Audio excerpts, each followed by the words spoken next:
A huge gorge separated two cliffs, a cliff 3,000 kilometers high. The man stood at the very edge of the abyss. It brought back memories of old times. His long dark hair fluttered in the wind, especially the days when he dreamed of becoming a martial arts god. The man's pupils were dark red, not the easiest, but so desirable to achieve his dream. He was wearing the same dark red, shabby clothes, and as soon as people found out about his ambitions, they immediately branded him crazy. Despite this, he trained day and night to make his dream come true, as if he were mad.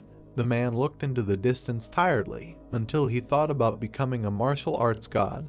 He considered his training excessive, but now he realized that it was not enough. Another man appeared behind him, and he shouted that he was a mad demon. The man with red eyes turned his head, the left hand of the demonic cult of the guiding light. There were several warriors behind the newcomer. He galloped to make him stop their time, demanding the return of the heavenly pearl that he stole from the cult. Shining Light, officer of the demonic cult. The hero looked into his eyes. Didn't Shining Light understand what he was telling him just now? The officer looked at the man. What would the story he was telling change? His end had already come. He had been running from them all this time, but now there was nowhere else to run. The hero took a small red object out of his pocket and put his hand out over the abyss holding it. So this is the heavenly pearl. Holding it in his hand, he looked at everyone, asking if he could throw it to him. Shining Light apologized and asked him to continue the story. The man turned to face the cliff and squeezed the pearl in his hand. He is an expert in mind games, tricks, strategy, traps, and lies. Therefore, it is simply impossible for him to take the bait. His face looked tired. Shining Light stood behind him, saying that he could deceive himself as much as he wanted.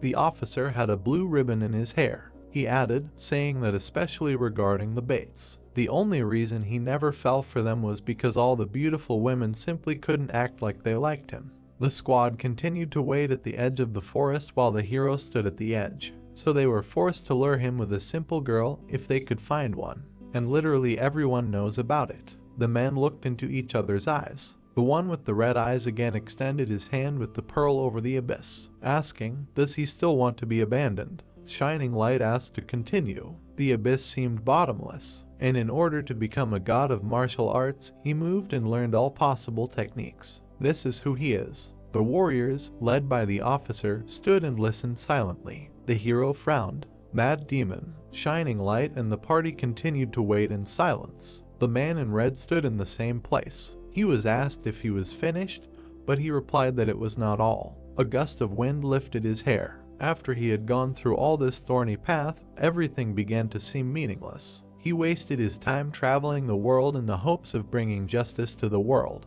Shining Light frowned. Justice, so this is him, the most wanted enemy of the Muram Union. He is even higher than Shining Light on the wanted list, even though he is a member of a demonic cult. Wasn't this orthodox sect the first to call him Mad Demon? The hero silently raised his hand with the heavenly pearl, and frowned. Maybe he should abandon it after all. Shining Light sighed, apologizing if this angered him. Mad Demon only looked at him thoughtfully. He stood in front of the party with one hand behind his back. He said that he found it quite entertaining to see how he, as Shining Light, controlled his anger. The man with the blue ribbon in his hair bowed his head. Mad Demon said that he had killed hundreds of elite soldiers of the demon cult while they were chasing him, but he still controlled himself. Shining Light frowned, replying that just because he had a mouth, it didn't mean he could use it as he pleased. Silence fell between the men. Mad Demon seemed to smile slightly. This bloodlust. Of course he wanted to kill him.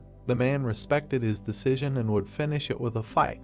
He extended his hand over the cliff again, making the officer nervous. But first, he should throw the pearl off the cliff so that it wouldn't interfere with their fight. Shining Light spread his hands. He apologized for showing unnecessary emotions, suggesting that they could somehow negotiate. The man in red bowed his head, asking how to negotiate. He raised his head, looking very angry. They chased him for days, not giving him a chance to rest, using the heavenly net for this. Because of them, he could not eat or sleep. The warriors of the demonic cult watched his actions. He continued, saying that he did not even have time to go to the toilet. Do they even understand how terrible this feeling is? The officer replied that this was their goal. This is the power of the heavenly net. Mad Demon clenched his fist with a red pearl. Shining Light watched what he was doing, asking what he was trying to do. He once again showed the heavenly pearl in his hand. He replied that he was about to make them eat all his waste, and the next moment, he brought his hand to his mouth and swallowed the red pearl. A loud swallowing sound was heard. The officer and the squad could not believe what they saw. Confusion was written on Shining Light's face. He was still standing at the edge, clouds were floating in the sky. He noted that the taste was unexpected. He took his hand away from his face, saying that it tasted like a peach. The officer cursed at him. Mad Demon looked at him silently, then he just smiled slightly. Looking at his reaction, it seemed that this decision was correct. Shining Light frowned, veins appeared on his face. He screamed in anger, ordering to kill him without giving him a chance. The man put out his hand, the rest of the warriors rushed to attack. He would personally grind him into dust and present him to their leader. The warriors drew their swords and ran at Mad Demon. He spread his legs wider and took a fighting stance. The first warrior raised his blade and attacked, but the man in red dodged and counterattacked with force, hitting him in the stomach. From the blow, he flew back, but the other one attacked. Mad Demon was behind him and hit with his elbow. At that moment, the rest of the warriors surrounded him. The hero was able to dodge several attacks and was about to deliver his own. One of the attackers noticed this and became nervous. He spread his fingers wide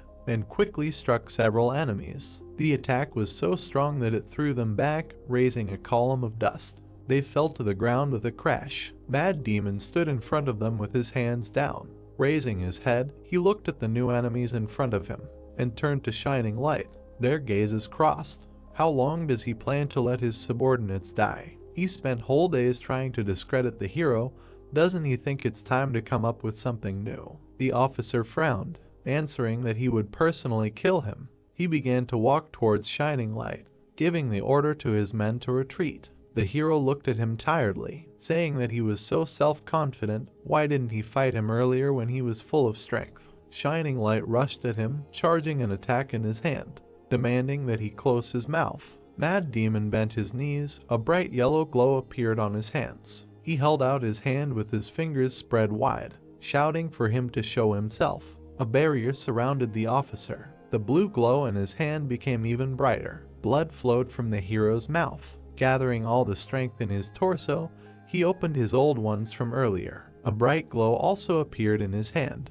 He shouted that he would take it with him to the next world. The men almost came together in an attack. Having touched their hands, a bright light appeared, so bright that it blinded the warriors standing nearby. A cloud formed, the edge of the cliff crumbled. Mad Demon flew out of the cloud. As he flew, blood flowed from his mouth. Was the officer so strong that he was unable to deal with him in such a state? A lot of blood gathered under Shining Light's feet. He stood holding his mutilated hand, thinking that Mad Demon was much stronger than they thought. The cloud dispersed and he saw the enemy falling into the abyss. He screamed in horror. The man in red smiled, saying that it was not that bad. As he fell, he extended his hand and showed his fist, hoping that their leader would execute them all. Shining Light ran to the very edge and looked down. He shouted to his subordinates, ordered them to go down and find his body. Mad Demon fell in the darkness, thinking that he was forced to fight before he passed away. Killed many elite soldiers of the demon cult, and at the same time stole and ate a sacred item, so his life was quite exciting. If the Miram Council found out about this, would they pay the martial artists a reward for it? He continued to fall and thought about it for a while, decided that it was not that important now, and closed his eyes. His hair curled as he fell and suddenly he seemed to be standing in the middle of nowhere. What worried him more was why he still had no hot girlfriend. He looked around himself, trying to figure out where he is. Behind him stands an old man with a long white beard, saying that the hero ate something containing a soul without hesitation. He must be completely abnormal. His feet did not touch the floor. Mad Demon looked at him in amazement, saying that the old man was incredibly strong. He smiled. It was not that important now. The heavenly pearl he had just eaten contained countless souls of the greatest martial artists. They were standing opposite each other. Now, the souls that could not ascend would merge with his own soul. The old man looked at the hero. If he fell asleep, the souls would immediately wake him up, and if he ate, the souls would share the essence of the food with him.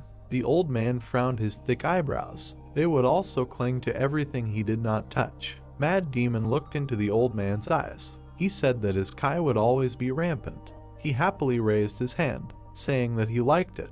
The old man looked at him strangely, thinking that this guy was completely stupid. He really thought that Kai overload was a good thing. The white-haired man kept his hands behind his back, just asking him to ask. He tilted his head and glared at him. Why did he swallow the heavenly pearl? The guy was shocked. He felt like he could kill him with just one look. He looked at the old man with a confused look, who was glowing. His power was beyond his senses, and if he didn't give him the answer he wanted, he would be crushed into dust. The old man frowned, demanding an answer without any tricks or lies. Mad Demon looked into his eyes, saying that he didn't want to eat him, but only wanted to make sure that the head of the demonic cult wouldn't eat him. He looked carefully and asked again. The hero still tried to hold on confidently. He hated their leader. He didn't perceive other people as such. If someone like him were to gain such power, Mad Demon didn't even want to think about it. The gray-haired man raised his hand to his face, asking, what? He didn't like that leader just because of his attitude towards other people, and he didn't want someone like him to become stronger. He ran his hand over his beard and smiled. So this is a method of creating good. An excellent reason. Mad Demon just exhaled. The old man raised his hand in a gesture. The life he would reward him with would be his last, and he wouldn't be able to help him until his punishment was carried out. The hero looked at his interlocutor tiredly. What did he mean by that? He replied that this was the best he could give. The gray-haired man folded his hands and a bright glow appeared in them. He still deserved some kind of gift. A red pearl appeared in his hands. The man looked in shock, and a bright light surrounded him. The sun began to rise in the mountains. He woke up on a bed and sat up abruptly. Looking around, he saw an ordinary room. Is this it? Next to the bed there was a cabinet with various things. The hero looked down and thought, the hotel where he lived as a child. The man put his feet on the floor and inhaled. The room looked completely ordinary. On top of the cabinets there were vases and scrolls. This was really his room and it didn't look like a dream. He put his hand to his face and thought, what happened? The hero raised his head. He was about 20 when he lived here. Suddenly he realized something. His eyes became bigger. He could start learning combat skills several years earlier than last time. The hero raised his trembling hands. And what's more, now he could become stronger in a shorter time. And he clenched his hand into a fist. The guy smiled. This time he would become much stronger. Suddenly he felt pain. The hero looked down and touched his face. Did he cut the cube? Was he beaten? When was that? Leaving the room, he found himself in a room with many scattered tables and broken dishes. The hero looked around the room. The entire inn is literally upside down. If this is what happened then, the guy went back in his memories. So that's when it was. There were two men sitting at the table. Hey, errand boy. One of them heard that he was actively saving money for something. What for? The guy smiled awkwardly, thinking that he couldn't say that he was completely desperate because of his parents' death. What should he tell him? It was just for the sake of conversation, so he should just laugh it off. He put his hand to the back of his head and laughed. In fact, he dreams of hearing Ki Young sing live in the Plum Blossom brothel. This is just a humble dream of an errand boy. Later, people started spreading rumors among themselves. Someone said that the guy who works at the inn and saves money is going to sleep with Ki Young. Another person whispered to his friend, said that he was crazy. No wonder he's always looking for ways to make money. What a loser. Lee Jaha stood there, lost in thought. He'd just joked about Ki Young, which was popular in Ilian Prefecture at the time. And then rumors started spreading. Lee Jaha put his hand on the table next to him. Looking at the current state of the inn, he could definitely tell that he'd been transported to that time period. Everything was in pieces. The hero bowed his head. Just remembering this made him furious. They beat him up and looted the inn just because of this. The guy moved on, deciding that he'd first study his body thoroughly and then decide what to do next. Lee Jaha returned to the room and sat on the floor. He folded his hands at his stomach and closed his eyes. Well, he should study the art of the steel lands he used back when he was Mad Demon again. A yellow light lit up his face. A bright ball appeared in his hands. Kai, the guy frowned. Where did his body get the Kai from now? At that time, he had no Kai. Lee Jaha kept his eyes closed and immediately a huge amount of Kai energy flowed from him. He did not know why, but he thought that he was very lucky with this. Still, he decided to hurry up and quickly learn the art of the steel lands. Sweat began to appear on his face. The sun was setting behind the mountain range until it was completely invisible. The guy opened his eyes and looked at his hands. He could not believe it. The hero placed his hands on his legs. Even though his mind was well acquainted with this art, he was able to comprehend the first stage of the art of the steel lands so quickly. Thoughts appeared in his head. This is the best he could give him, and he still deserved some kind of gift. The guy thought about these words. Is this what the old man was talking about? Lee Jaw put his hand to his face, and this is the energy that he feels in his body. He believes that all this is somehow related to the heavenly pearl that he swallowed. The guy looked at his hand. More than half of the energy in his body was still stagnant. It was a shame, but he still smiled. The satisfied hero leaned on the bed. He was in no hurry. He already had an impressive base. He could become much stronger in a shorter time than he expected. Some sensation caught his attention. He looked up again and smiled, thinking that it had been a long time since he had felt anything in his heart, and he decided that he should take a walk around the area. In front of him in the night there were several houses with lights on. There were other people on the streets besides him. The hero passed by a stall with hot food. Lee Jaha looked around. It seemed to him that he was starting to remember everything little by little. Someone was brushing his teeth after eating and noticed the hero passing by. Another person was sitting at the table next to him. He asked if this was the guy from the hotel. The second was surprised that he was still alive. Other people also paid attention to him. Someone heard that he had been beaten up a couple of days ago, but he is quite strong to walk around so freely. Another said that he is a loser. Lee Jaha passed by the old woman with his hands behind his back, thinking that he was like that before. Everyone neglected him just because he was an errand boy at the inn. Lee Jaha frowned. The more he thought about it, the more irritated he became. The hero stopped abruptly. In front of him stood a house with white walls. He raised his head and looked at it. This place, wasn't this the Plum Blossom brothel? Lee Jaha remembered lying on the floor while 4 men kicked him. They screamed how dare he think about sleeping with the best girl in the brothel. He only tried to cover his head with his hands, trying to say that he didn't say such a thing. He turned his head and looked at him in fear. Ki Hyung was looking at him. There was fear in his eyes. He wondered why she was looking at him like that.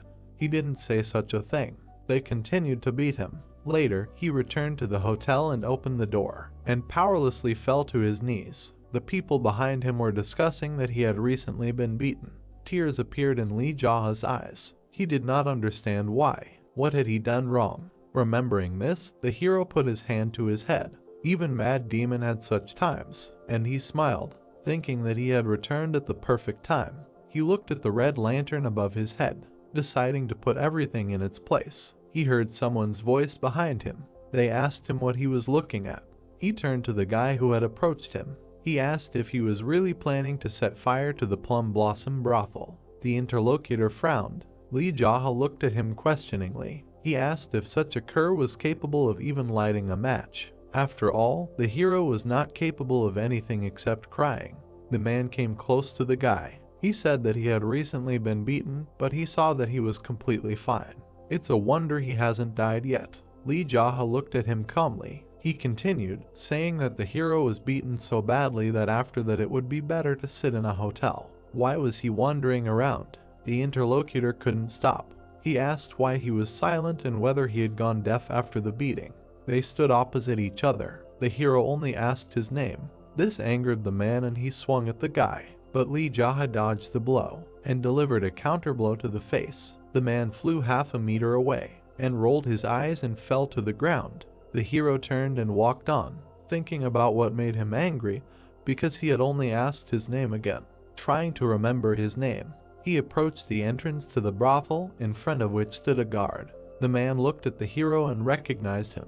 This is the guy who was there the other day. So what is he doing here? Lee Jaha came closer, asking if this is how they communicate with a guest. The guard got angry and wanted to grab him, shouting that he was just an errand boy. But the hero dodged his hand and grabbed him by the face. With the force, he threw him to the ground. The man lost consciousness. Lee Jaha brushed the dust off his clothes He walked past the lying guard, saying that this is terrible guest service. Doesn't understand they're thinking about service. The hero grabbed the door handles. The guests were sitting at the table. They were being served food and drinks. He opened the doors wide and smiled. Everyone turned to face the entrance. He shouted what they were doing and demanded that the visitor be served. People looked at him in confusion. Someone with white hair was watching him from the stairs. The hero was pleased with himself. He stood at the entrance with his arms wide apart. Someone asked if he was the one from the hotel. The waiters were talking among themselves. Did he lose his temper after being beaten up a couple of days ago? Two guards approached Lee Jaha. One of them asked him if he knew where he was. The hero smiled, looking at him. He replied that he was in a place where he could afford to drink. Did they think he would come in here without realizing it? This answer angered the guard. He had already raised his hand, but someone's voice stopped him, telling them to let him in. The men turned around in surprise. The voice added that it remembered this guy. The man with white hair looked at the hero with a smile. Cha Sung-ti, the manager of the Plum Blossoms. Leaning on the railing, he pointed with his other hand towards the bar. He said that they couldn't throw out a customer who came to them for a drink. A guest is a guest. Lee Jaha raised his head and looked at him. He turned his head towards the guards. They moved away. The hero walked further down the corridor. Cha Sung-ti ordered that they bring him a good drink. He walked to the stairs and climbed the steps. When else would he have such an opportunity to visit such a place? Let him be well served. The waitress behind him bowed. The staff replied that they understood everything. On the top floor, a guy met him and gestured where to go. It was a private room with a table and a sofa a little further. The waiter folded his arms across his chest and asked what he would like to drink. Lee Jaha replied that he had never been to such a place and asked to bring the most expensive thing they had. This angered him. He demanded that the hero watch his language. The same one sat comfortably at the table and asked why he should watch himself. He crossed his legs and dangled his arm. He didn't like serving an errand boy. He ironically apologized and demanded to bring him a drink. This angered the waiter even more. He looked at Lee Jaha. He thought that he knew no bounds, and if it weren't for Sung-ti's order. But he only took the door handle and asked him to wait. The hero smiled contentedly. Later, there was a lot of different food on the table in front of him. The hero pointed to a white jug, asking what was in it. The girl picked it up and smiled. It was premium Kwando liqueur. She poured it into a cup. He looked away from her and asked if Ki Hyung was here. The girl looked at the guest. She said that the chief would be furious. She heard that he had been beaten up for something like that a couple of days ago. The hero was still sitting and looking ahead. Did everyone here know that he had been beaten up? He told her not to worry and to just bring her. The girl silently looked at the hero and inhaled. She turned her head towards him. Smiling, she said that she would make a request. She left the room and closed the door behind her. He picked up the cup with the drink in his hands. Just look at this. This is how they treat an errand boy. He brought it to his face. Judging by the smell and color, this liqueur was not even third grade, and he took a sip from it. What kind of swindlers are these? Loud footsteps were heard outside the door. The guard swung the door open. He asked the man who he thought he was. The hero looked at the cup in his hand and looked up. He asked if there was something wrong with the errand boy coming to get them some drinks. Why did he keep addressing him so rudely? These words made the guard even more angry. Lee Jaha handed him the glass. He said that if he remembered correctly, the man's name was Dongguak. The guard was standing in front of the set table. The hero offered to pour him a drink and called him over. He only asked if he had eaten something wrong today. He sat down not far from Lee Jaha. He asked if there was something wrong with him. Had they overdone it that time? The guy poured the drink into the cup and placed it in front of Dongguak. He took it and brought it to his mouth. He told him to stop acting out and leave as soon as he finished drinking. Otherwise, everything would go according to a different scenario. The hero also picked up the cup and brought it to his mouth and called the guard's name. He slammed the cup down on the table. He stood up and leaned on the table to hit Lee Jaha, but a chopstick stuck into his hand. Dongguak screamed in pain. The hero smiled while looking at him. The man was shocked. He was shaking in pain, and the hero handed him the cup. He asked the man why he was acting like this. The guy planned to have a good drink and sit here with Ki Hyung before leaving. He brought the cup to his face. asking why everyone around was barking like dogs. Ki-hyung entered their room. She was unhappy. She was holding a red transparent round fan in her hands. She asked Dongguak to stand outside. He pulled the chopstick out of his hand and grabbed his wounded hand. The hero repeated the girl's words. The guard hurried out of the room. Blood was running down his hand. The girl sat opposite the hero. He smiled while looking at her. Ki-hyung looked at him with confusion, asking what the smirk was about. Lee Jae held a cup in his hand. He replied that someone like him really needed to control himself in a place like this. She frowned. Did he really think this was funny? Did he think that Sungti and the leader wouldn't interfere? The guy put the cup to his lips, asking him to stop adding to his bill. Ki-hyung looked at what he was drinking. Duquan liquor. It was incredibly expensive, right? The key to that was Dongguak's treatment. The girl looked into Lee Jae's eyes. She told him to pay the bill and leave the place before he caused more damage. He just looked at her silently. All he could think was that this was the first time he had seen Ki-hyung so close. The girl looked annoyed, saying that even if he brought all the gold and silver in the province, she would never agree to sleep with him. She looked at him seriously. Even though she works here, it doesn't mean she sleeps with everyone she meets. She said she's not a whore. Ki-hyung put his cup on the table. Then he'll tell it like it is too. The guy put his hands on his legs. He never said he was saving up to sleep with her. All he said was that he wanted to hear her sing. The girl was surprised by what he heard, because, as he said, she sells her art, not her body. She looked completely confused. She replied that she heard something else. The guy interrupted, adding that even that was just a joke that he accidentally said at the hotel. Lee Jae lowered his eyes. He said that he didn't want it and he definitely didn't have money for it. Ki-hyung remained silent. He looked at her. He said that the reason he wanted to meet her was just to tell the truth. She didn't believe what he heard. He pointed to the exit. He picked up another cup and repeated for her to leave. Her eyes widened at these words. 3 guards rushed into the room. One of them looked at the hero and said his name. The girl stood up from the table and looked at the men. One of them said that he came here for his death. The other frowned and suggested taking him outside, so that later they wouldn't have to wash his blood off the walls. The liquor poured into the cup in a thin stream. Lee Jae held the jug over the table, asking to finish the drink before they started. The men were surprised by such a reaction. The guy brought the cup to his mouth, asking what manners and saying that he was sure that they could kill him at any time. Isn't that so? All 3 froze in shock and laughed loudly, telling Ki-hyung to stay outside. They sat down at the table with the hero, noticing that this was his last cup. The guards laughed looking at the hero. One of them said that Lee Jae had a lot of courage. He came here with his head held high and even called Ki-hyung. If he had known earlier, he would have been rude to him last time, and he regrets it. The 2 men sitting on either side leaned towards each other, but now that they know this, they can give him a good beating.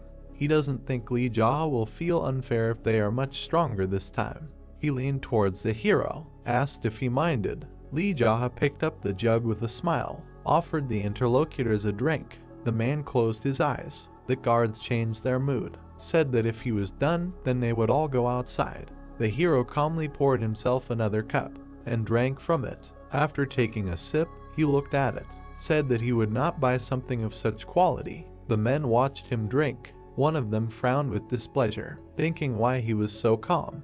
Had he really gone crazy after they beat him up last time? Lee Jae once again wanted to pour himself some, but the vessel was empty, and he put it on the table. He said that he wanted to ask something. Keeping his hand on the vessel, he looked at the interlocutors. Was he really that funny? They smiled. One of them answered that who was he if not a clown? The 2 men took their weapons in their hands. He had taken a beating a couple of days ago, but he had brought the situation to this point.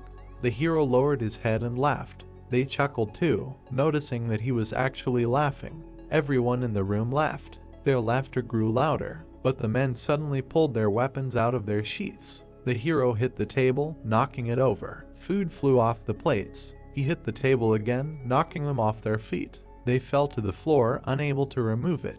Lee Jae put his foot on the table, which was lying on the men. They looked at the hero. He stood there looking down at them, asking them, is he still a clown? The employee of the establishment heard something. She looked at the open doors. She looked closely, not understanding what was happening.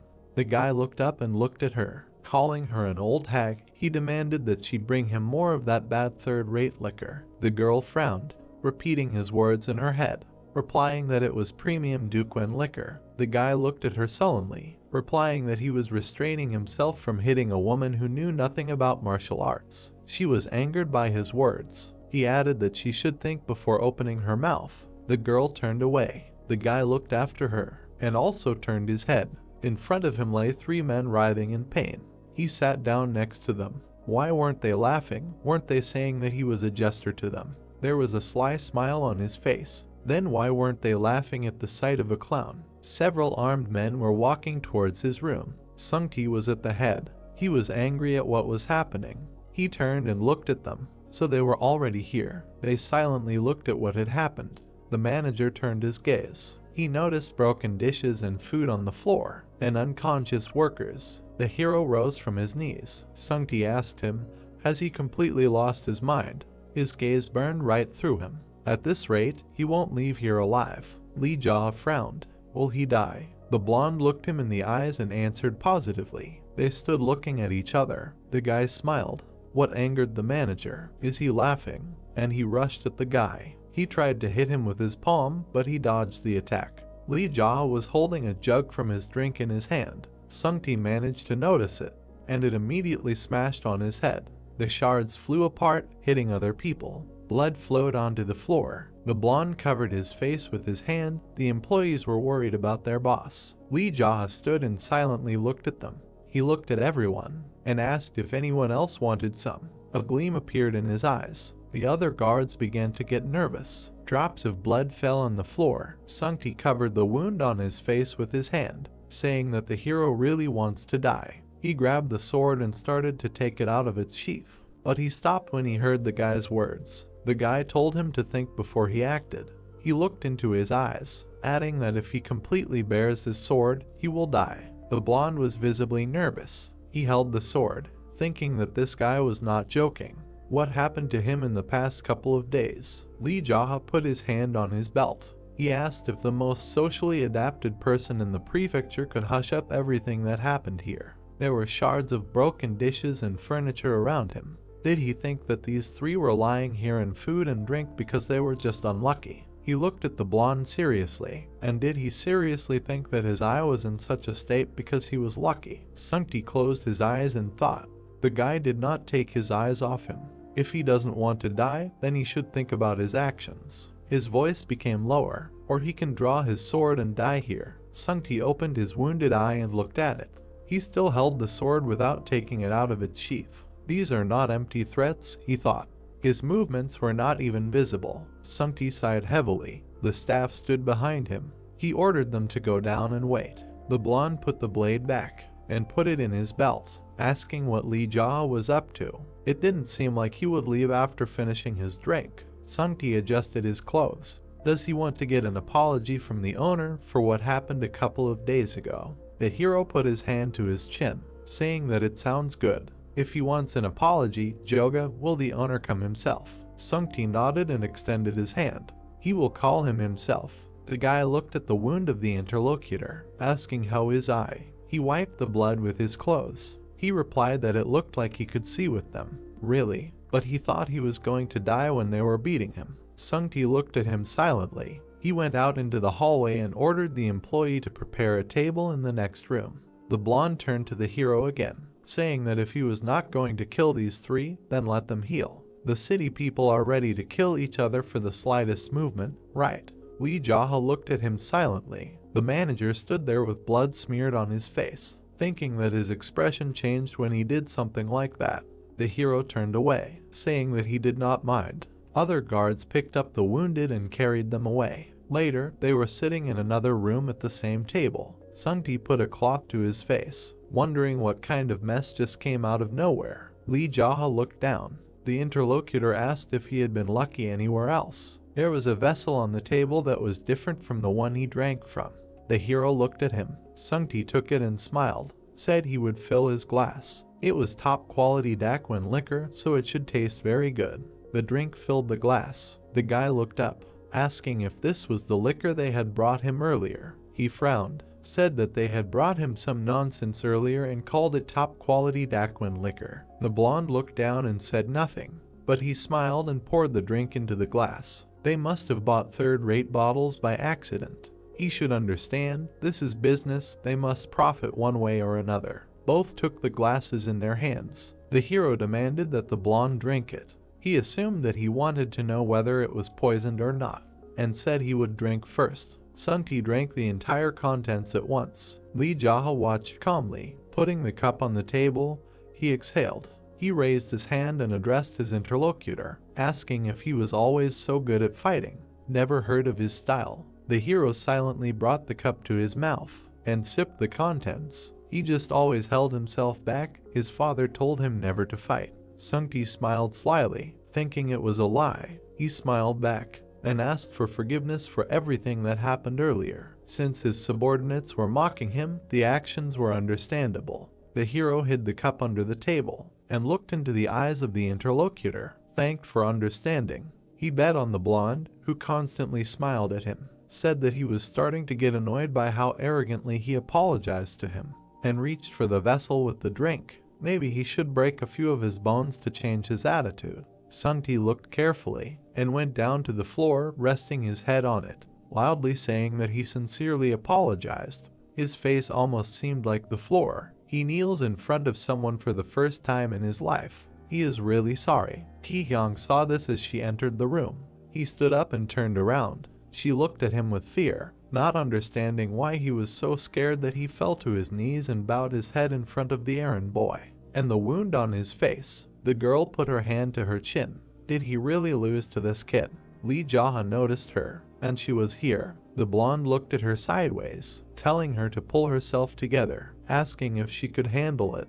She silently approached the table. Sungti shouted and pointed his finger at a specific place. Is she stupid? Who said this was for him? Demanding that the vessel be put in another place. The girl approached the hero and trembled with excitement. She opened the bottle and began to pour the contents into a glass. Ki-hyung turned to her and called. Ki-hyung continued to pour the drink into the glass. The hero took the glass and brought it to his face. Raising his head, he looked ahead. Did she know that even an errand boy was capable of true love? These words surprised her, but the guy frowned and looked into the glass again. But this love had nothing to do with her, so let it go. The girl was shocked. She was ruining his mood. The confused girl looked at him holding the vessel in her hand. Sungti looked at her, telling her to get lost. The girl bowed and clenched her hands into fists. She left the room. Sungti looked after her with longing. She burst into tears only after hearing this, and again turned to his interlocutor. He pointed his finger at him.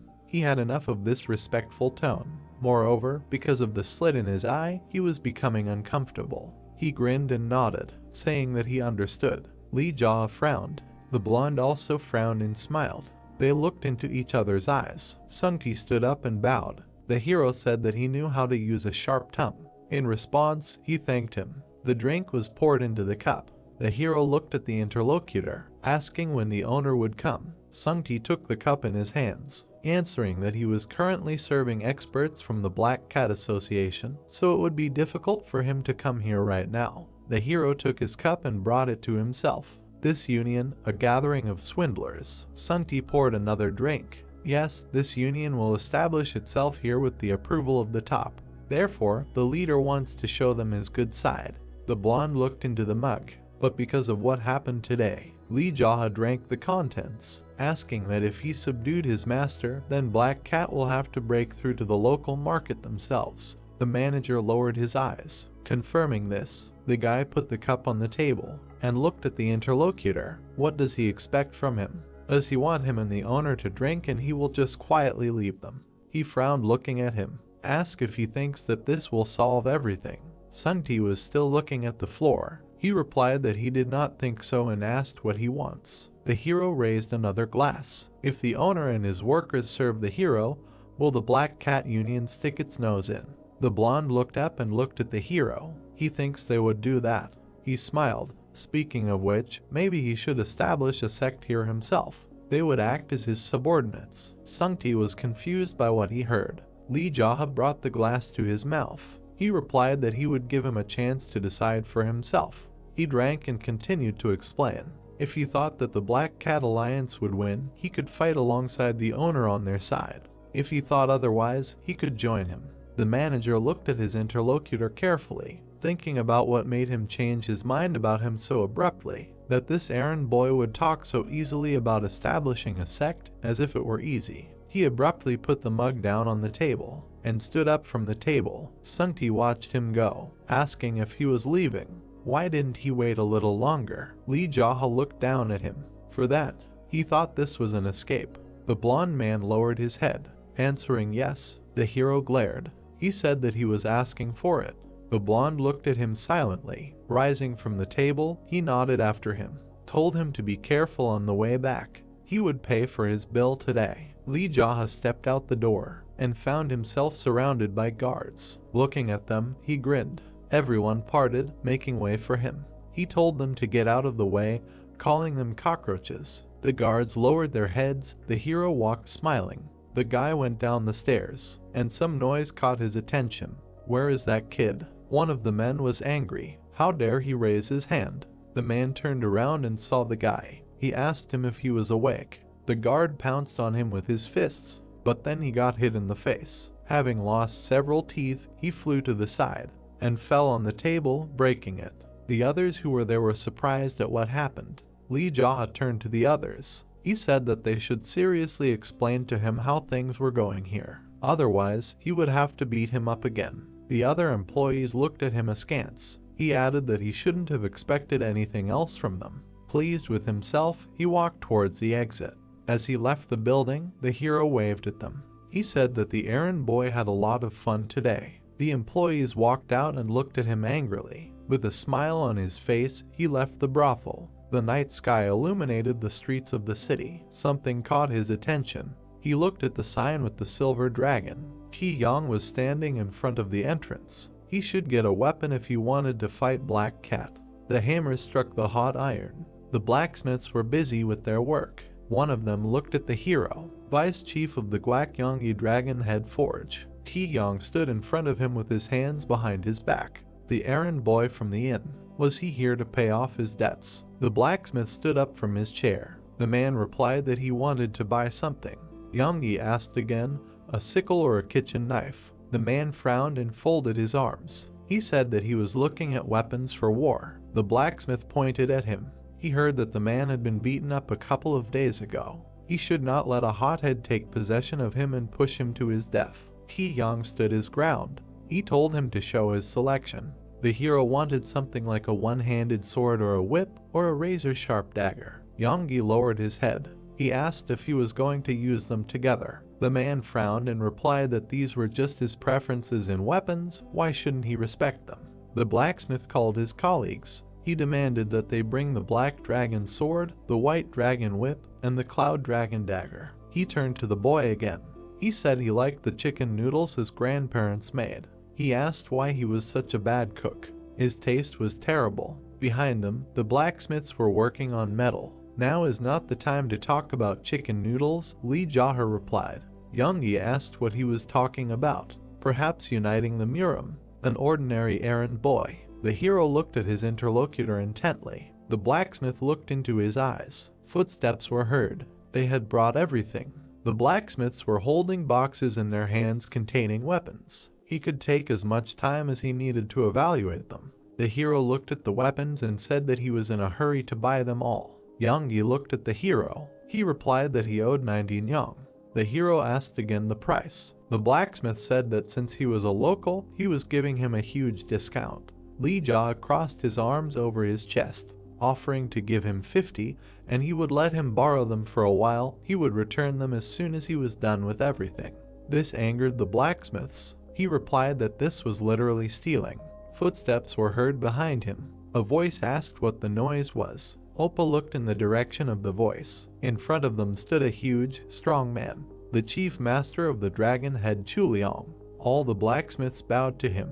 Yonggi introduced him to Li Jia. This guy was planning to go to war with the three brothers and wanted to rent a weapon for 50 nyack.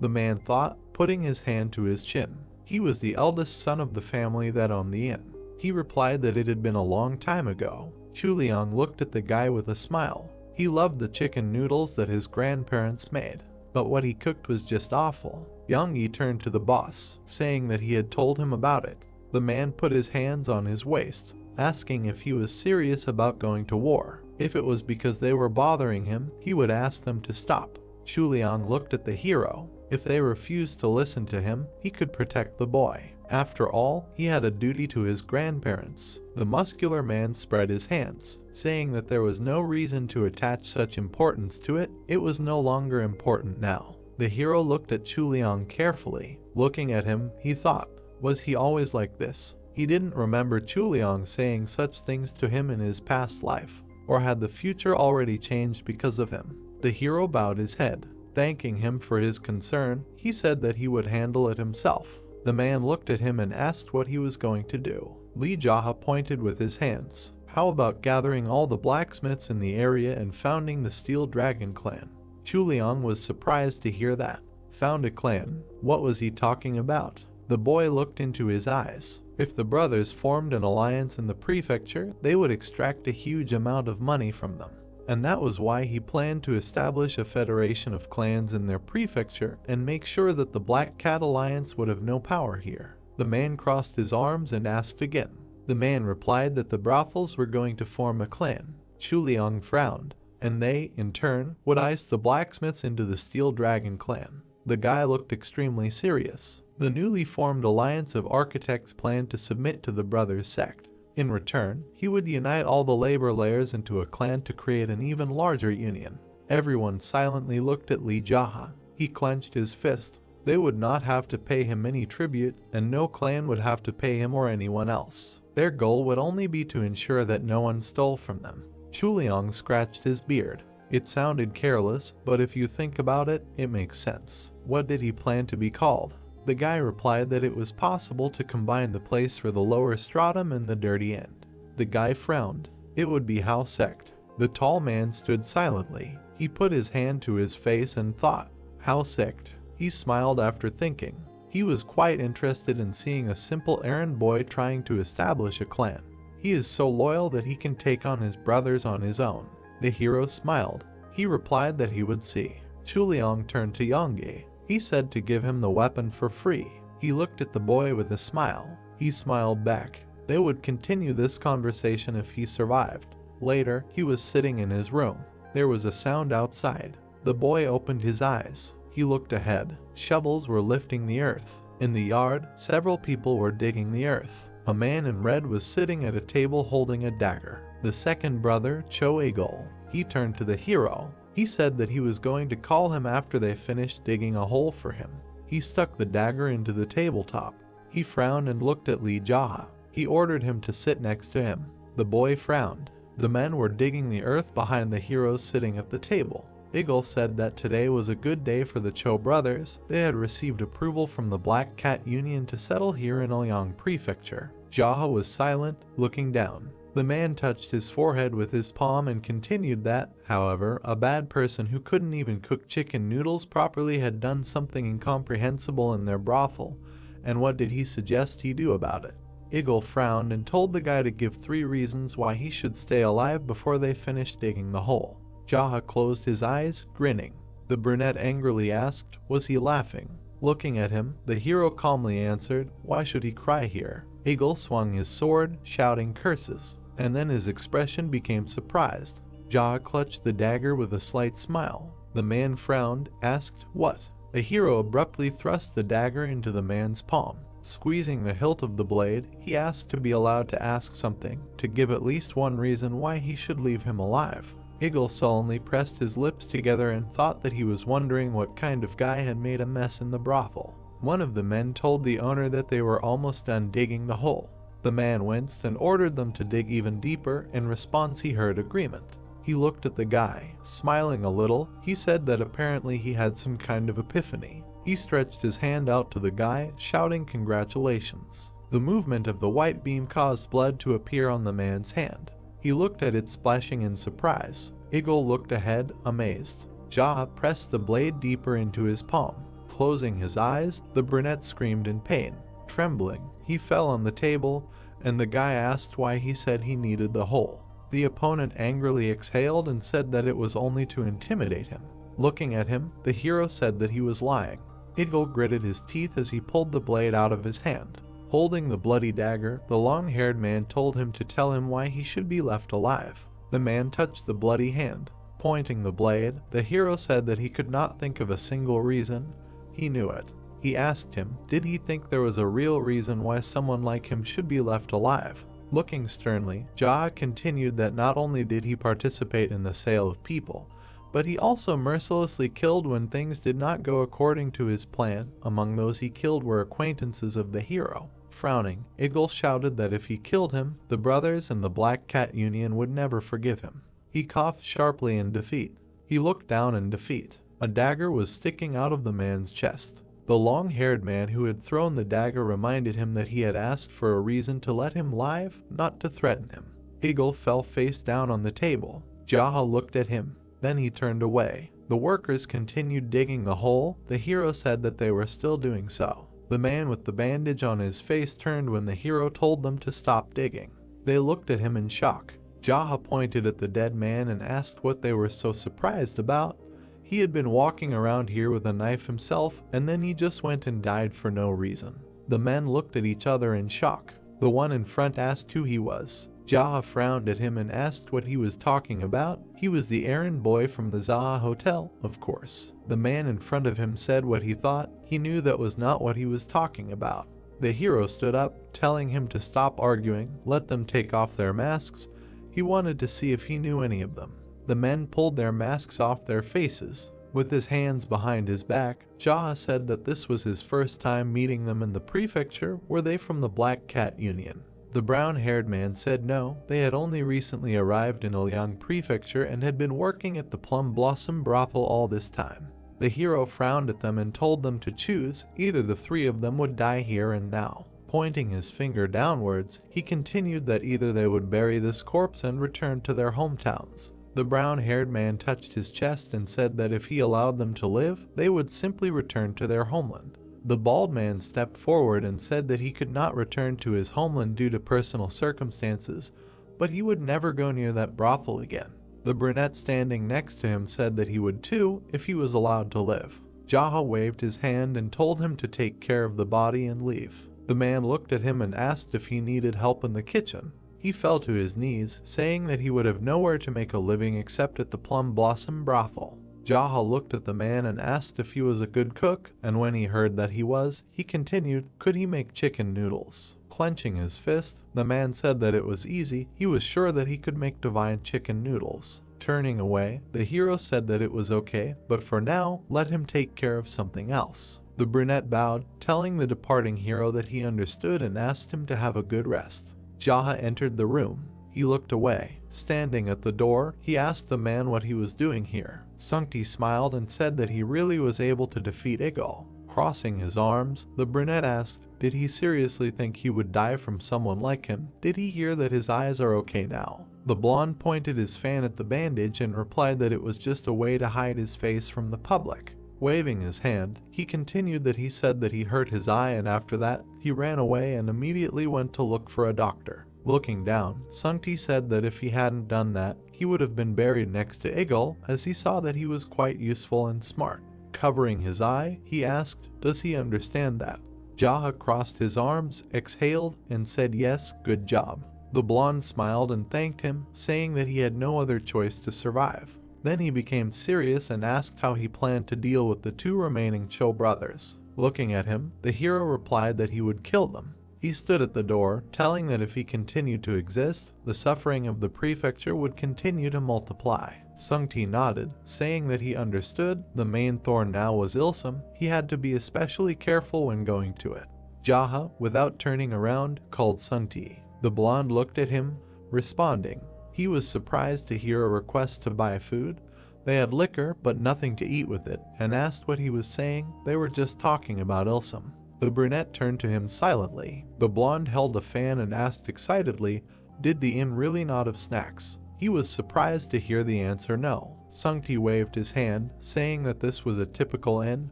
He would go buy some, let him give him money. Jaha shook his head and asked where would he get it from. Sungti exhaled, saying that this place was famous for its delicious chicken noodles. How did it go downhill like this? Looking at him, the long-haired man told him to think as he wanted, just take more snacks, maybe even take his favorites. Sungti headed for the exit, hearing that if they had anything left tonight, they could eat them tomorrow too. Jaha called out to the blonde who had walked away from the building. He turned around and asked, "Is something wrong?" Leaning over, the brunette asked, "Are you going for a walk? What's with the snail's pace?" Sungti turned around and looked at him silently. He winced in displeasure, wondering, is he serious? The displeased blonde walked faster, thinking that he was running errands for the errand boy. He clenched his teeth until he shuddered, hearing the repeated question, "What's with the snail's pace?" Sungti sped up, cursing angrily as he ran. There were plates with snacks on the table. Sungti stuck his chopsticks in his mouth.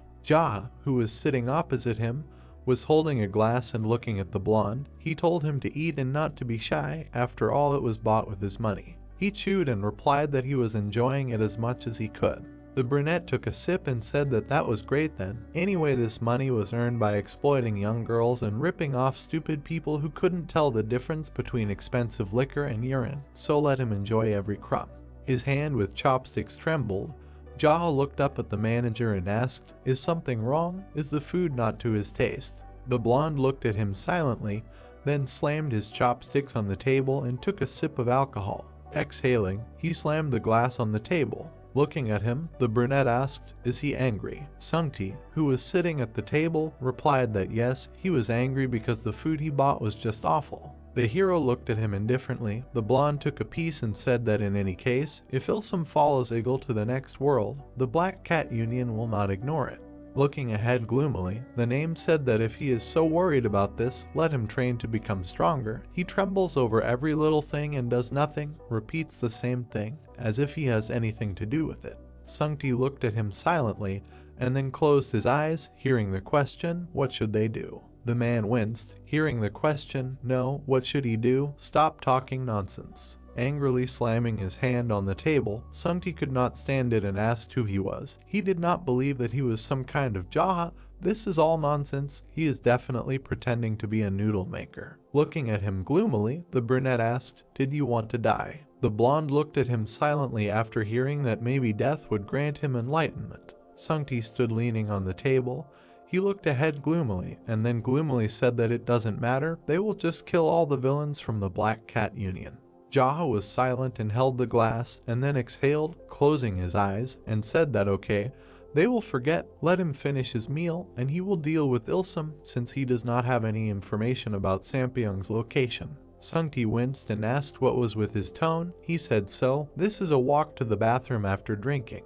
The brunette sitting at the table said that since he was going to get even with him, and so it will be, the real problem is Sampyeong, because he does not know where he is now. Taking a piece with his chopsticks, Sungti said that it is only a matter of time, sooner or later he will return home. Looking at him, the brunette asked if he thought that if Sampyeong returned to the brothel, would he be able to handle him himself. The blonde replied with a frown that he, Sungti, was confident that his strength would be enough to deal with someone like him. The brunette made a surprised sound. Pointing with his chopsticks, the man said that however, it would be a bit problematic because his eye was damaged. The hero frowned and told him to make up his mind and say whether he could handle it or not. Sungti smiled and replied that he would see if he could use the element of surprise to his advantage. Beaming, he turned away and asked if he hadn't heard of Sungti, the master of tricks. The brunette sighed in displeasure and said to stop. If they dealt with all the brothers, was he confident that he could lead the 3 brothels? Looking at him, the blonde repeated his name. Jaha answered with displeasure that he knew, he already understood who he was, and cursed. There were plates of food and a small glass on the table, and words were heard that as long as there were so many people living in these brothels, it would be impossible to deal with them all. Holding a container of alcohol, Jaha said that the most important thing for them was that all those who worked there were paid what they deserved, and that no one like him would sell urine for the price of top-notch liquor. Looking forward, the guy said that they would take care of the sick if necessary, and also would not prevent anyone from returning home if they wanted to. Looking at him, the blonde man said that it would not be easy. Sitting opposite Jaha said that they had to do everything despite the difficulties, and heard the question, why? With a serious look, he said that it was better than everything ending with Sungti dying at his hands. The blonde man remained silent. Pointing his finger, the brunette told him to take care of it, and if things went wrong, he would personally make sure he met Eagle in the afterlife. The blonde tensed up in shock. He crossed his arms and told everything to go to hell. With a displeased look, he said that he was doing something wrong, and he immediately threatened him with death. Maybe he should just quit and go to the mountains. He heard the word forward. Sungti, amazed, heard that if they succeeded, he would be in charge of 3 brothels, but since he did not want to, the hero would find someone else. With a smile, the blonde said that he was Sungti and thought it was too early for him to quit. The brunette exhaled with a glass and then took a sip. Jaha stood up, surprising his interlocutor. He threw the clothes off his shoulders. Sungti asked him in surprise why he was confused in the middle of the meal and heard the answer that he wanted to change into his clothes. The guy looked at him in amazement, asking again. The brunette stood up and told him to stop talking, hurry up and take off his clothes. The manager stood up and began to take off his clothes in displeasure, saying that he was a damn thief. Turning around, he looked at the half-naked brunette. Frozen in the same pose, he said that he was about Ilsum. The brunette looked at Sungti, who clenched his teeth, who said that the damn thief should take his clothes and finish him off. Remaining in white clothes, he said that it seemed that Jaha was smarter than he thought. He turned away, raising his hand, and said that he did not expect that he would understand that he would not be allowed into the brothel in his rags, which attracted so much attention. In any case, he doesn't think they'll let him into the brothel even like this. They'll just stop at the entrance after seeing his face. The brunette's face was displeased. He silently glanced sideways at the undressing guy. Jaha tied his hair in a ponytail. Standing in his clothes, he asked how it was. Sungti clapped his hands and smiled, saying that he was amazing as always. Standing in front of him, he said that he looked almost like an errand boy. Looking at him, Jaha heard that it was better than he thought. The blonde ran around, examining him, and said that before that, he always wore old clothes and looked like a homeless person. If he were in his place, he would dress better. Jaha gave him a sharp slap on the back of the head, interrupting him, and then, standing next to him, told him to shut up. He replied that he understood. The brunette frowned and said that he thought he was being too kind to him. Since his habits were showing, he hoped that the hint was understood. Sungti remained silent, displeased. Approaching the door, Jaha said that he would be back soon. The blonde asked to be careful with his clothes. He remained standing on the stairs while the hero left. The brunette walked away along the path. Sungti silently raised his head, then opened his eyes and wished him luck with displeasure. The hero approached a traditional building with a dark roof. The man bowed, greeting him. Jaha asked Ilsum here. The servant raised his head and asked if she was looking for the owner. He might want to know where he was from. The brunette looked at him and said that he was from the Black Cat Union. Let them take him to Ilsum. The man asked again in surprise and asked if he could find out his name. Jaha slapped him sharply on the cheek. Standing next to him, he displeasedly told not to waste his time and just take him to him. The servant lowered his head, apologizing. The doors to the room opened. The man pointed with his hand and asked to come in after him. Jaha followed the servant. He held his hands behind his back and walked up the stairs. The heroes entered the room. The man turned around and asked to wait here. He needed to notify the owner. The guy took a step and then sat down in the chair. He looked around the room and thought that it was impressive. Jaha rested his head on his hand and thought that he must have planned to host the Black Cat Union here so that the brothers could create their union in the world of Muram. The door opened. Ilsum entered the room, adjusting his clothes. The man frowned and said that he saw him for the first time. He stood in front of the hero and thought how dare he come to him at such a late hour. He looked at the indifferent brunette and thought how he laughed in his chair, not even thinking to greet him. Ilsum frowned and, apologizing for the question, asked how high his status was in the union hierarchy. Looking at him, Jaha asked who said that he was a member of the Black Cat Union. The man answered with displeasure that his subordinates. The guy smiled slightly and asked, did he really not know him? The man answered that it was the first time he saw him, and then his gaze became shocked when he realized that he was the guy running errands from the hotel. Smiling, Jaha answered that it was true. Ilsum clenched his fists until he trembled and asked, how dare he? Has he gone crazy with everything? And then he froze, shocked by the guess that he was still alive. He clearly remembered how his brother, leaving, said that he would deal with him. Jaw, sitting in the chair, asked his brother. He calmly looked at the man, saying that didn't he understand? He was here because his brother was dead. Ilsum looked at him in shock. Lee Jaw sat in the chair and smiled. Ilsum stood in front of him. The man's face was distorted with anger. He growled, "Did his brother die at the hands of an errand boy?" The hero indifferently opened one eye and said that the man had paid him a visit and ordered his men to dig a hole, so the boy decided to kill him.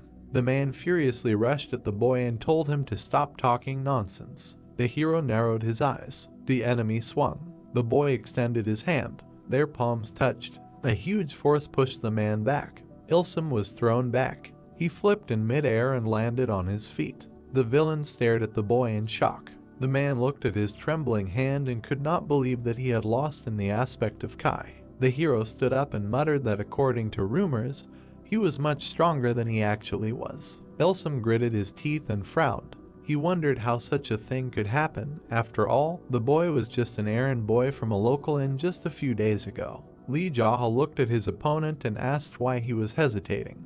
He suddenly leaned forward and said that he would start himself then.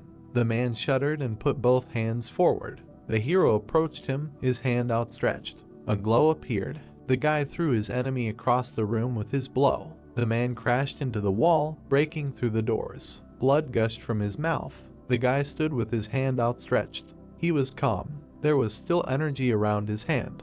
The young man looked thoughtfully at his fingers. Blood dripped onto the floor. The hero approached the enemy, who was coughing, dropping to his elbows. The man tried to get up in rage. His body was shaking. He asked how the opponent used techniques like this. The guy looked down at him with disdain. Lee Jaw grabbed the enemy by the throat and lifted him up. The brunette glared menacingly and said that it was really okay for bastards like them to learn techniques, and it was bad for an errand boy like him to do it.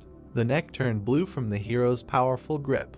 The man grabbed his hand and choked. The boy called him a scumbag and added that even after years of ruling this village, the way he chose to use other people's livelihoods to enrich himself made him scum. The boy looked at his opponent darkly. The man's eyes widened. He tried to stop the hero. Lee Jaw pressed his enemy hard into the floor. The building shook. The people looked up at the ceiling in surprise. The servants went upstairs and found the battlefield.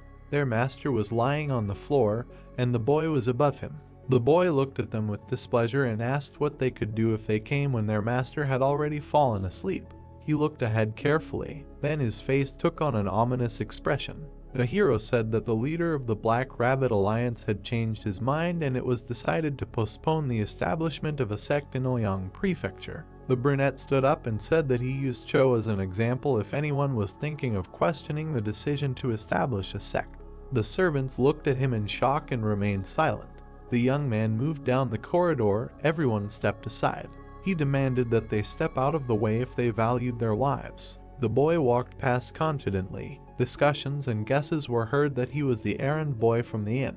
The hero frowned. The men whispered. The young man stood with his back to them, holding a sword. He turned around abruptly. Lee Jaw looked at them and said that he was the errand boy. The servants' faces distorted with hatred. The brunette looked at them darkly and asked if they were really angry that he was someone's lackey. The men sweated and looked at him nervously. The boy stood in front of them and said that if there were any here who wanted to join Ilsum in hell, he would send them. Everyone clenched their teeth and remained silent. The young man exhaled. They asked him why he killed the master. The hero turned and asked if he had a good reason to kill the people around him. He turned towards the exit. Everyone watched him go and remained silent. Sungti was waiting for him at the entrance to the hotel. The guy approached him. The man looked at the hero and asked why he had returned so early, because he was supposed to go kill Ilsum. The young man passed by. The blonde turned around. Lee Jaw replied that the villain was in heaven. Apparently, you can get there even if you committed crimes. The interlocutor exclaimed that this was a lie. The brunette turned to him and offered to see for himself if he did not believe. Sungti frowned and thought that only a moment had passed since he left. He looked at the guy's back and noted that there was not a scratch on him even after the massacre of Ilsum. The man narrowed his eyes and wondered how this degenerate had become so strong in such a short period of time. The guy walked through the hall. The interlocutor shuddered. The hero needed to make sure that everything was cleaned up before leaving, and generally keep the hotel clean. The blonde watched him go silently. He grimaced in irritation and thought how dare he order him to clean up. The man looked around in displeasure, looking for a broom. The hero was sitting on the bed in the lotus position. The guy thought that after settling urgent matters, he could train in peace. He closed his eyes and remembered the moment of the fight with Ilsum. The young man was becoming stronger much faster than he expected. He could not miss this opportunity. The brunette folded his hands and exhaled. Flames appeared in his palms, and his whole body radiated energy. Evening turned to night, and then the next day came.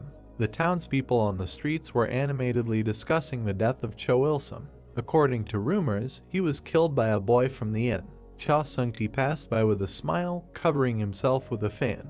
He reached the inn. The hero inhaled. He opened his eyes and looked at the energy emanating from his body. Finally, the guy conquered the tree kingdom. Now the young man is getting closer to the kingdom of darkness. Li Jaha looked at his hand thoughtfully and thought that even if he had achieved this in his previous life, his comprehension was too quick and shallow. He clenched his fist and smiled. The brunette was sure that he could become stronger than he was then. His entire room was charred. Li Jaha looked around and thought that it could be because of all the impurities that came out of the body during the advancement from the Wood Kingdom to the Dark Kingdom. The smell was also disgusting. The guy chuckled and noted that this stench was a sign of his progress. His body had become much cleaner than before. The young man looked towards the door. Cha Sung-ti's cry came from the corridor. He was perplexed by the stench. The man covered his face with his sleeve and said that it smelled like something was rotting.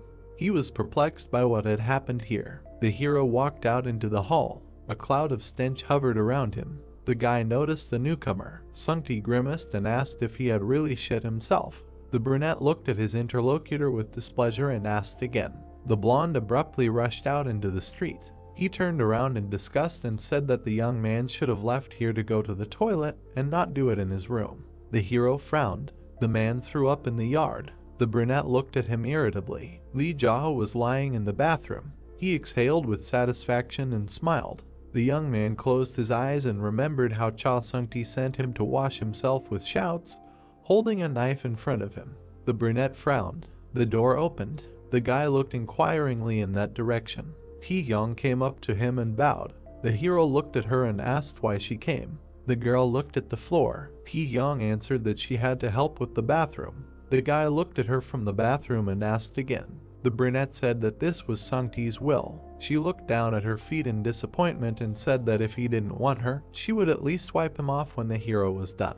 She frowned. The girl looked at the young man in surprise. Li Jaha said that there was no need to come here. The brunette calmly looked at his interlocutor and explained that she no longer needed to do such things, and he would explain to Cha Sung-ti himself. They looked at each other. The young man explained that she was not a prostitute who sold her body, but a hostess who met visitors. She needed to behave accordingly. The brunette turned away. He leaned on his hand and frowned. The hero thought that the blonde continued to force her to do something that the guy had not even asked for. The girl looked at him silently. She bowed and thanked him, and also apologized for what happened earlier. The guy did not look back at her and replied that it was all in the past. Hee-young raised her head and asked why he had turned a blind eye to the beating that time if he was so strong. The young man turned to his interlocutor and replied that it was necessary in order to use it as a pretext for revenge later. The brunette frowned and said that when it came to a gentleman's revenge, 10 years was a tolerable period. But when it came to an errand boy's revenge, the countdown began from the moment of the beating. The girl looked at him in surprise and asked if there really was such a saying. Li Jaha smiled and replied that he had just made it up himself. Hee-young shuddered and became embarrassed. The hero turned away contentedly. He threw his head back and closed his eyes. The young man thought about how they dared to use beauty in such a way, especially since things like feminine charm did not work on him anyway. He remembered his last battle in his past life. Then the rival said that using women against the hero did not work because his tastes were too perverted. So they had to use other people, and the plan failed. The boy narrowed his eyes in irritation. Cha Sung-ti ran into the bathroom shouting, "Fire!" The brunette turned around and asked him why he was so scared of some fire. The blonde came closer and said that the source of the fire was his house. The boy sat up. The hotel was engulfed in flames. The crowd gathered around. The hero was standing among the people. A man with long black hair looked at the fire and declared that he would kill anyone who helped the errand boy. His face was distorted with hatred. From behind, someone said that his brother's grave was behind the hotel. Did he really think to burn it without returning the body? Cho Sampyeong turned around and asked who said that. The hero came out of the crowd.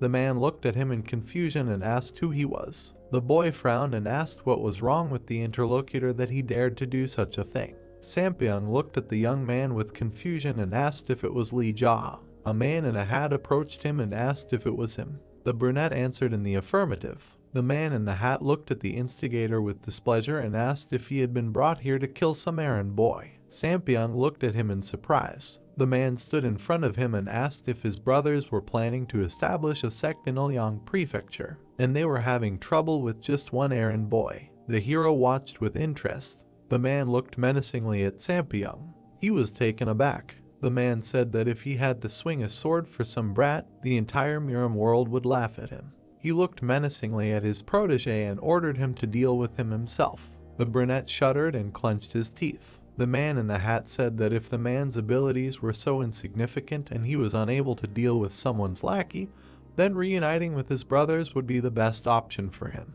Cho Sampyeong sweated and tried to object. The hero came closer and confirmed the man's words that he should have at least a bit of common sense. The boy looked at the enemy and demanded to fight him instead of forcing others to do his job. The arsonist frowned and turned to the boy. Lee Ja suggested that the loser would be burned to death. The man in the hat chuckled and noted that the boy had an inflated ego. The rivals looked at him. He came closer and introduced himself as Noong Jae-sok of the Dark Storm Castle. The man said that he would witness the outcome of the battle. The rivals stood opposite each other. Cho Sampyeong frowned and squeezed the hilt of his sword. He was trying to understand how his brothers lost to this bastard.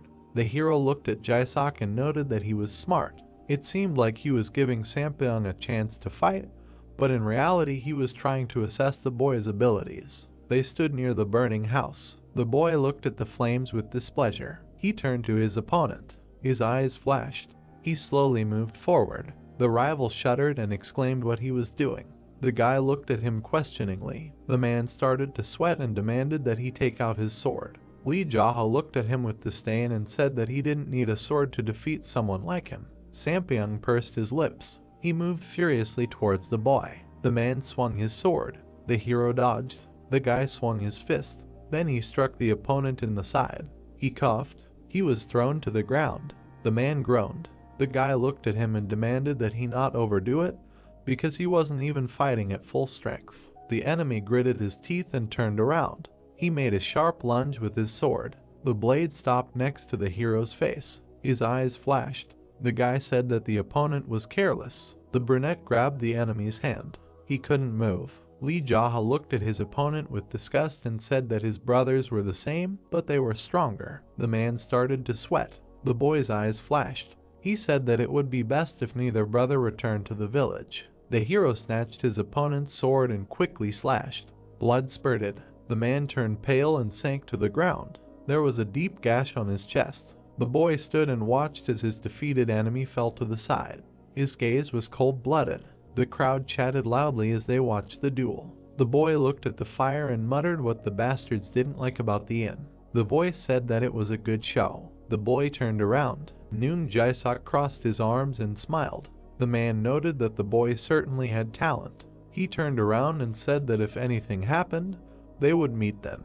The hero frowned and rudely asked where he was going. The man in the hat froze. He looked menacingly at the boy and asked how he dared stop him. The boy stood behind him and demanded that he stop playing with him. The brunette pulled out his sword and looked at his interlocutor with determination. The man froze in surprise. Lee Jaha's eyes flashed and said that if he knew and saw the one who tried to kill him and burn the inn, he would not be kind and would not let him go home. Jae-sok abruptly started to run. The guy looked at him in bewilderment. He pushed off with his foot. Several jumps. The young man landed in front of the fugitive. The man clenched his teeth and folded his arms to attack. Jae-sok lunged and exhaled, directing energy at the hero. The guy stood with his back, then turned around. His eyes reflected the approaching attack. He cut the air with his sword. A thin cut appeared on the opponent's face. The young man looked gloomily ahead. The man turned white and lowered his hand. A cut stretched across his entire body. Blood spurted from it. Noong Jae-sok fell to the ground. The hero stood above him and watched. Night. Flames rose to the sky. The inn was burning out. There were 2 corpses in front of the young man. The crowd was watching. People were terrified. Cha Sung-ti stood among them. He narrowed his eyes and pursed his lips. The blonde thought that Cho Sampyeong had now departed for the other world. The man looked at the body of Noong Jae-sok. Sung-ti frowned and tried to understand who it was. Cho's servants cowered in fear. The hero looked at them and asked who gave the order to burn down someone else's house. They stared at the young man. The boy was approaching. The servants began to apologize and beg for mercy. The brunette frowned and demanded to know on what grounds they had burned the house. The blonde man raised his hand and stepped forward. He assumed that their action was dictated by the desire to get rid of the hellish stench emanating from the house. Cha Sung-ti frowned and said that, having smelled this smell for the first time, he also wanted to burn it down. The hero's face darkened. People discussed why the inn stank of shit. Maybe someone took a shit there. The boy gritted his teeth in irritation and considered finishing off the idiot.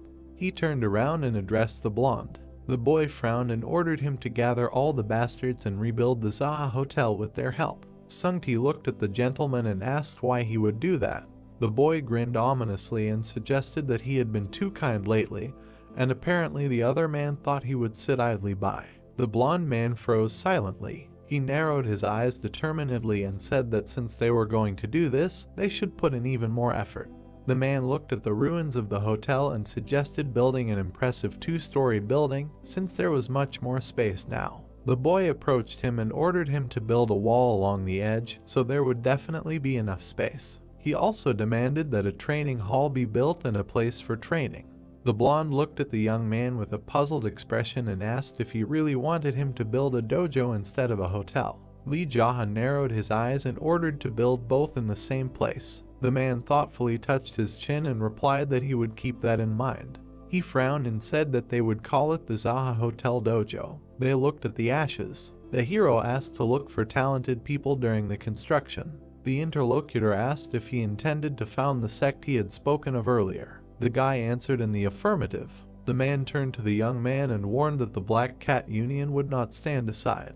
Lee Jaha grinned and replied that if they tried, he would take care of them. The hero added that the sect was just a formality. As usual, they would continue to do their business. The blonde looked at the new master and asked what he would call their sect. The boy crossed his arms behind his back and looked ahead confidently. He would call it the Full Moon Sect. The brunette looked away and thought that this was the first sect he had founded in the past, and so it would be created here. Sung-ti touched his chin and repeated the name. The man looked at the boy and asked if he should now call him the owner of the moon. The hero looked at him and replied that he could call him whatever he wanted.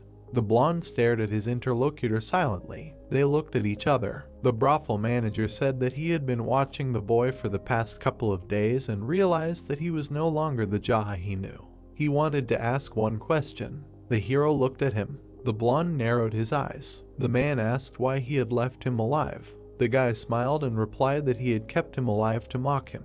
The interlocutor shuddered and turned pale. He turned away and said that perhaps it was better than death. The hero confirmed. The brothel building. The guy was sitting on the bed and meditating. Kai energy was swirling around him. He closed his eyes. He needed to perfect his Kai techniques. It was important to protect others from his past life experience. The ball in his hands emitted fiery power. The blonde bent over the parchment and wrote hieroglyphs. The sun rose. Construction work was in full swing at the site of the fire under the command of Sung-ti. Evening was approaching. The hero opened his eyes. He was still sitting in the lotus position. The brunette looked ahead and asked who had come. The blonde approached him and said that people from the Black Rabbit Union had come. The Cho brothers always greeted them as honored guests. The young man asked how many there were. He was told that there were 2. Sung-ti frowned and asked how he should treat them now since they had been greeted warmly before. The guy stood up and said that he would greet the guests. The manager narrowed his eyes and asked if he was going to fight.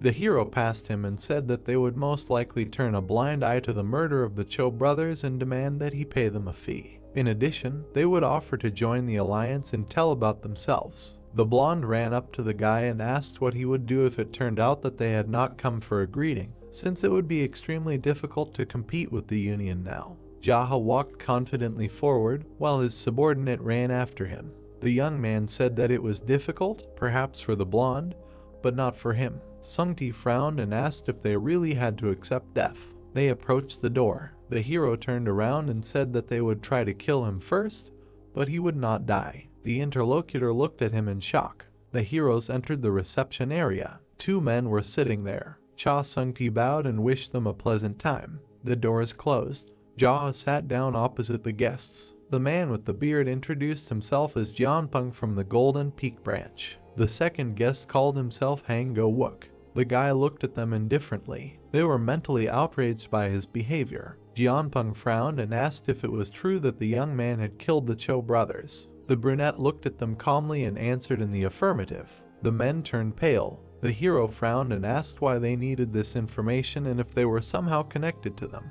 although their last names were different. The guests exchanged glances. The young man read their thoughts on their faces. They were unhappy with who he imagined himself to be just because he had defeated the brothers. The men looked at him and narrowed their eyes, trying to understand if he was so confident in his skills. Jaha confidently sprawled in his chair and asked why they had fallen silent. The interlocutors tensed up. The guy exhaled and thought that they were perhaps so calm because they had come to collect money. Jianpeng thoughtfully touched his beard. The hero was sitting on the other side of the table. The man said that Cho had promised them to found a sect in this province, but the young man had killed him. The guy did not show any excitement. The guest looked at him darkly and continued that if they reported this to the Black Rabbit Union, everything would be complicated since he had disrupted their work. The brunette smiled. He made a gesture with his hand and asked if they wanted him to pay them bribes like the Cho brothers did. The men smiled and replied that the interlocutor was not so bad.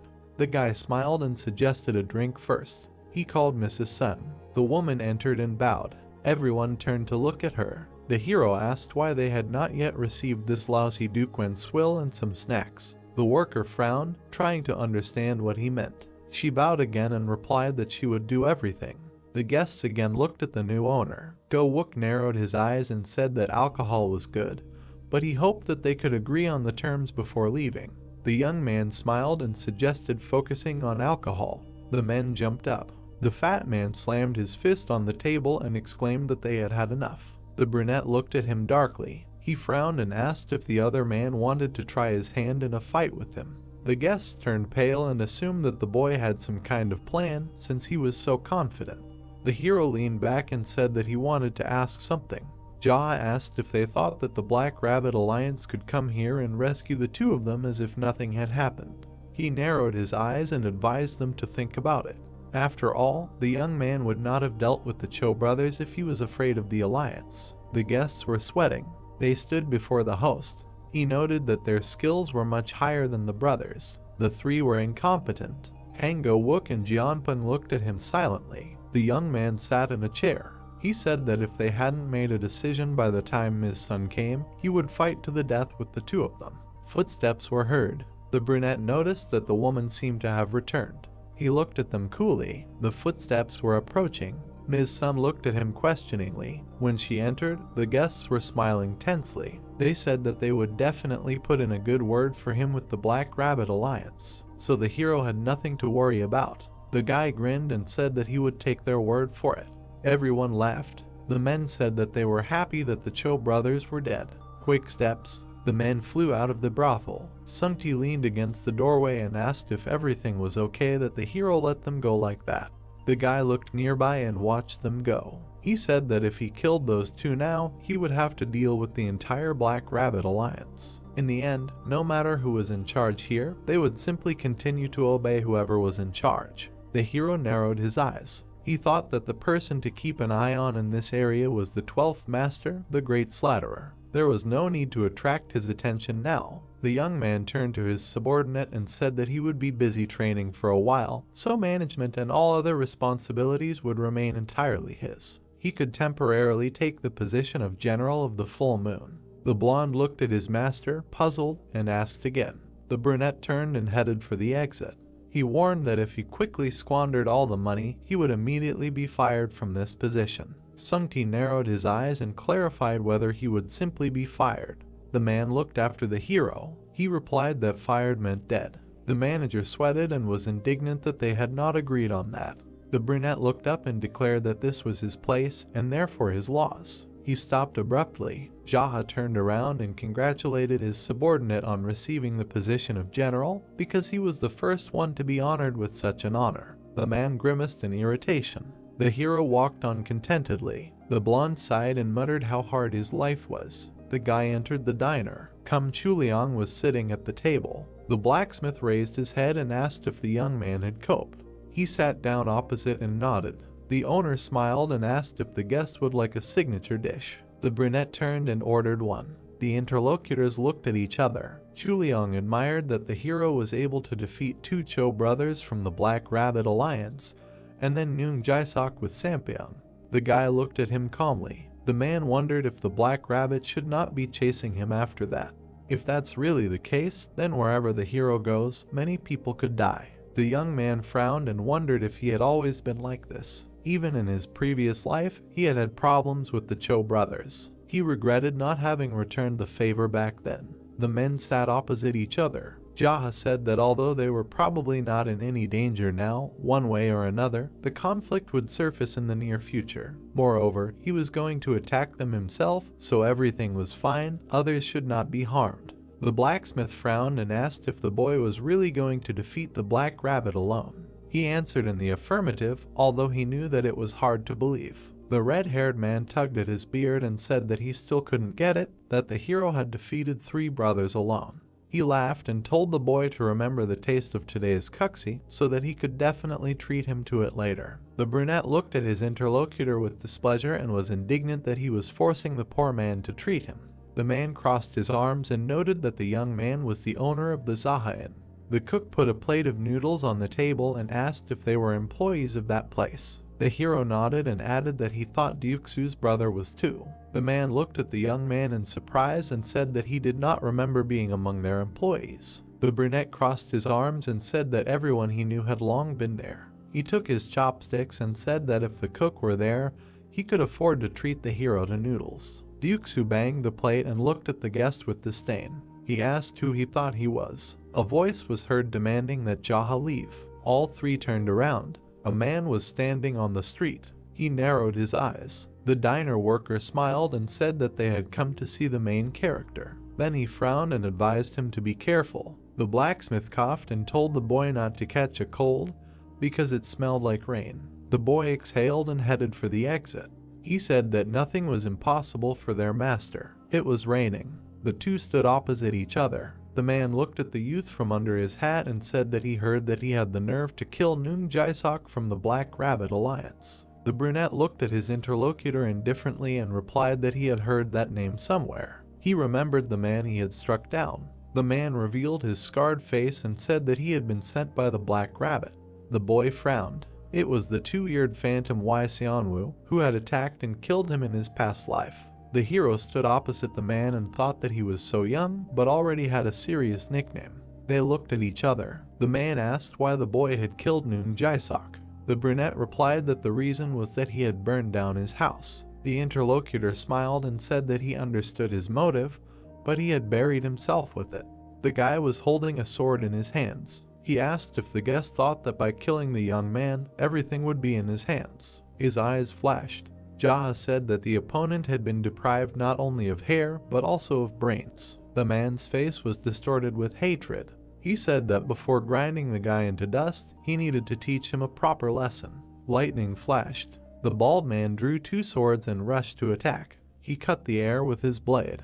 The hero dodged. He swiped his foot across the ground and sent a splash of water towards the enemy. The man covered himself from the mud and frowned. The boy was attentive. He thought that the 2-eared phantom was actually 2 people, not 1. Surely, if he was in danger, someone would immediately come running to save him. The brunette parried the attack with 2 swords with their sheaths. The bald man made another lunge. The boy jumped back. The hero took a few precise steps. He stopped and narrowed his eyes. Du Yongsu, who had been hiding all this time to deliver a crushing attack, was somewhere nearby. The boy would not let him hide any longer. Cha Sung-ti ran up to the boy. The hero asked him not to interfere and advised him to listen carefully. The blonde took off the bandage from his eye and threw it on the ground. Swing. Jaha dodged another attack. He frowned and warned his subordinate that there was another one hiding somewhere. The man shuddered and began to actively look around. There was a movement on the roof. A man with 2 swords and a scar on his face jumped down from there. He landed next to the bald man. The blonde frowned and noted that this was an unpleasant surprise. The hero smiled and thought that he had finally lured him out. Xianwu looked closely at his opponent and said that he had known from the very beginning that there were 2 of them. The young man grinned. The bald man turned to his partner and warned that Jaha was not as simple as he seemed. They rushed to attack at the same time. Everyone carefully watched the enemy's movements. The bald man was called out. The villains froze. Sung-ti swung his sword and declared that he would be his opponent. The blonde frowned and asked if the enemy knew what his nickname was. The man gripped the hilt of his sword and added that there was no need for the one who was about to be cut into pieces to know that. He narrowed his eyes and exclaimed that it was time for him to get ready. The 3 of them looked at him silently. Sung-ti gritted his teeth and said that he might be sad, but after the blonde cut off his head, he would no longer have to worry about being bald. Xianwu was furious. He cut the air with his sword. The brothel manager raised his sword to defend himself. An attack fell on him. The man was thrown back. The blonde was lying on the ground. The hero looked at him, dumbfounded. The subordinate did not move. The boy narrowed his eyes and demanded that the idiot get up. Sung-ti stood up in displeasure. The youth exhaled. The subordinate brushed the dirt off his kimono. Jaha looked at him and asked if he really thought that would work. The man was embarrassed and said that if it weren't for the rain, they would have definitely fallen for it. The blonde wiped away the dirt and muttered that the moment they let their guard down, he would cut off their heads with a precise move of the blade. The brunette silently condemned him. The villains grimaced with anger. The bald man hissed that they were fooling around right in front of them. The manager pointed at the enemy and noted that due to the lack of hair, it seemed as if raindrops were dancing on his bald head. Xianwu was shaking with hatred. He cursed and swung his weapon. The blonde man flinched. The master parried the attack, shielding his subject. The enemies looked at each other. The bald man swung his other hand. The youth parried the attack again. The man bared his teeth. The hero turned and stood firmly. The killers watched carefully. The blonde man narrowed his eyes. Everyone stood in the rain. The guy was serious. Since he returned to the past, this was the first time he felt something like this. The young man smiled and thought that fighting was so fun. Yangsu frowned and noticed that his opponent was grinning.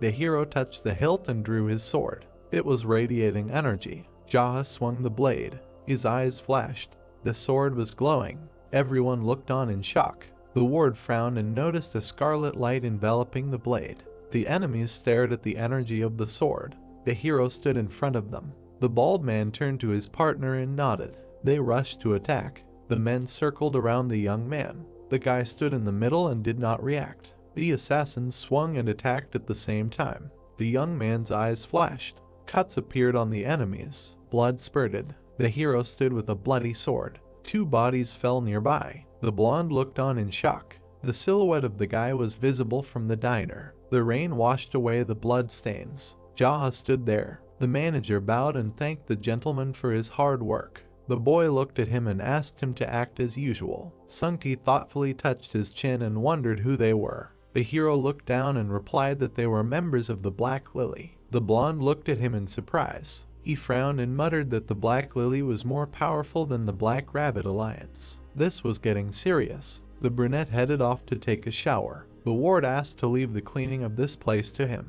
He watched the master leave. The blacksmith crossed his arms and looked in that direction. The man realized that the boy killing the brothers was not a fantasy. The rain did not stop. The boy was lying in the bathtub. His growth of power had definitely accelerated significantly. He was worried that the people who were supposed to die by his hand in the distant future were dead now. The boy closed his eyes. Now the list of groups to deal with also includes the Black Lily and the Black Rabbit Alliance. The boy lowered his head. Silence. The boy opened his eyes and thought that the sounds from the street suddenly died down. Someone was running down the hallway. 2 men appeared in the doorway. The hero turned to them. They were the owner of the Lee brothel, Song Woo-jiam, and the owner of the Shi brothel, Yoon Jung-gu. The brunette narrowed his eyes and asked if it was Cha Sung-ti who had prompted them to do this. They rushed at the boy. The wooden bathtub cracked. Water splashed everywhere. The men closed their eyes. The hero jumped up and grabbed them.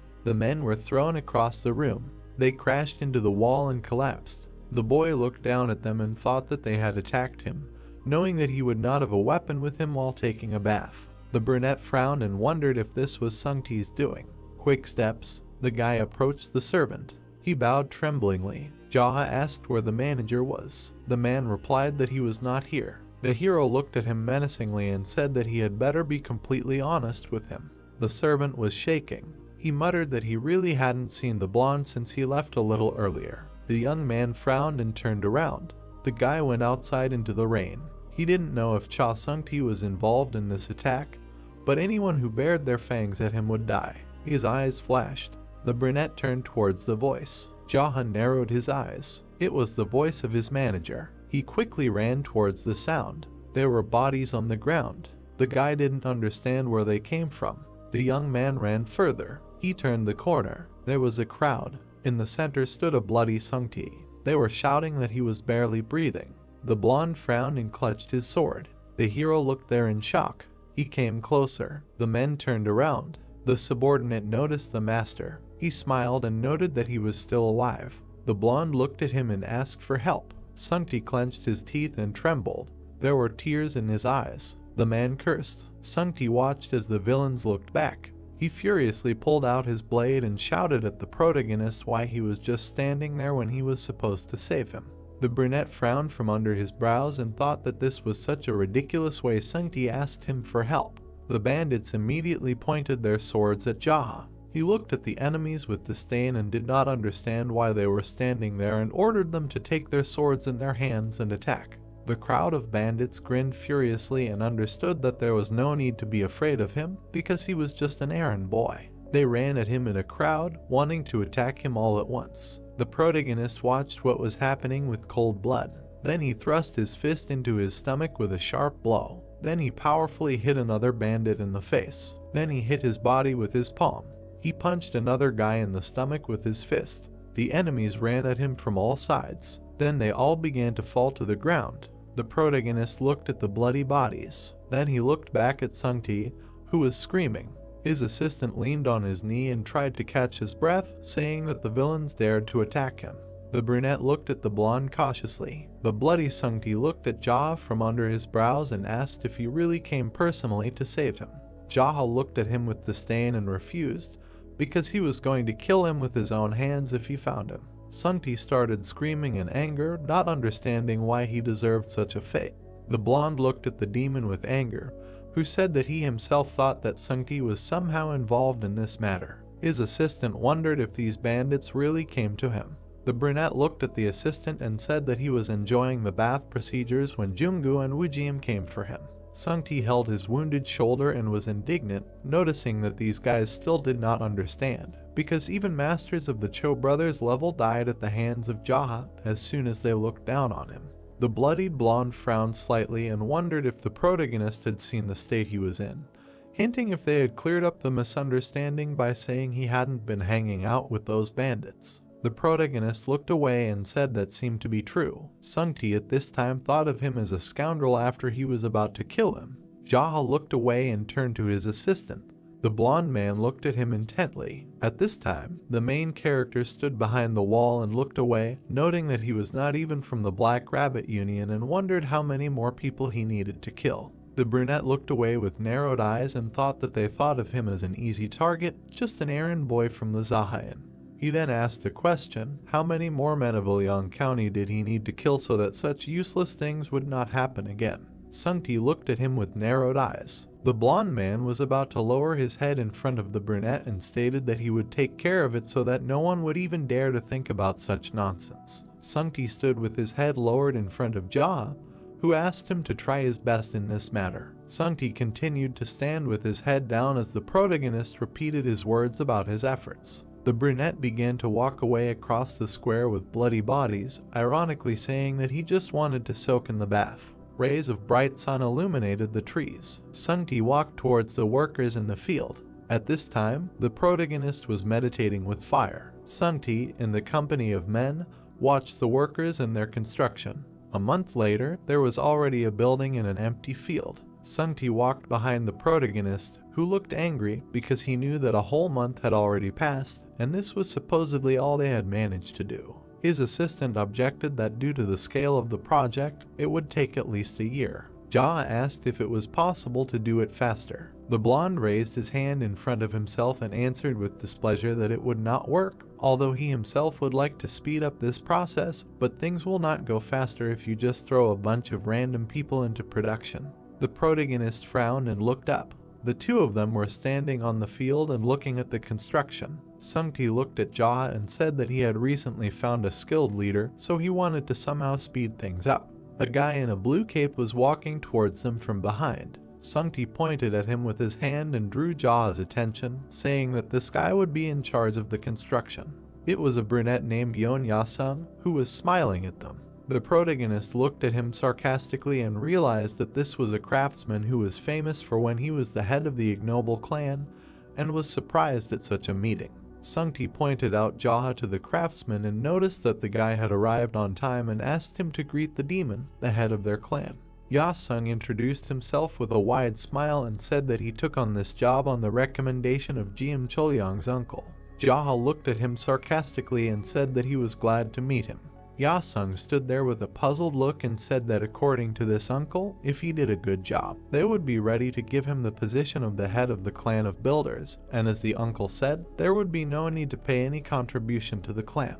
The craftsman stood in front of the head of the clan and asked if this was true, to which he received an affirmative answer. Yasung began to smile widely and said that this would be enough for him, and he would be happy to work with Jaha and make something truly amazing out of the Zaha Hotel. Yasung extended his hand in front of the head of the clan and said that before that he wanted to ask him for something.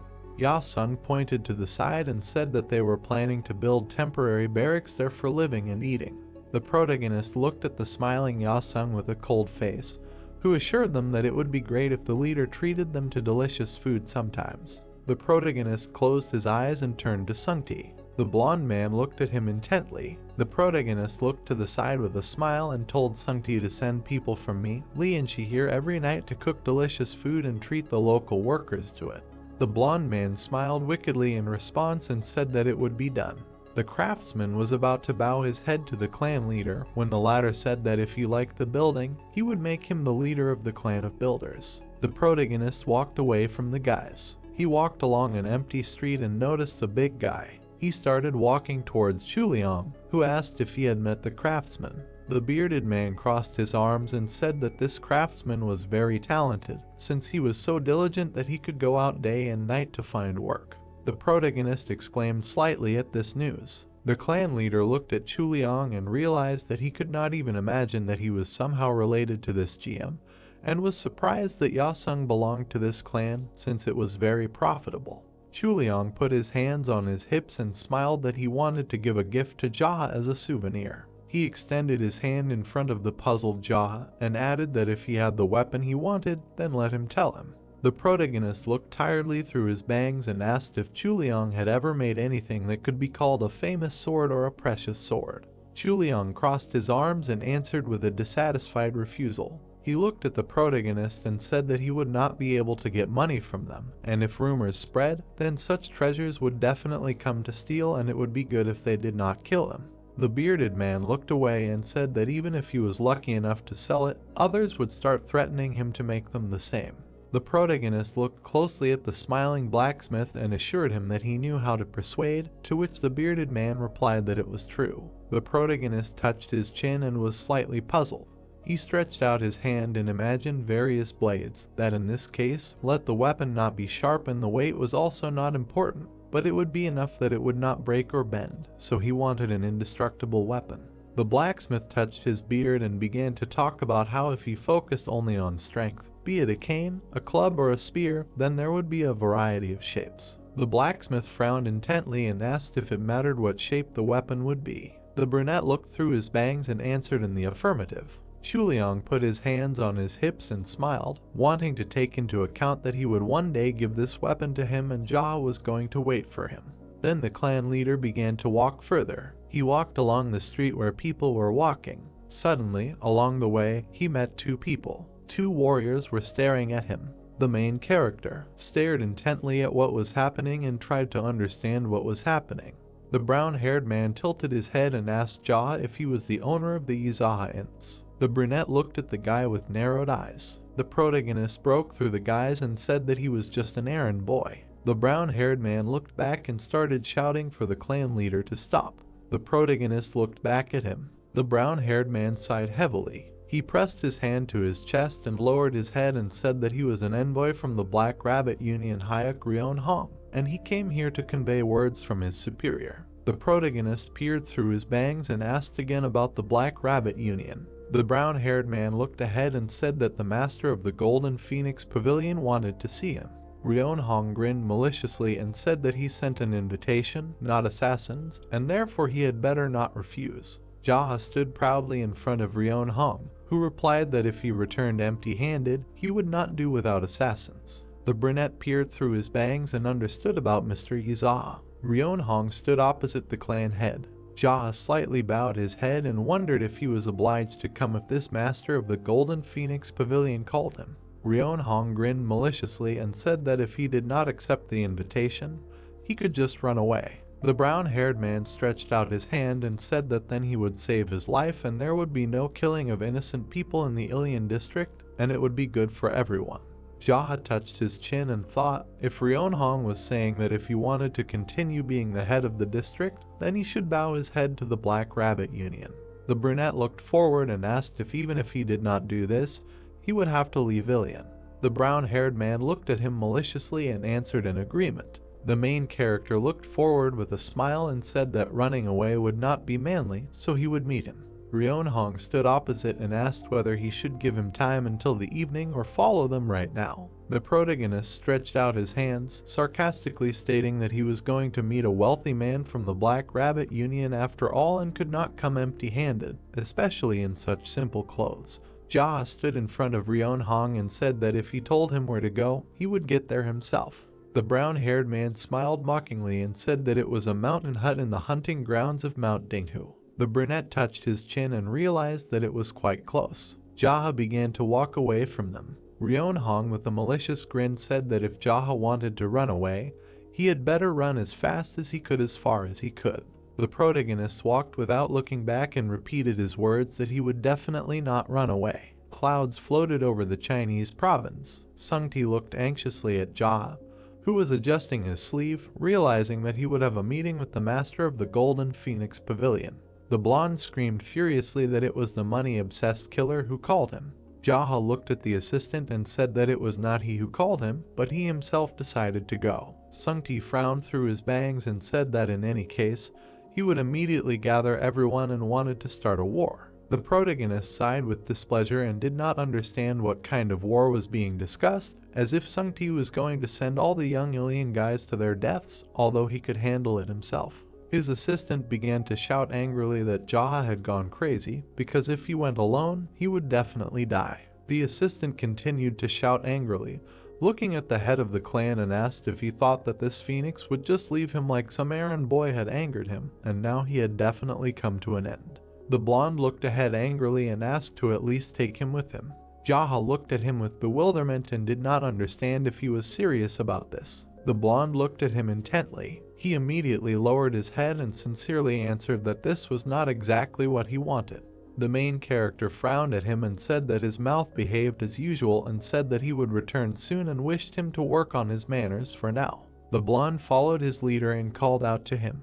Jaha looked back. The guy was holding out a red cape. He held it in his hands and asked Jaha to put it on. Sungti held the cloak and looked at Jaha, who did not understand what had happened to his assistant because it was the clothing he treasured so much. The assistant replied that it was. The clan leader looked closely at the assistant and said that it could have been torn because he was not going to have fun. Sungti grinned maliciously and said that he could have torn it to shreds. The brunette mockingly closed his eyes. The red cloak fluttered in the wind. Jaha put it on and went ahead, saying that he would return soon. Sungti bowed before Jaha and said that he would definitely improve. The assistant bowed before the leader, who was leaving. It was a mountainous area. 2 guards stood in front of the door. Ryeonhong crossed his arms and realized that he was only waiting here because of his master's order, but he thought that this errand boy must have run away. Suddenly, he became wary when he heard a sound. He saw Jaha walking along the path. He was slightly stunned and realized that the guy had not run away and thought that he had decided to bow his head and be subordinate to the Black Rabbit Union after all. The brown-haired man made a dissatisfied face and thought that the errand boy was too greedy. The protagonist stepped onto the ground.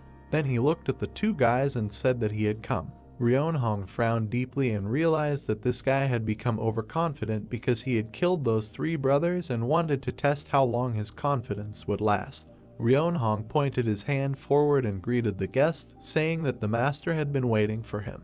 The door opened. The protagonist followed the brown-haired man. A healthy man was sitting in front of a fire. The protagonist was looking at him intently. It was the healthy master of the Golden Phoenix Pavilion, Ban Sa-woong. The brown-haired man bowed his head to the master and said that he would come to the owner of the inns. Sa-woong frowned maliciously and said that he should not be made fun of by this statement.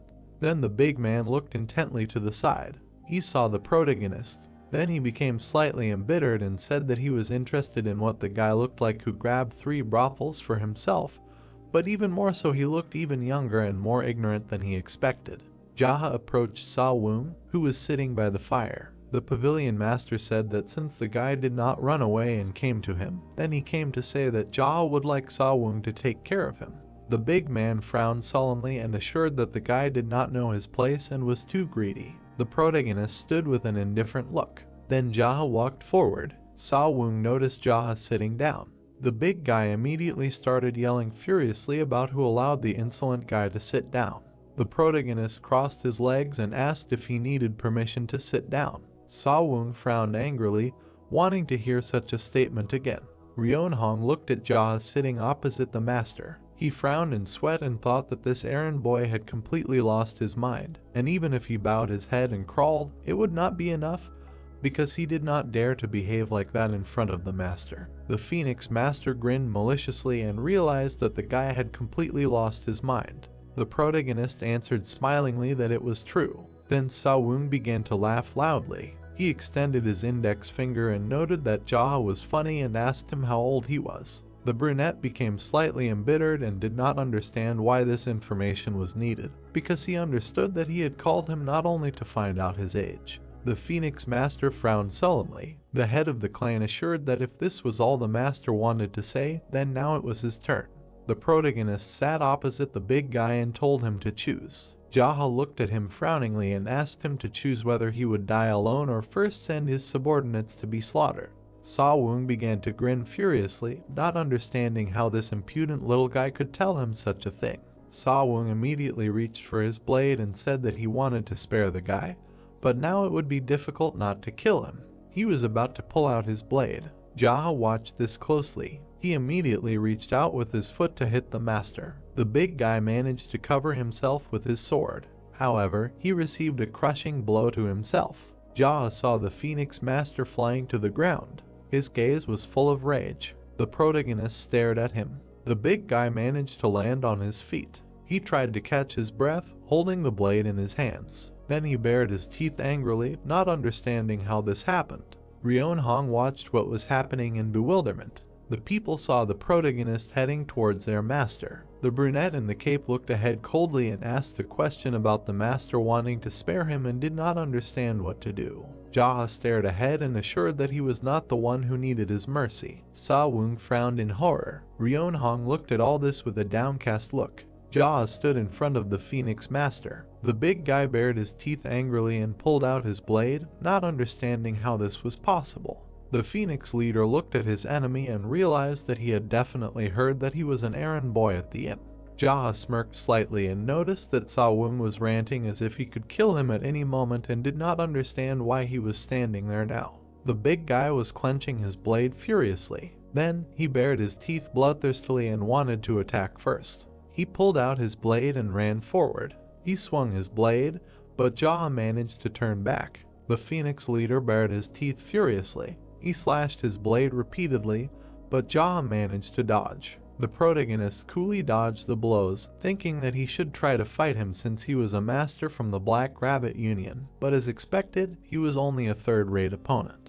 Then, the protagonist swung his hand. He dealt a crushing blow to the big guy's body. The Phoenix master wheezed, spitting out blood. He flew back slightly from such a blow. The protagonist's foot left the ground. The main character flew with his blade towards the head of the Phoenix. Sawung frowned furiously, realizing that a sword was coming at him. The red color of the blade cut through the air. The main character struck with the blade, cutting off the enemy's head. The main character looked through his bangs with cold blood. He saw how blood splashed through the air. All the warriors drooped and were stunned by the death of their leader. Ryeonhong was stunned and drooped. Jaha lowered his bloody blade to the ground. The brunette looked back at the warriors and asked them if they saw what would happen if they touched the errand boy from Ilion. The brown-haired man stood there with a sullen expression and realized that the master couldn't even fight back properly and was defeated so easily. Jaha looked away and asked about who wanted to die after their Phoenix master. All the warriors immediately became wary and wilted. One of the warriors began to step forward and said that right now the guy attacked the Black Rabbit Alliance. The blonde guy frowned slightly and asked Jaha about how he was going to deal with this. The brunette looked at him arrogantly and wondered why he should care, because they could die right here at this very moment.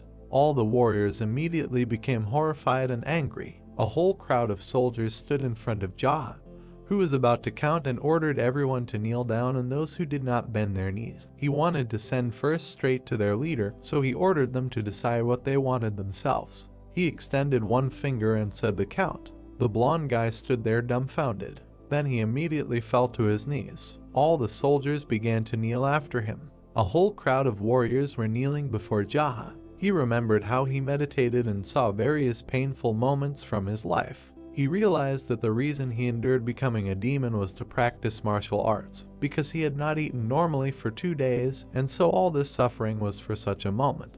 The wind was blowing the protagonist's hair. He watched as a whole crowd of warriors bowed before him. The blonde guy looked askance and asked if Jaha would spare them. The brunette was slightly perplexed, not understanding why he should suddenly do this. The blonde guy with a dejected look assured that Jaha himself said that if they kneeled, he would spare them. He looked at the frightened soldiers and repeated that he would send first those who did not kneel, and there was no talk of mercy. The blonde guy began to angrily shout that they be allowed to survive. Jaha looked at them with confusion and asked why he needed to do that.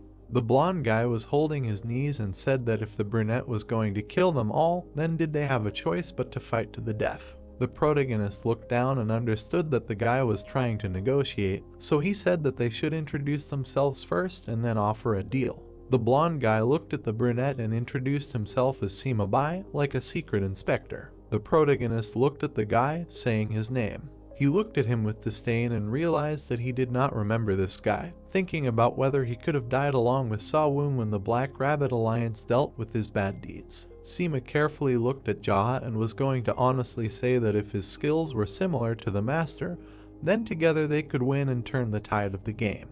The protagonist looked at the guy with trepidation and wanted to hear his addition. The inspector looked through his bangs and said that he thought the boy hadn't demonstrated all of his skills, and Sima was holding back some hot-tempered guys. The main character looked at him sarcastically and was impressed because the errand boy was hiding his martial arts skills and learning techniques. He looked at the whole crowd of bowed warriors. Then he approached the inspector and said that he was accepted, and if he was quick-witted, then let him try to survive because it would be natural. He immediately clenched his fist enthusiastically. Then he suddenly froze, trying to understand what concerned the others. The main character narrowed his eyes and said that he needed to get rid of everyone who knew, because suddenly one of them would inform the Black Rabbit Union. And if a full-scale war with the union of this black clan began now, it would be harder for him to move towards his goal. Jaha pulled out his blade and told the others to attack him, and he didn't mind, even if it was all of them.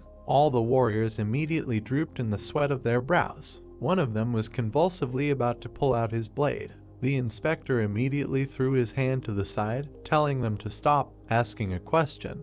Wouldn't all this be resolved if they simply did not report to the union under any circumstances? The brunette looked at Seema arrogantly and said why would he believe that?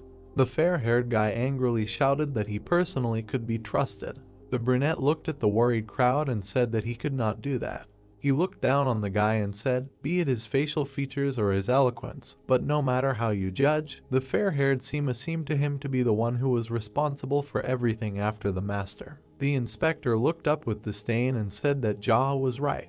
The protagonist looked at the inspector with disdain and said that his boss, the master of the Golden Phoenix Pavilion, was dead, and if he came to the authorities with such news without a single scratch, then he would hardly be left alive. The blonde guy was angry with sweat. He stretched out his hand and said that these bastards, too, like the master of the Golden Phoenix Pavilion, died, and no one even rushed to his aid, and everyone just watched his death. All the warriors in black cloaks were horrified. The protagonist added that perhaps they would be able to survive, but the brand of a half-traitor would not go away, and then it would be obvious what kind of life awaits them in the Union of the Black Rabbit. The inspector immediately lowered his gaze. He held the blade in front of his face and wanted to begin. Suddenly, the inspector cried out, looking at Jaha, and said that he had come up with a plan and asked to listen to his words and then make a decision. The protagonist crossed his arms with a smile and realized that the guys were as smart as if they had been reborn as Juge Liang or Sima to come up with this method. The inspector enthusiastically stated that all they had to do was go and steal the money from the hut and basically commit an open crime together. The protagonist stood in front of a crowd of warriors. The blonde guy spread his arms and said that in fact, this hut was full of money that the master had embezzled. And if the higher-ups found out about this, everyone in the Golden Phoenix Pavilion would have to die because they kept their mouths shut and cooperated.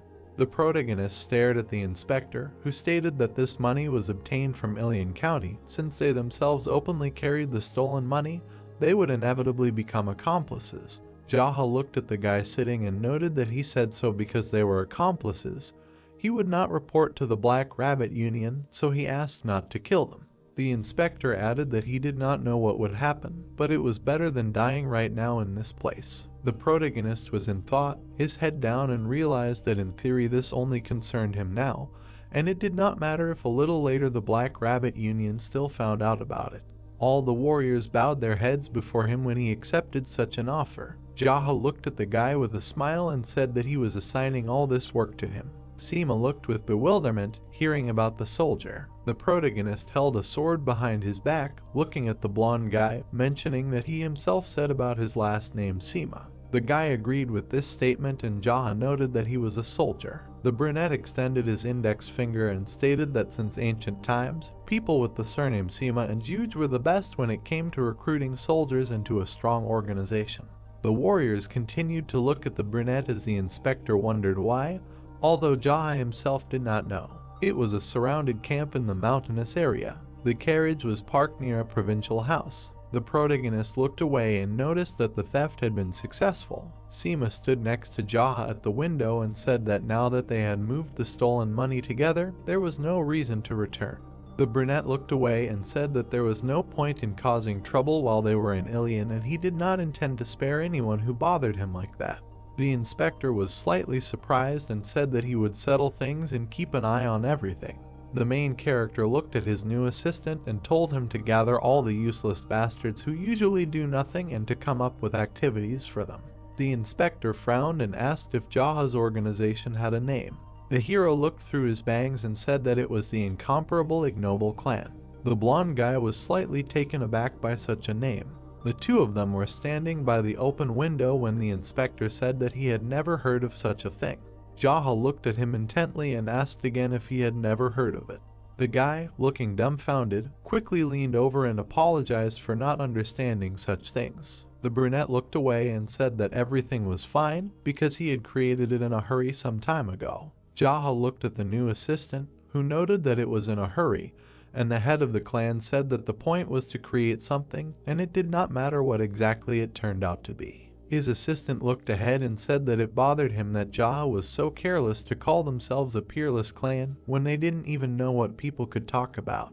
Jaha looked at the sweaty boy and said that it was okay because being peerless meant having a miserable life. Sungti's cry was heard, trying to find out what was being dragged outside. Sungti burst into the room and asked where they got all this, as if they were learning to steal. The brunette looked at him and said that it was the money stolen by the master of the Golden Phoenix Pavilion, as well as the funds for building their guest house. Sungti was slightly angry at this news. Sungti looked at Jaha with an angry look and asked him if he had brought money from the Black Rabbit Union here and for what. The protagonist looked away and said that he wanted it that way because it was the will of the errand boy and the will of the clan leader along with the will of the thief. Sungti continued to frown from under his bangs. He immediately said angrily that he, of course, understood the wish of the errand boy as well as the clan leader, but wondered what they should do if this became the reason for the Black Rabbit Alliance to attack their district. Sungti started waving his arms wildly, noting that Jaha himself knew that the Black Rabbit Alliance were people who stole money, not people who could be stolen from, and they were the very same scoundrels who would capture and beat up thieves and then take everything away. The main character looked at the angry assistant coldly and said that he had been doing well with everyone, so everything should be fine. Sungti grabbed his head and sighed heavily, thinking that he would go crazy like that. The main character stared ahead and told Sungti not to worry, because if someone from the Black Rabbit Alliance came, they would just beat the clan leader's face. The blonde man stood there with a dejected look and ironically noted that it sounded great. The dejected assistant looked at his leader, who suggested that it was possible to torture and torment the leader of the union, or depending on the situation, it would be good in principle if the leader of the union became a subordinate. The assistant replied that torture and subordination also sounded great when he heard that in general it would be possible to kill them. Sungti began to laugh loudly when he heard about killing the villain, noting that his leader had such a great plan, and he was worried about it in vain. Jaha looked animatedly at the assistant and noted that he said that there was no need to worry. Sungti looked at the sky with an angry expression and ironically noted that it would be worth him to say something meaningful, then he would calm down. The protagonist looked at him indifferently. Then he slightly bared his teeth and said that, looking at Sungti, everyone would probably be worried too, and he expressed his understanding of the feelings. The assistant bowed his head to Jaha, who gave him the order to tell all the clan leaders to gather at the inn's wasteland. The blonde looked up at Jaha, trying to find out who exactly he was talking about, since he himself was still unaware of the situation. The protagonist introduced Yuxu of the merchant clan, then Chuliang of the blacksmith clan, and a smiling Yasung of the builder clan to be in front of him. Sungti smirked slightly and said that it would be done. The protagonist sat at the wasteland with the boys by the fire. Chuliang crossed his arms and mockingly asked what their clan leader wanted to say. The brunette looked at him. He narrowed his eyes slightly and said that he wanted to inform them about the principles of the ignoble clans. Yuxu slightly grimaced, hearing about the principles. All the boys looked at the protagonist, who said that from now on, everything that happened in this clan would be his fault, and if there was a problem, they should say that it was all the clan leader's doing. The four boys sat opposite him and were surprised. Jaha extended his hand and said that if anyone came and asked them where the clan leader was, they did not have to remain loyal and silent, but simply reported where he was, and if anyone interrogated them, they should say that only the clan leader knew about it. He raised his index finger and said that this was the first principle of action in their clan. The four boys listened to him attentively. The blacksmith crossed his arms and said that saying that the clan leader was to blame for everything could hardly be called a principle of action. Jaha leaned forward, looking up from under his brows, and said that if he were to explain further, he had no talent for making noodles, so he decided to focus on influence. Chuliang frowned sharply, asking if that was real. The boys sat across from the protagonist and began to discuss that Jaha finally admitted that he was bad at making noodles. The protagonist looked forward with a tired expression. He immediately lowered his head and wanted to change the topic, adding that anyway, Uncle Jiam, who ran the forge, or Hyam, who ran the inn, had no desire to become influential. Chuliang and Yuxu agreed, saying that they were lost among them. The brunette looked forward and assured that the two of them probably thought the same thing. Smiling, Yasung replied that it was true. Sungti extended his hand and said no. All the boys looked at the blonde with bewilderment. Jaha crossed his legs and said that most of their clan thought the same way, but he was different.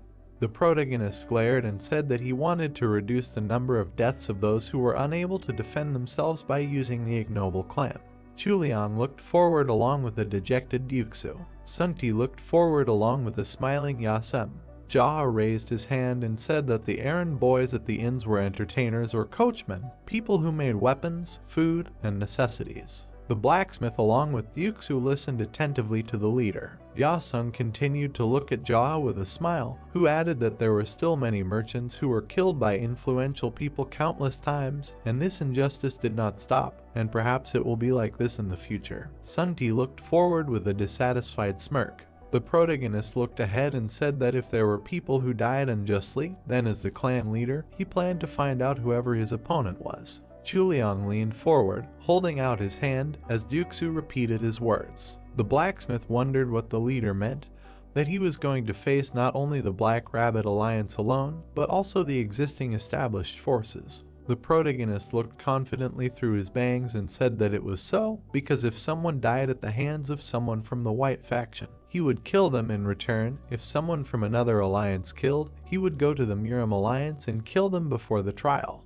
All the guys were sitting around the fire when the brunette said that he was the leader of the ignoble clan.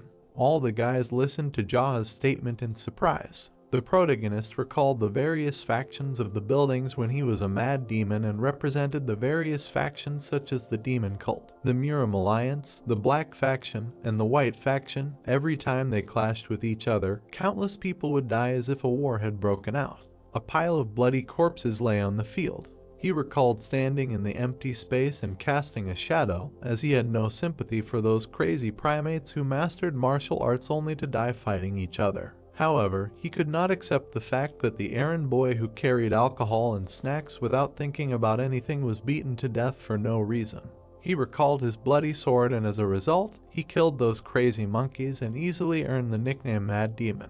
The corpses were piled on top of each other, and he said that he was being frivolously pointed at and criticized. His hair was blowing in the wind. Back then, no matter what he did, he was called crazy, and there were even cases where he took on crimes that he did not commit. He thought about how, in truth, there were many cases where he did not explain anything, simply because he was bored. He remembered how he looked arrogantly through his hair, and he realized that on top of all this, given his temperament, he became a martial artist in no time. His black demon form stood above the black moon. He thought about what it was like to run away from the Murim Alliance during training to kill the leader of the demon cult, although now everything was different and no matter who he fought, he was the first to find a reason to fight.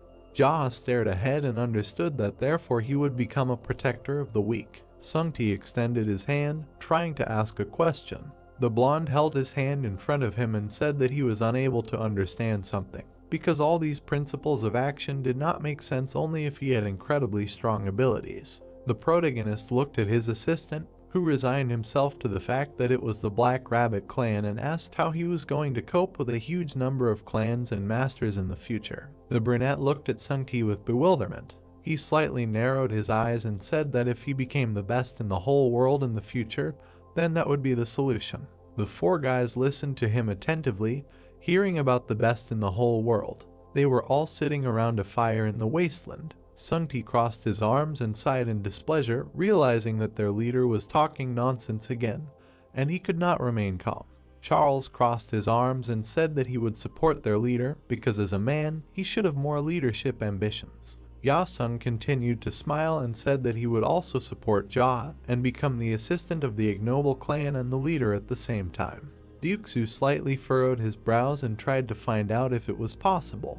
The blacksmith looked at the blonde man in confusion, who began to say that there were countless clans and masters, as well as geniuses with outstanding martial arts skills. He noted that it was said that most of them began practicing martial arts before they could even walk. The protagonist looked up from under his brows and said that they were like that.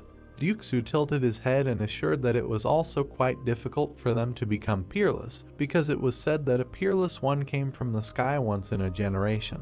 The protagonist looked at Duxu with displeasure, assuring him that it was someone from the sky. The protagonist suddenly froze, realizing that it was him. All four boys stared at him.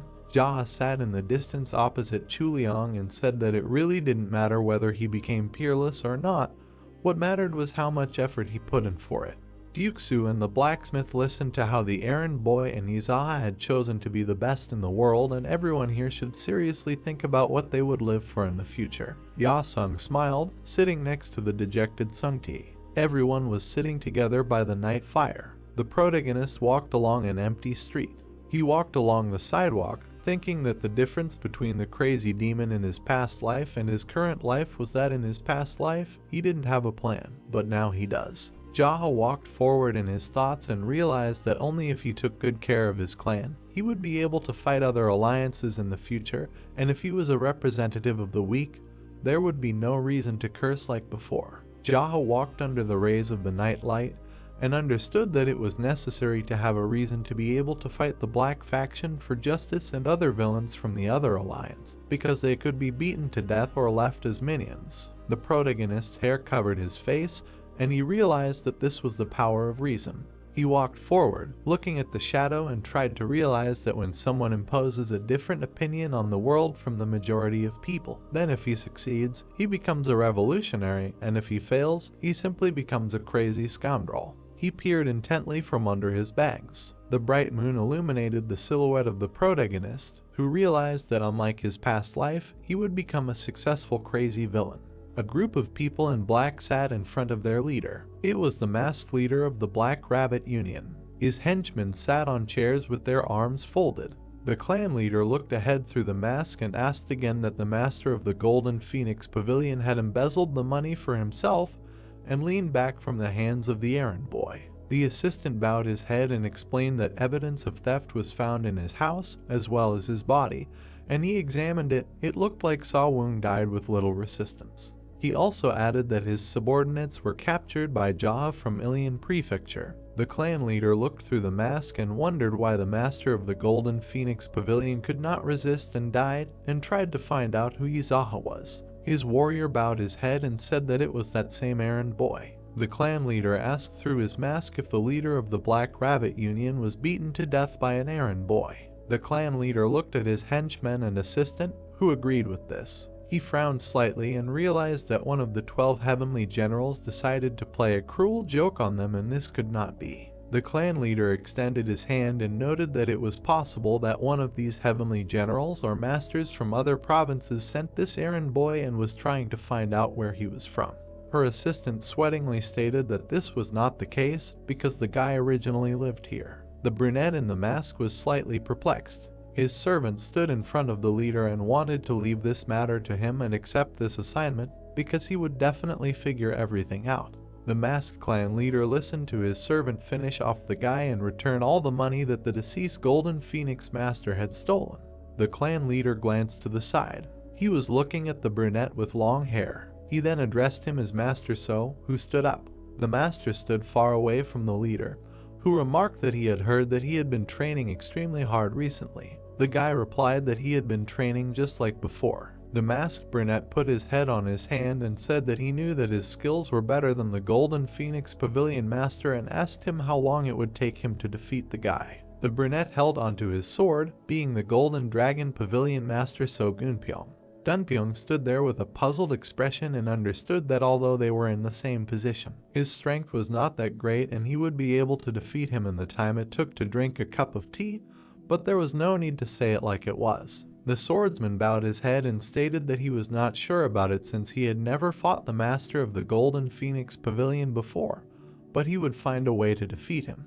The clan leader frowned slightly and said that in that case, he wanted to hand over the matter to him and test his skills at the same time. Gunpyeong was suddenly stunned, realizing that the clan leader wanted him to fight the enemy that killed Sa Wung so easily and simply, and was trying to find out his intentions. The brunette with the sword immediately bowed his head and accepted this order. The clan leader stared at the master and stated that there was no need to bring subordinates and make a fuss in order to eliminate this guy, so he ordered him to take care of it alone.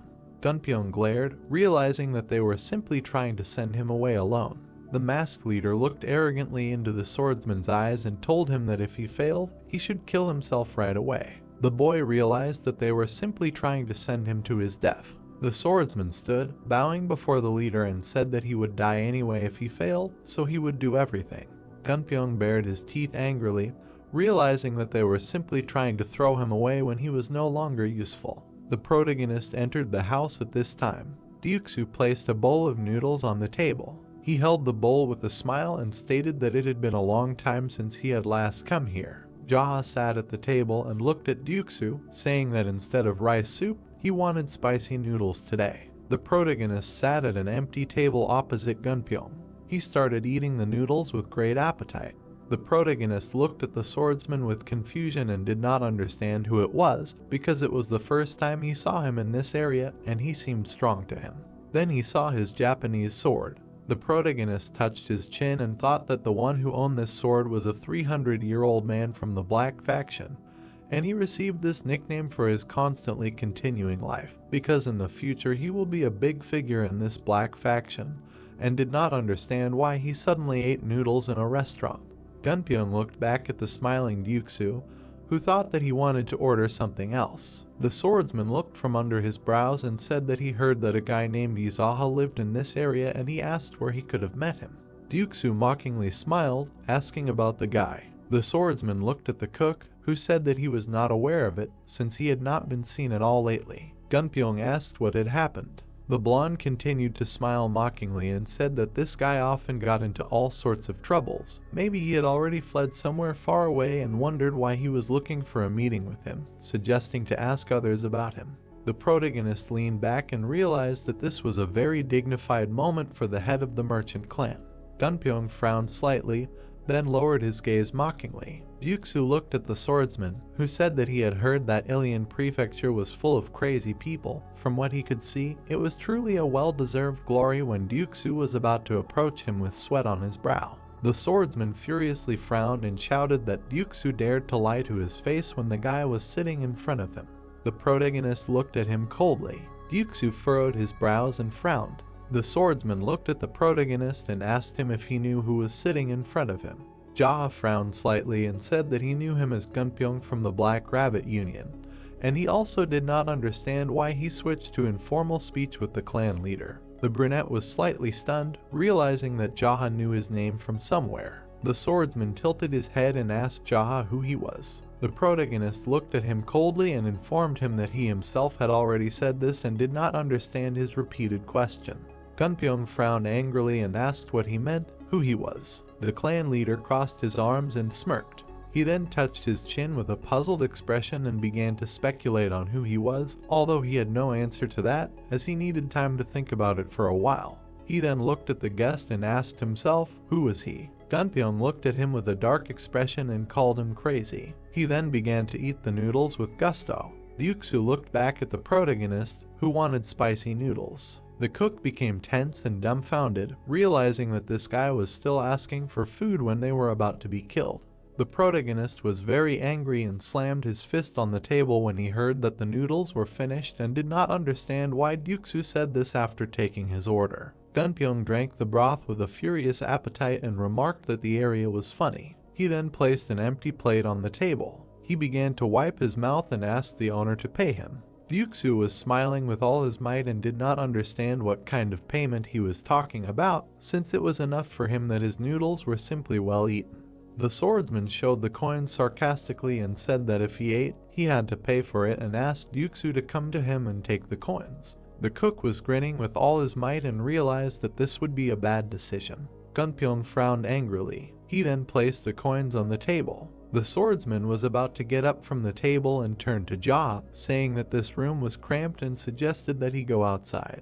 Gunpyeong also looked back at Ryuksu and spoke to him. The swordsman looked at him with disdain and said that the noodles were delicious and he would come again. Then Gunpyeong began to leave, taking the blade with him. The protagonist approached the cook and asked him to give him a kitchen knife since he did not bring a weapon with him. Ryuksu was completely stunned in the sweat of his brow. Jaha stood in front of the other swordsman. Gunpyeong looked at him from under his brows and asked what he was going to do with a kitchen knife in his hands. The protagonist was holding a kitchen knife in his hands and said that he simply did not bring his weapon. The swordsman frowned angrily at this. He saw how the protagonist timidly held the kitchen knife. The protagonist brought the knife to his face and noticed that it smelled like garlic, and if this juice seeped into the wound, it would be quite painful. The brunette looked at him through his bangs and told the guy to get ready because if he touched the errand boy, he would immediately get hit by a kitchen sword with the smell of garlic, and asked him to imagine how it would hurt when the garlic juice got into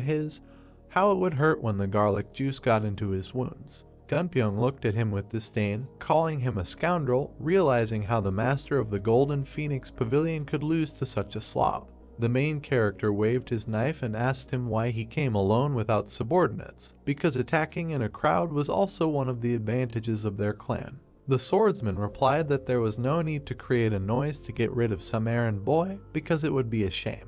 Jaha looked at him angrily and asked whether it would really be a shame for him to fight him. Gunpyeong frowned in response and said that they couldn't even have a normal conversation, and asked him if he really killed the master of the Phoenix Pavilion. The protagonist stared at him and asked why he had such a puzzled expression, as if he had just been disposed of.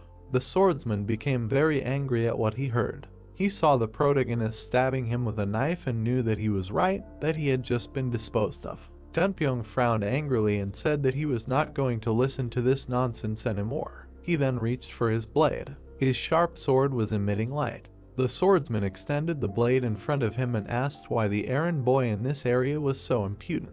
The protagonist calmly crossed his arms and replied ironically that he did not understand why some unknown guy was so self-confident. Gunpyeong became furiously angry at this irony. The swordsman immediately rushed to attack. The swordsman flew to attack the protagonist, who managed to jump back. Jaha looked at him intently and realized that his sword was quite sharp and strong, but if he tried to reflect it with a kitchen knife, then the blade would be finished. Gunpyeong tried to cut the air with his blade, trying to hit Jaha. The protagonist looked down and realized that introducing internal energy into the kitchen knife would be completely ineffective. Gunpyeong bared his teeth furiously. He swung his sword. The protagonist deftly dodged his attacks. He bounced off the ground with his foot. The protagonist managed to run away from the enemy's back. The swordsman grinned angrily, looking back. He continued to try to cut the main character with his blade, who dodged. Their legs stepped over each other. Jaha dodged the enemy's attacks. Then he jumped back, dodging another attack. Gunpyeong flew at him with a sharp blade. The swordsman almost managed to plunge the sword into Jaha's body. However, he suddenly tensed up with his gaze. He slammed his sword down as Jaha dodged. The protagonist looked at him and understood that his skills were quite good, but he still had a lot to learn. He pulled his fingers towards the enemy's blade. The swordsman tensed up and was angry. The protagonist threw the enemy away with his hand. Gunpyeong flew back, raising a cloud of dust. The brunette looked at him with trepidation and understood that the guy had finally realized that he was the only one here who had lost his mind and his stupid attacks would not work on him. Gunpyeong frowned furiously and did not understand who was in front of them and how he managed to predict his every move. They stood opposite each other and Jaha stated that he came to him knowing that he was underestimated, and therefore continued to talk nonsense about him. The swordsman began to shout furiously for his enemy to shut up, because he knew perfectly well that he was asking about something else entirely, or whether he had some kind of status, like the head of the union, or whether he was one of the 12 heavenly generals. The brunette peered through his bangs and noted with irony that the guy first asked a question, and then told him to shut up. He added that what else could he do if his movements were so sloppy that he could easily follow them. Gunpyeong held the blade with his legs wide apart. The protagonist stood in front of him and did not understand why the guy was sharing, because Gunpyeong had mastered the useless martial arts that their clan's slaves were taught. The swordsman continued to grin and did not understand why he was suddenly calling his swordsmanship like a slave's. The protagonist sighed and said that all 12 heavenly generals were actually slaves of the great slaughterers. The swordsman tensed up in bewilderment. The protagonist stared at him and said that even calling them slaves was too much because they were not just the black faction, but pawns of the great slaughterer's slaves. The protagonist looked at him with disdain. The swordsman was perplexed by such news, frowning. The brunette continued to look at him with disgust and called them slaves, because they were an ordinary cleanup crew. The swordsman continued to frown even more. The brunette looked through his bangs and said that it was an organization that provided all possible means to women, and he only existed to lick his ass. Gunpyeong furiously shouted for the guy to shut up. The protagonist spread his arms and said, "How should I look at this situation? Even these 12 heavenly generals, they were also disciples of a slave. The guy crossed his arms and said that they were told to wear an ugly mask, and they wore it. They were told to kill, and they followed all their orders. The protagonist waved his hand. He said that to take over any organization, then immediately take for the entertainment of the great slaughterers, they organized everything, determining the ranks. The protagonist looked at the fighter arrogantly. He said that these are scum who pay tribute and give women to the great slaughterers just to suck up. Gunpyong angrily goggled his eyes. He bared his teeth, thinking that he wanted to say that he was wrong. The brown-haired man's hand was shaking. He did not understand why he could not object to a single word of that boy. The head of the clan looked intently at the fighter, asking why he was so surprised, and that he thought that he was at least a little cool. The brunette grinned slightly, saying that there was no need to consider himself some kind of loser, and that the great slaughterers was just an old pervert who would later also die at his hands.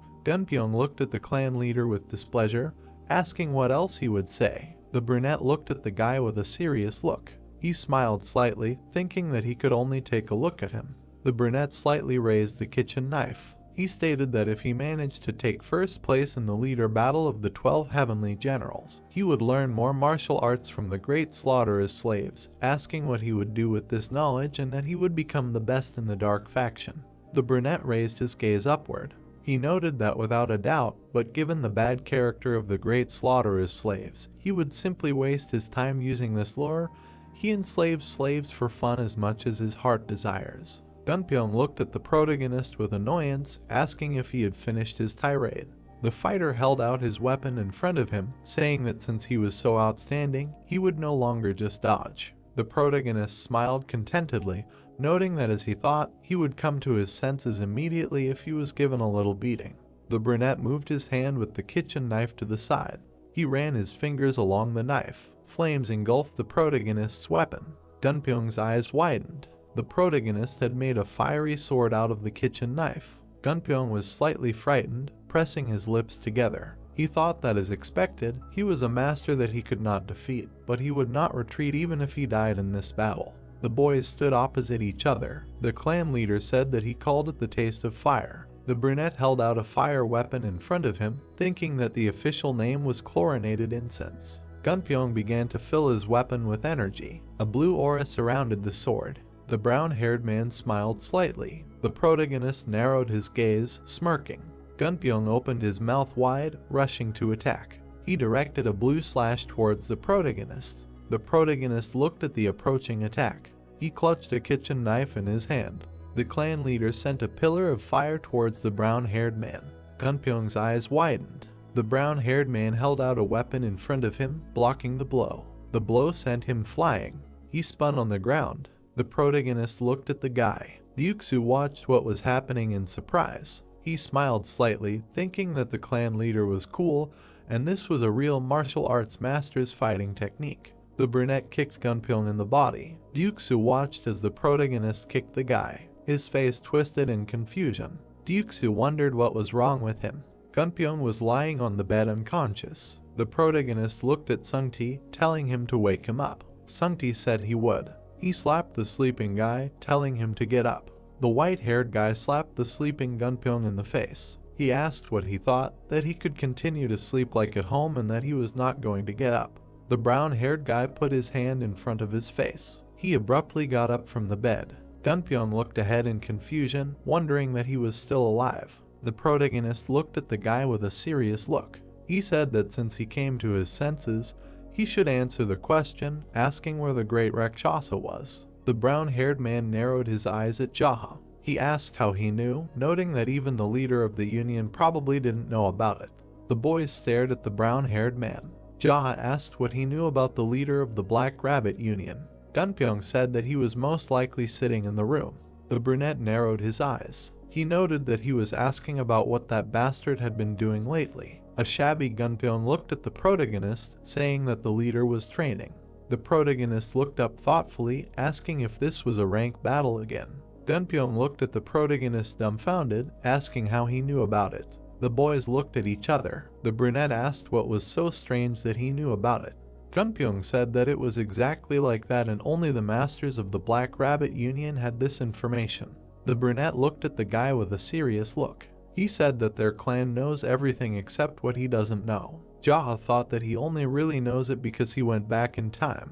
Gunpyeong looked at the protagonist with a puzzled expression. Sungti looked at Gunpyeong with a displeased face, saying that there is nothing that their ignoble clan doesn't know. The white-haired boy looked at the clan leader. The leader said that this is not true and what they don't know, they don't know. Sungti asked what it is. The leader said that the most important thing is that they are able to quickly find out what they don't know. Sungti looked at the leader with understanding.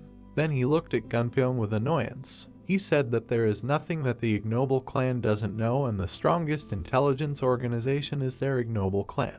Gunpyeong looked at the protagonist with an angry expression. He said that as he thought, he was an unusual person and it turns out that he was a combat puppet of an ignoble clan. The leader looked at the brown-haired guy in bewilderment, asking why he was a puppet. Gunpyeong noted that he was an errand boy. Sungti punched the guy. He showered the brown-haired guy with blows, asking why he had completely lost his mind and how dare he call the clan leader an errand boy. The protagonist watched the situation in surprise, thinking that this was strange. Sungti asked if he had completely lost his mind. The protagonist frowned. He thought that Gunpyeong's skills were not so bad that he could be beaten by Sungti. The white-haired guy continued to beat the brown-haired guy. The brunette thought that this idiot was picking on him just because he was there. The white-haired guy told him to just die, asking how he dared to call the leader an errand boy. The white-haired guy sighed in irritation. He looked at the leader with a satisfied smile, saying that he taught him a lesson. The protagonist looked at Sungti with a serious expression, telling him to go out for a while. Sungti bowed his head to the leader, saying that he obeyed him. Sungti with a shining smile walked towards the exit. The leader turned his attention to the brown-haired man. Gunpyeong was sitting on the bed with his head down. Jaha asked if he wanted to join him. Gunpyeong said no. Jaha, with a serious expression, looked at the brown-haired man, asking that then he should kill him. Gunpyeong widened his eyes. The leader smiled maliciously. He told him not to answer rashly and to think it over carefully, and if he asked to kill him, he would do it immediately. Gunpyeong looked at the protagonist warily. The brown-haired man thought that, apparently, he would really kill him right away as soon as he said this. The brown-haired man twitched slightly. The protagonist asked how long he would remain silent. Gunpyeong lowered his head, asking for mercy. The protagonist smiled slightly, asking that he did not want to work for him, but asked for mercy. Gunpyeong looked at the leader with a smirk. He stated that if he spared him, then in the future, he would never disturb the ignoble clan again, swearing to this. The brunette looked at the guy intently. Gunpyeong noted that this concerned not only the ignoble clan, but also all those associated with it, adding that there would be no more difficulties with him, swearing on his sword. The brunette pressed his lips together. He thought that he had originally planned to make this guy his servant, but it seemed he would just have to send him back. The leader grinned wickedly. He thought that, however, no matter how stubborn he was, if you wanted to get someone, you had to catch him and beat him half to death 7 times. The brown-haired man was shaking slightly from the leader's malicious gaze. The brunette noted that this was what the great crouching dragon he admired said. Gunpyeong widened his eyes. The leader told him to go. The brown-haired man looked at the brunette in bewilderment, asking where he told him to go. The protagonist looked at the guy with a cold gaze. He noted that he was telling him to get lost. The brown-haired man looked at the leader in surprise, asking that he could seriously leave. The brunette told him to remember one thing, that he was ready to accept his challenge at any time if he suddenly returned after becoming stronger. The brown-haired man looked at the brunette with horror. The protagonist said that in return, if in the future he even briefly heard that he had killed any of the merchants or ordinary residents. The protagonist looked at the guy with a terrifying look. He said that he would finish him off by tearing him into small pieces, asking if he understood. Gunpyeong looked at the leader with fear, saying that he understood. He stood up and bowed before the leader. The fighter thanked the protagonist for sparing him despite his defeat, noting that he would keep his promise until his death. The fighter walked down the street. Sungti looked at the leader with displeasure, asking why he spared him, because he should have just killed him. The protagonist sighed in displeasure. He asked Sungti what he was telling the leader of the Life Clan, to kill the man at the first opportunity. The leader turned away from the white-haired guy. Sungti asked that the name had such a meaning. The protagonist said, "Well, screw it." The fighter dragged his feet on the ground. He looked down dejectedly, thinking that he really lost. Gunpyeong recalled the image of the leader of the Black Cat Union and his words. He frowned in annoyance, wondering why he had to take his own life. The fighter clutched his weapon in his hand. He looked down dejectedly, thinking that he was still hungry and he couldn't go back like this. The brown-haired man turned his attention to the side. Ryuksu looked at the fighter, noting that he still survived. He quickly covered his mouth with his hand. Gunpyeong asked if he could have a cup of noodles. Ryuksu grinned nervously, apologizing to him, saying that unfortunately the noodles were over. Gunpyeong raised his eyebrow. He threw the coins towards the cook. Ryuksu looked at the coins in surprise. There was a rope with money on his hand. Gunpyeong said that he would pay for the food in advance. Ryuksu bowed his head, saying that he could pass. The fighter was sitting at the table, eating noodles. The cook approached the fighter, asking if he wanted anything else, noting that he had paid too much. The fighter asked if that was okay. Ryuksu said of course. The brown-haired man said that anything would do. Ryuksu smiled slightly, heading to the kitchen. He said that he would go and cook something else for him. Gunpyeong looked at his plate. He thought that his future seemed bleak and the Union leader would kill him if he returned. He frowned, thinking that he couldn't leave without saying goodbye to his subordinates either. The fighter slightly opened his mouth, saying that life was so complicated.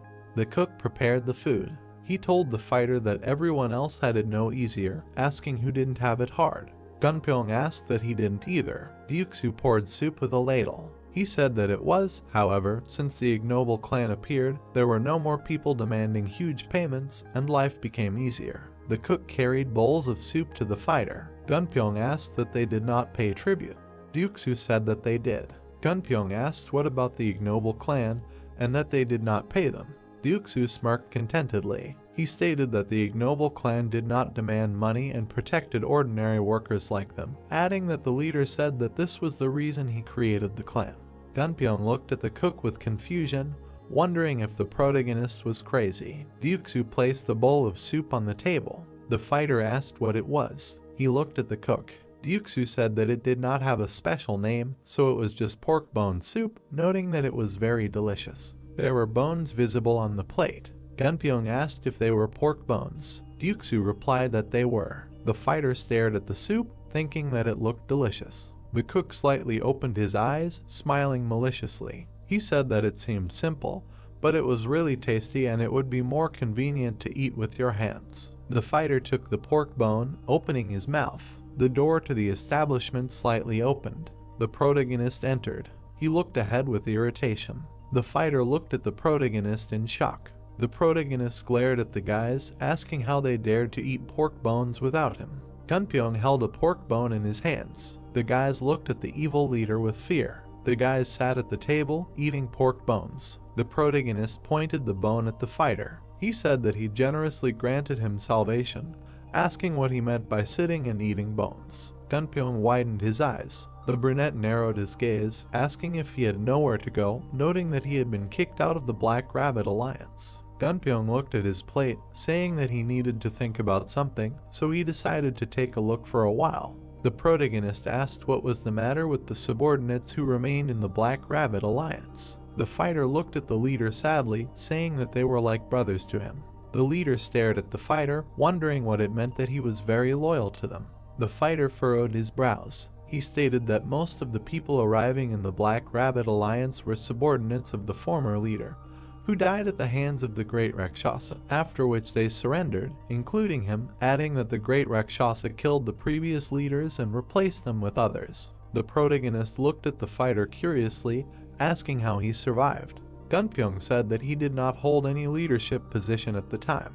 The protagonist pursed his lips. He thought that if Gunpyeong did not return, then other idiots would show up, and maybe even the leader of the Union himself would show up, and this would only cause him unnecessary trouble. The protagonist looked at the fighter, calling out to him. Gunpyeong asked what he wanted. The brunette narrowed his eyes, telling him to take him to the Black Rabbit Union a little later. The fighter looked at the leader in bewilderment, asking what had come over him so suddenly and whether he was going to attack the Union alone.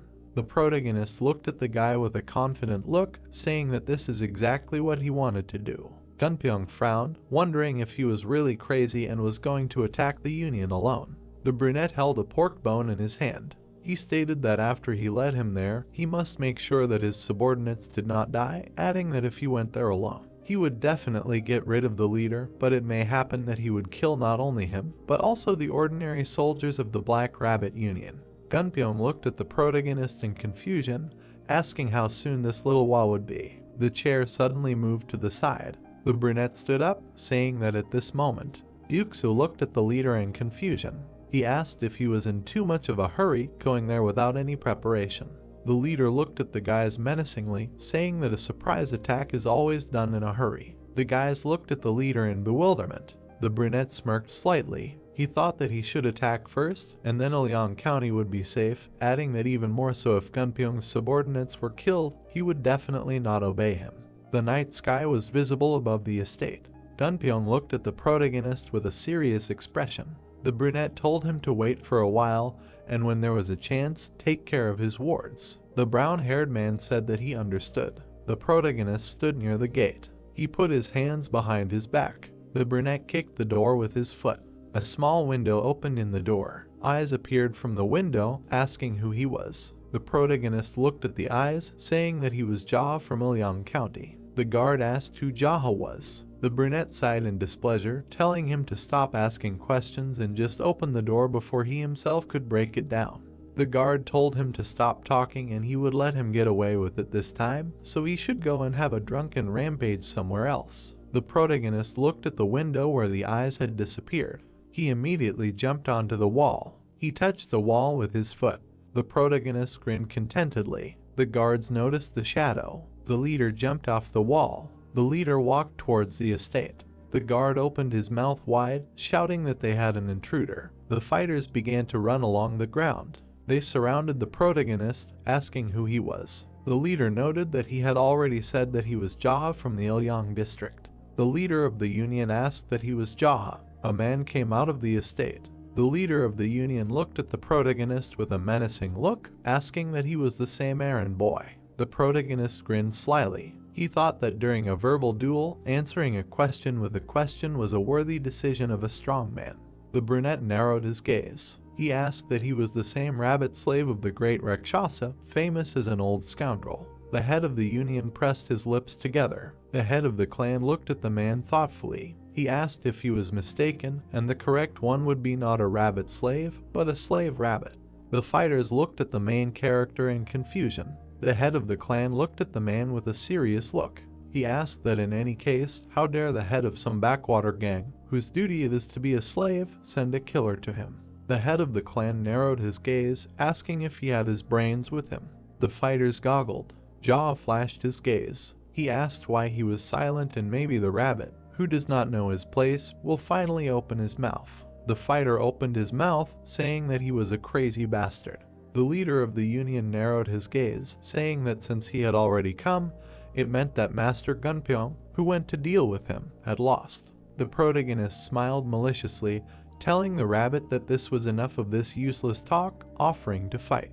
The leader of the union looked at the protagonist menacingly, asking why he would do this. The protagonist stood in front of the leader of the union. He addressed the fighters, saying that if their leader were to stand against him alone, he would be a good leader regardless of his skills. The fighters looked at the protagonist carefully. Jaha said that nevertheless, he was sure that he had some guesses about his skills if he ordered them to attack him first. The brunette pointed his finger at the leader of the union. He narrowed his gaze, noting that he was not worthy of them serving such a degenerate.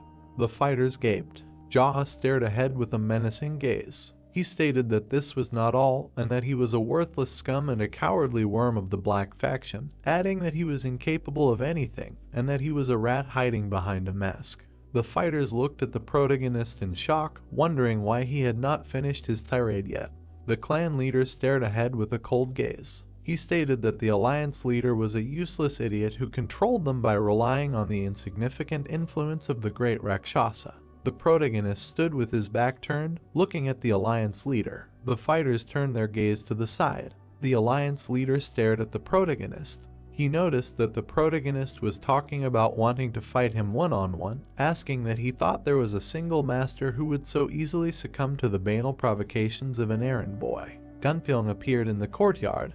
He asked the Union leader if he was going to send his subordinates to their deaths this time too. The Union leader looked at Gunpyeong with disdain. He noted that he had made it clear to him that he would kill himself if he failed, asking why he was still alive and that he had begged for mercy, which was unbecoming of a master. Gunpyeong chuckled in displeasure. He asked who cared, since his life was his own, so he would decide what to do with it. Or did he really think that they were so close that he could decide whether to live or die? The man looked at the brown-haired man with displeasure, asking what he said. The protagonist looked at the man with a cold gaze, noting that Gunpyeong was right. The man looked at the brunette, asking why he spared his life. Jaha bared his teeth, noting that he was not a fool like him. Gunpyeong furrowed his brows, turning to the Golden Dragon Pavilion, telling them to come over to his side, and that he would bet his life on the victory of the ignoble clan chief from Ilyang. The fighters stared at Gunpyeong. The fighters moved from their place. They stood next to the brown-haired man. The Union chief glared at the fighters, asking how dare they. The brown-haired man looked at the Union chief with displeasure. He stated that if he was so confident in his strength, then he should not get involved in this fight of subordinates, asking how about fighting that man one-on-one. The man's eyes widened. The fighters looked at the Union chief in fear. A terrifying aura emanated from the man. He thought that after he dealt with this, he would not leave so easily. The man bared his teeth, saying that he accepted Jaha's challenge. The protagonist looked at the leader of the Union with an arrogant look. He told him to stop shaking the air, trying to seem like he was not the one who was forced to do something he did not want. The leader of the Union bared his teeth angrily. Jaha turned towards the fighters. He told everyone that this was a one-on-one fight between him and that rabbit, and if they interfered. The fighter threw his axe towards Jaha, telling him to shut his mouth. The protagonist looked at the axe. He grabbed the weapon. The clan leader threw the axe towards the fighter. The weapon flew through the air. The fighter's eyes widened. The axe sank into the guy's head. He lay near the wall, splattering the wall with blood. Jaha's red eyes flashed. He noted that he was going to say that they would die if they interfered, asking why he interfered. The leader of the alliance looked at the scene with confusion. The leader of the alliance exuded a terrifying aura. He narrowed his gaze, telling the protagonist that he was too noisy. The protagonist grinned maliciously. He turned his head to the side. Gunpyeong held out his sword. He handed it to the leader of the clan. Gunpyeong told him to use his sword, noting that the leader's sword was certainly sharp, but his was no slouch either. The protagonist looked at the fighter with a serious expression. He thought that for a warrior, handing over his sword to someone was the same as entrusting his life, and besides, it was said that this sword was a weapon that Gunpyeong treasured very much. Gunpyeong held his sword in his hands. The protagonist closed his eyes and smiled. Jaha took the fighter's weapon, saying that he would use it and return it. Jaha drew his blade. He held the sword out in front of him, emitting a blue aura. Jaha told the rabbit that it was time to begin.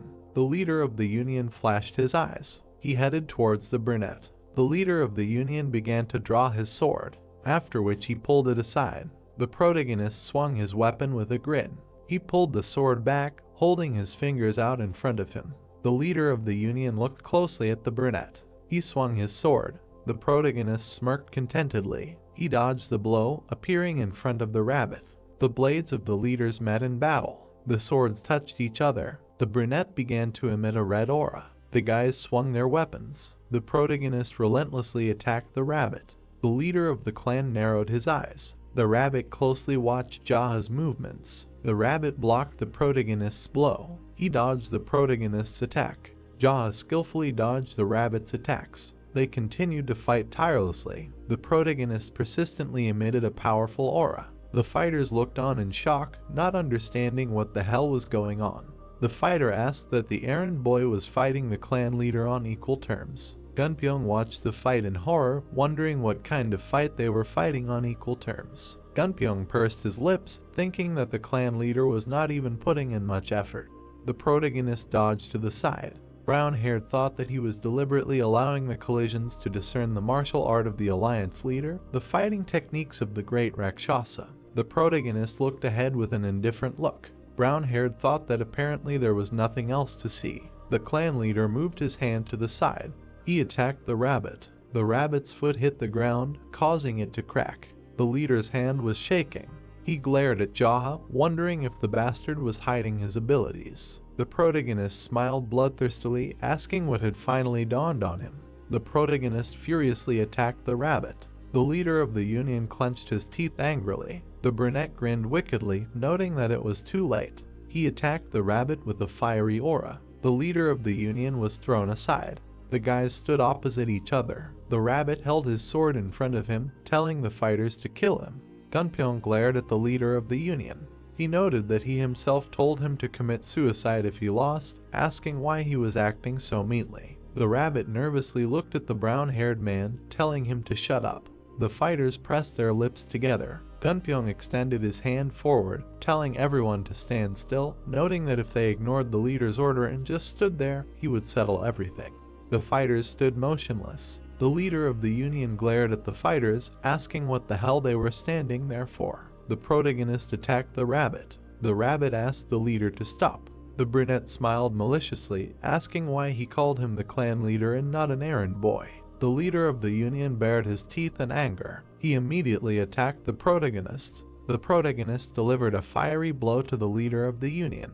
Blood gushed out from the rabbit's fingers. The leader of the union glared at the protagonist, calling him a scumbag. The rabbit jumped to the side. He took a fighting stance, filling his sword with aura. The leader of the union sent a slash towards the brunette. The brunette looked at the approaching attack. He narrowed his eyes. The clan leader filled the sword with a fiery aura, thinking that if he dodged, Gunpyeong and his group of subordinates would suffer. Fire energy emanated from the protagonist and the sword. He directed a fiery attack towards the alliance leader. A slashing fire strike caught the rabbit.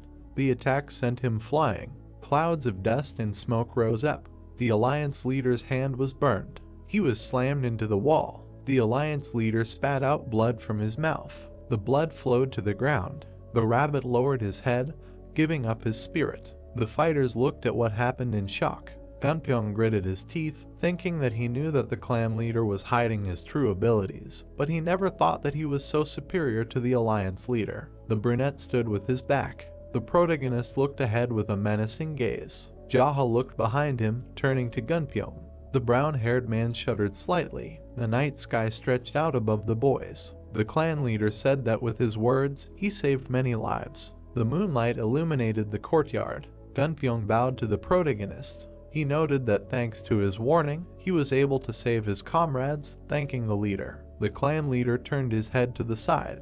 He looked at the fighters. Jaha said that he was a man who respected the men's thirst for togetherness, and those who were deeply saddened by the loss of the union leader should step forward. He grinned maliciously, saying that with a pious heart, he would open the way to heaven for them to go there with the leader. The fighters widened their eyes. The protagonist looked at the fighters. He asked what no one wanted, noting that this was an ideal day to die, and it seemed that there would still be someone who wanted to go to heaven after the leader, and it was not every day that a chance arose to challenge an errand boy. The fighters looked at the protagonist with bewilderment. The brunette looked sadly ahead, noting how sorry he was, and this was the last chance to challenge the errand boy. The fighters looked at the brunette with confusion. The protagonist began to move on his own feet. The fighters looked at the brunette with curiosity. The protagonist reached out his hand to the mask. He put the mask on his face, telling the fighters to remember. The leader radiated a terrifying aura, noting that from that moment on he was the leader of the Black Rabbit.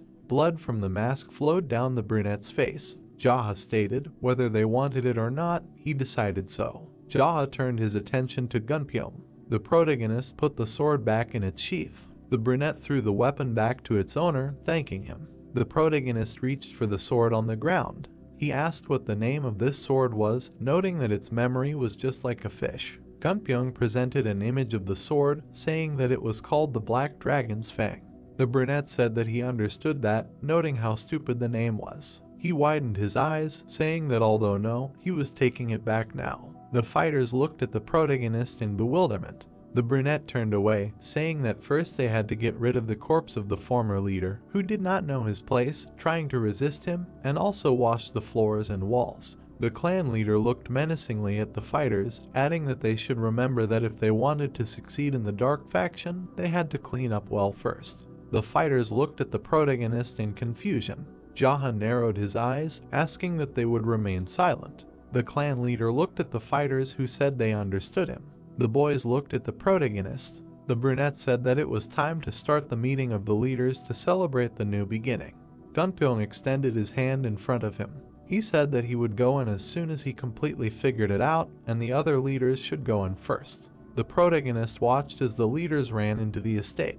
The brunette moved his leg to the side. He extended his sword in front of him, noting that from that day on, he was the leader of the Black Rabbit Union. The brunette looked ahead with his red eyes. He thought that this was until the great Rakshasa revealed him. The protagonist swung his sword, emitting a golden aura, turning it into a fiery one. The fighters looked at what was happening, dumbfounded. Gunpyeong's eyes widened. He wondered if this was the sword technique that the former leader of the Union used, and that he had mastered it in such a short time. The boys watched the protagonist. The protagonist sat at the head of the leaders. He stated that they should report on the current situation. Gunpyeong looked at the clan leader. He noted that as far as he knew, thanks to the leader's generosity, quite a few soldiers from the Golden Phoenix Pavilion managed to survive in Ilyang, adding that he should give orders on how to deal with them. The leaders looked at the leader. The brunette smiled contentedly. He stated that as expected, Master Gunpyeong was worthy of praise. They all should look up to him, adding that not only was he smart, but he also treated his comrades and subordinates warmly, and before that, he had shown courage in asking for the lives of the other leaders to be spared. The leaders looked at the master. The master lowered his gaze in embarrassment, wondering why the leader had always been such a good person. He thought that he knew that he was unusual, but not so much as to even acknowledge the rumor. The clan leader noted that he was also a man with unusually good endurance. The master looked at the brunette with bewilderment. Jaha noted that he had gotten it good. Jaha looked ahead with a serious look. He told Gunpyeong that he would take care of those guys. Gunpyeong lowered his head, saying that he would do so. The leaders looked at the brunette. The brunette said that as a talented person and a sage of the Black Rabbit Union, as well as a representative of the leaders in the future, he should train, adding that he would give him a bonus that day. The protagonist pressed his lips together, thinking that it was not his money anyway. The master looked at the clan leader with a wide smile, saying that he would try even harder. The leaders shuddered in fear. The brunette asked why they were sitting and where the applause was, and that they were afraid of breaking their wrists. The leaders began to clap their hands, after which they put their hands on their knees when the protagonist stopped them. The protagonist looked at the boys with a menacing look. He said that by training and motivating each other, as well as fighting, they all become stronger together, noting that this is the meaning of the dark faction. One of the leaders lowered his head, while the others looked at the clan leader. The brunette said that if in the process of all this they develop a deep attachment through bad or good, they will certainly have brothers in spirit, which they did not have before. The protagonist looked at the leaders with a menacing look, noting that this is the strength of the dark faction, adding that it was like that in his time. The protagonist turned his attention to the side. The leader slightly shuddered in fear, looking at the leader. Jaha asked that he found his words boring. The leader began to shake his head, saying that it was not so. Jaha said that if he was bored then he should get lost, and why should he be the leader, adding that he should then go and sit outside with the others, piling dirt on the ruined wall or disposing of the corpse. The leader bowed his head, asking for his forgiveness. The protagonist clicked his tongue in displeasure, saying that it was unheard of to act so impolitely while the leader was speaking. The leaders pressed their lips together in fear. Gunpyeong looked at the head. Jaha asked where he was. Gunpyeong said that this was the strength of the dark faction, noting that in this place. Jaha said that was correct, asking who the leader was. The old man bowed his head, saying that he could call him Commander Byok. Commander Byok. The protagonist looked at the commander. He told Byok to give their Dragon Pavilion master his bonus, adding that he had already understood how things were now, so he should put everything in order and report the current state of affairs, and if any theft or deception was discovered in the future, he would be the first to be sentenced to death. The old man closed his eyes. The protagonist looked up thoughtfully, saying that he had completely forgotten about the rank battle, asking when it was. The leaders looked at the clan leader in shock. They wondered how he knew about this, adding that he had been speaking so naturally from the beginning, as if he had long been the leader of the Black Rabbit Alliance. Gunpyeong looked at the protagonist, noting that there was still no set date, but it was expected that one of the heavenly generals occupying a low position would issue a challenge in the near future.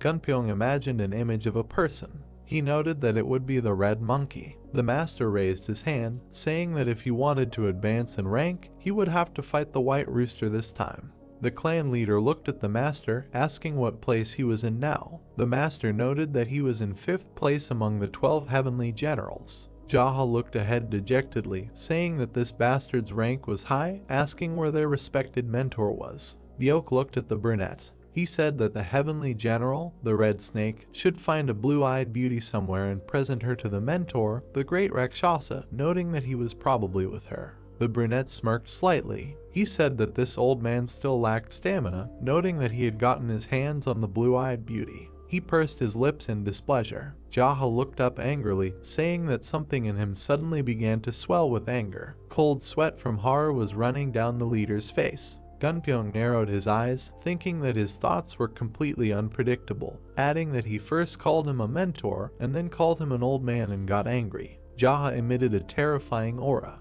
He said that the old man was still pestering poor women through his students, asking that the Murim did not know anything about this and why such a bastard was not caught. Gunpyeong shuddered slightly. The protagonist asked what he said was wrong. The master said that he did not at all. The brunette noted that this would not do. He abruptly stood up from his seat, saying that although the great Rakshasa was his teacher, this old man was obsessed with alcohol and women, so he intended to rebel against him. The leader's eyes widened. The oak looked back at the other leaders. He wondered if the leader wanted to commit treason just because he was old and led a dissolute life, adding that he most likely wanted to rebel just because he was in a bad mood. Jaha looked at the boys angrily. He stated that meanwhile, if there was anyone who was holding on to the great Rakshasa or was going to stand in his way of leaving them alive, he did not intend to. The boys looked at the leader in horror. The protagonist stood next to his place, asking how things were going in the Black Intelligence. Gunpyeong said that he knew that they were always busy with both gambling and auctions, noting that at this rate, it seemed that there was no force nearby that could fight their financial might. Jaha asked if they were still holding slave auctions. Gunpyeong said that they were. The protagonist looked ahead with displeasure. He asked how they dared to hold such an auction in their time, adding that as the leader of the dark faction, he could not turn a blind eye to such an atrocity. The executives looked at Jaha in surprise. The brunette clenched his hand into a fist. He declared that their Black Rabbit Alliance would defeat the Black Intelligence Service to put the dark faction on the right path, and in the future, they would become the frontline leaders to free the slaves from the onslaught of the strong. The executives looked at the leader in bewilderment, wondering how he could make such a decision so easily. The protagonist was beaming with determination. The executives wondered if the dark faction had any moral standards. The leader looked at the brunette curiously, asking why he suddenly decided to attack the Black Intelligence Service. The protagonist frowned, asking that he thought that buying and selling people was the right way. The brunette looked at the leader in anger. The man said that it was wrong. Jaha asked why he was asking that then, since he knew it himself. The protagonist sat with his back turned, looking at the men. He asked them why they studied martial arts in the first place, noting that he would not tolerate injustice. The protagonist looked ahead confidently, saying that wasn't this the way for those who walked at night drunk with their sword. The leaders looked at the clan leader in confusion, wondering what this had to do with it. The leaders shuddered in fear. The brunette said that they would have answered immediately, adding that they were embarrassing the person who was speaking, and now anger was getting the better of him again. The leaders bowed their heads, saying that they understood everything and would take note. The protagonist extended his hand. He stated that in their business, he would freely use elixirs, remedies, and everything else that the Black Rabbit Union had, adding that if anyone had an objection, they could settle it with a one-on-one battle. The clan leader looked menacingly at the leaders, asking if anyone was against it. The leaders looked at the floor. Jaha said that that was great. He smiled widely and closed his eyes. Jaha noted that he meant that it was good that he wouldn't have to get his hands dirty with their blood. The full moon was shining above the place. The protagonist stood by the open doors, looking at the night sky. He raised his gaze, thinking that this was such peace. Jaha remembered the faces of the leaders. He grinned slightly and chuckled. The head of the clan noted that he ended the meeting on a peaceful note and did not disappoint with its meaningful conduct, adding that he did not know that he had such a talent. A guy approached from behind the protagonist, saying that the preparations for dinner were complete. The protagonist stood with his back turned, saying that he would not eat dinner but just wanted to wash himself. He touched his mask, remembering that during the fight, blood splashes stained him a little, but he still had not managed to wash himself. The head of the clan took off his mask, looking at the fighter. The blonde looked at the protagonist, dumbfounded. The blonde bowed to the clan leader. Jaha asked what made his beauty so striking. The blonde apologized to the protagonist. He was shaking in fear while cold sweat was running down his face. The brunette lowered his gaze. He noted that he would not harm him, and from now on, he was the new leader of the Black Rabbit Union, adding that he did not need to be so nervous. The fighter closed his eyes, saying that he was glad to meet him. He raised his gaze, looking at the brunette. Jaha said that as he could already understand, this was his first day as their leader, so he should accompany him and show him where they had a room for private training and some kind of storage for miracle drugs, and then he would wash himself. The fighter bowed to the protagonist, saying that he would do everything. The brunette went to the room with a closet. He looked around the room, thinking that this was quite a large selection. The protagonist approached the closet with drawers. He was curious about what kind of miracle medicines were there. The protagonist imagined mountains and hands reaching out to small spheres. He noted that among all the miracle medicines, there was a rare kind that all the strongest masters had, but its use could not be seen even under the threat that it would simply rot. The brunette lowered his head. He noted that only a few took it and most of the strongest masters took ordinary low-level medicines. The protagonist opened the box with pills. He lowered his gaze, noting that as he thought, there were only low-grade drugs, but this was also not bad. The protagonist opened the next box. Jaha moved to another box. The brunette opened the boxes again and again. He stopped at the cabinet, staring at the pills. The brunette grinned slightly, noting that this was a spirit-dispersing pill and that this medicine was a high-quality product of low origin. The brunette placed the pills on his palm. He opened his mouth slightly, bringing his hand to it. The protagonist noted that this was exactly what suited his condition, adding that the effect of this drug could be described as an additional accumulation of Kai energy in his body. The brunette put his hand to his mouth, swallowing the pills. The clan leader was standing near the lockers. He turned around and walked to the side. The brunette sat on the floor, crossing his legs. He closed his eyes and exhaled lightly. A red aura began to emanate from the clan leader. He thought that he would gradually suppress the heat from the spirit-dispersing pill first. A golden aura began to emanate from the protagonist. He used the invulnerable golden turtle technique. Threads of aura emanated from the protagonist. Flames engulfed the pills inside the protagonist, gathering together. Jaha did not understand what was happening.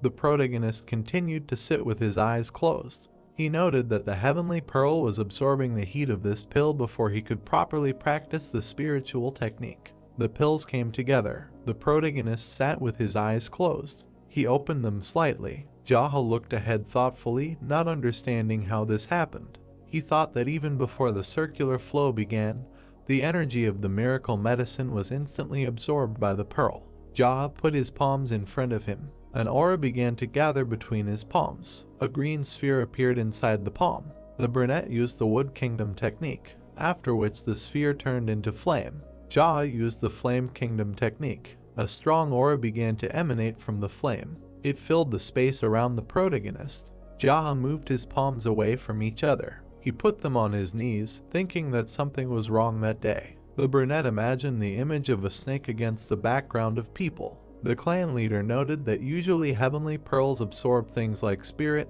life force, and martial determination, accumulating them, but it absorbed even the energy of the drug he took some time ago. The brunette narrowed his eyes. He wondered if the heavenly pearl had the amazing ability to absorb energy or the enemy's internal strength. The brunette smiled widely. He thought that it couldn't be, and he only wanted to live like a madman. He closed his eyes, smiling slightly. He noted that it was not really possible to be him and become some kind of monster like the founder of the demonic cult. The clan leader closed his eyes and exhaled, thinking that first, in order to understand the state of his body, he needed to observe it. He slightly opened his mouth. The brunette noted that he would still come up with a name for this technique just in case, because he never knew what could happen. The main character imagined many hieroglyphs. He went through the names such as all-consuming technique, energy absorption technique, spirit absorption technique, all-consuming technique of the heavenly pearl, divine technique of absorption of the heavenly pearl, demonic absorption technique of the heavenly pearl, divine technique of absorption of the heavenly pearl of the mad demon, heavenly pearl absorption. The protagonist sat with his eyes closed, thinking that this was enough. He slightly lowered his head, thinking that he should throw this nonsense out of his head. Jaha abruptly opened his eyes. He noted that once he returned to the past, he was awarded an ironic fate, asking that there was nothing impossible for him. Jaha stretched out his hand to the side. He clenched his fingers. The brunette sat motionless in this position. The clan leader sat with his hand outstretched. He pouted his lips, scratching the back of his head. Jaha thought that perhaps his martial arts and internal strength were not yet at the level that he could control something in the air. The clan leader pursed his lips in displeasure. He wondered when he had ever adjusted to the others. The brunette looked at his hand. He thought that, no matter what, creating martial arts that did not yet exist in the world was the duty of a madman, and he should not adjust to someone else's opinion, and only in this case would something appear that did not exist until now. Jaha straightened his palm. He thought that he needed to discard the theory of ignorance that he had created, and on a clean sheet of paper, he painted an indefinite pearl with the brush of his mind. The clan leader closed his eyes, emitting a fiery aura from his hand. Dark energy began to appear in the space. The protagonist opened his eyes, ordering him to come. A dark aura in the form of a hand stretched towards the cabinets. A box flew out of the closet.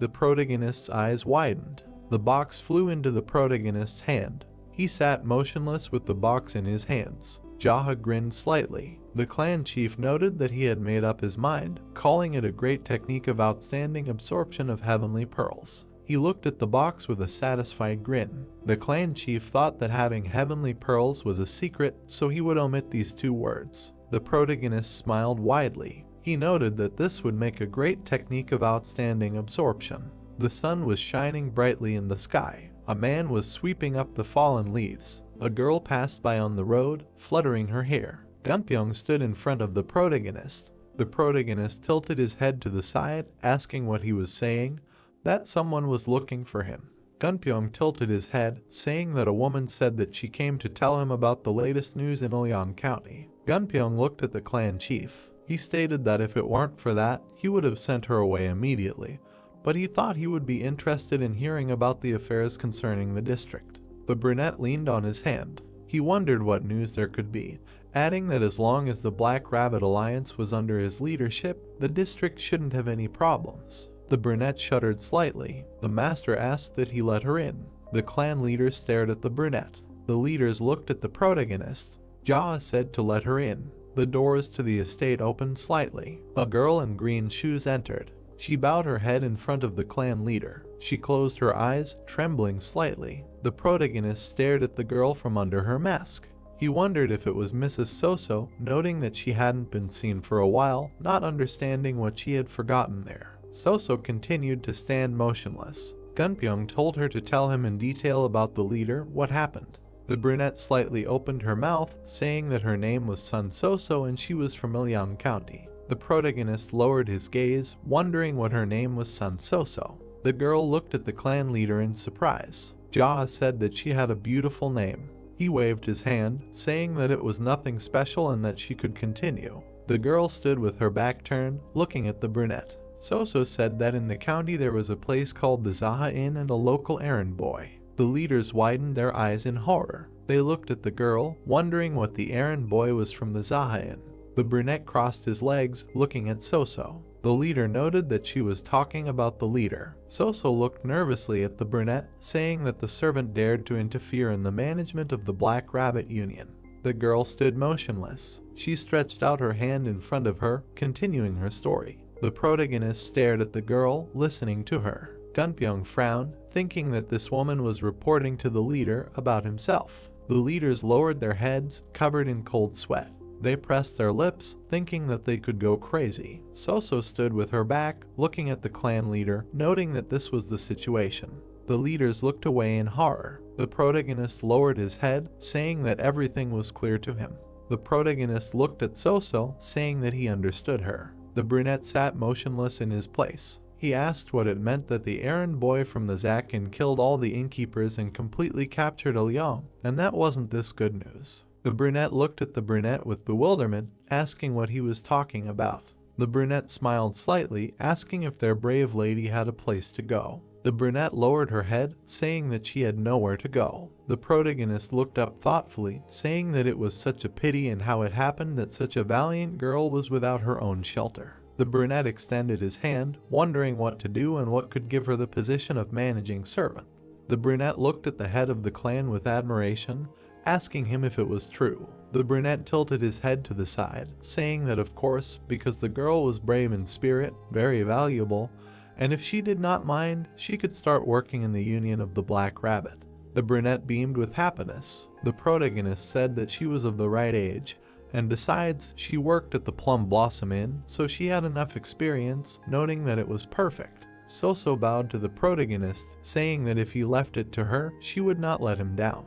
The brunette leaned forward slightly, saying that in return, she would promise him 2 things. The protagonist raised his index finger, saying that if she betrayed him, she would die. Soso smiled slightly, tilting her head, noting that she would not dare. The protagonist lowered his finger. Soso looked at the brunette in surprise. Jaha said that she should especially watch her mouth well. Soso narrowed her eyes, thinking that she seemed to have heard this somewhere before. Soso bowed to the brunette. Jaha asked if it was really that difficult for her. Soso said that of course not, and she would always follow his will. The protagonist said that it was okay then. The brunette widened her eyes when Jaha said that she was accepted. The protagonist pointed his finger at the girl, saying that a woman with a brave spirit was accepted. Soso smiled widely, thanking the leader, saying that she would serve him wholeheartedly in the future. The brunette smiled widely. He stated that she should be grateful that he gave her another chance and hoped that they would work together. Soso looked at the leader in surprise, asking what he was talking about. The brunette touched his mask with his hand, saying that this idiot's mask always covers his eyes. His hair fluttered in the air. Soso widened her eyes in horror. The protagonist took off his mask, asking why his beauty was so stunning.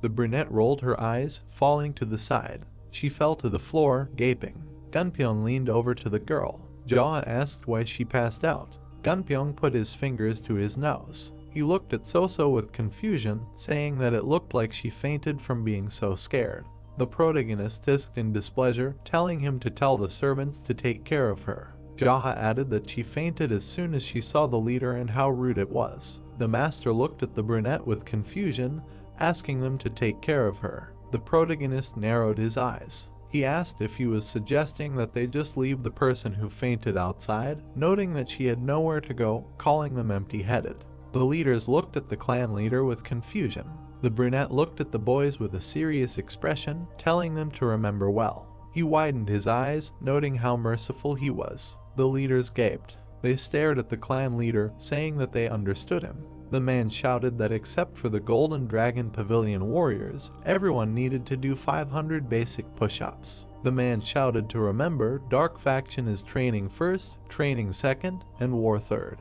The guy was sweating. Jaha looked ahead and said that from now on, they would only focus on growing their strength, except for the time allotted for eating and sleeping.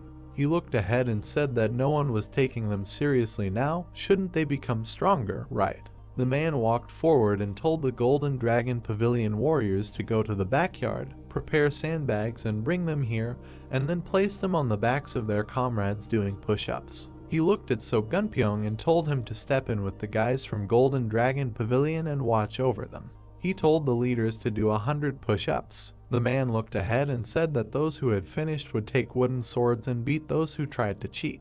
The men's eyes widened when he said that they would not beat them to death, but that broken bones were acceptable. The sweaty warriors ran forward. They ran toward the wooden swords. The hero exhaled and wondered, had they really used Kigong just to go get the wooden swords? The warriors were doing push-ups when he said that they had better finish their push-ups quickly. They gritted their teeth when he said that soon the Golden Dragon Pavilion would bring sandbags, and then they would have to do the rest of the reps with the sandbag on their backs. Jaha looked ahead and asked which they thought was more comfortable. He looked ahead and told them to speed up. The warriors shouted. The hero looked ahead. He nodded and said, "Great." He looked down and said he had just expressed the increasing pain well with sound. The man was hitting the other man with a stick when he said that he allowed such screams, so let them scream as much as they wanted.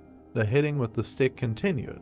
The hero smiled and said that the 5 people who could do 500 push-ups the fastest would be rewarded with a day's wages, so they should work even harder. He walked forward. Jaha was holding a book in his hands. His face darkened and asked if this was a collection of characteristics of the 12 heavenly generals. Byok smiled and said that he thought it would be useful for him to know about the masks, physiques, martial arts, and weapons of the 12 heavenly generals. He looked to the side and said that he wrote down everything he knew along with the illustrations. The hero looked at the book and said that the illustrations were especially impressive. He frowned. The man thought that there was a lot of information about the 12 heavenly generals in it that he didn't know. He looked at the book and asked if the red monkey was a woman. The manager looked down and said that she was a special disciple who stole items for the great Rakshasa, a woman who asked him to teach her martial arts as payment for the theft. He raised his head and said that she was far below him in rank.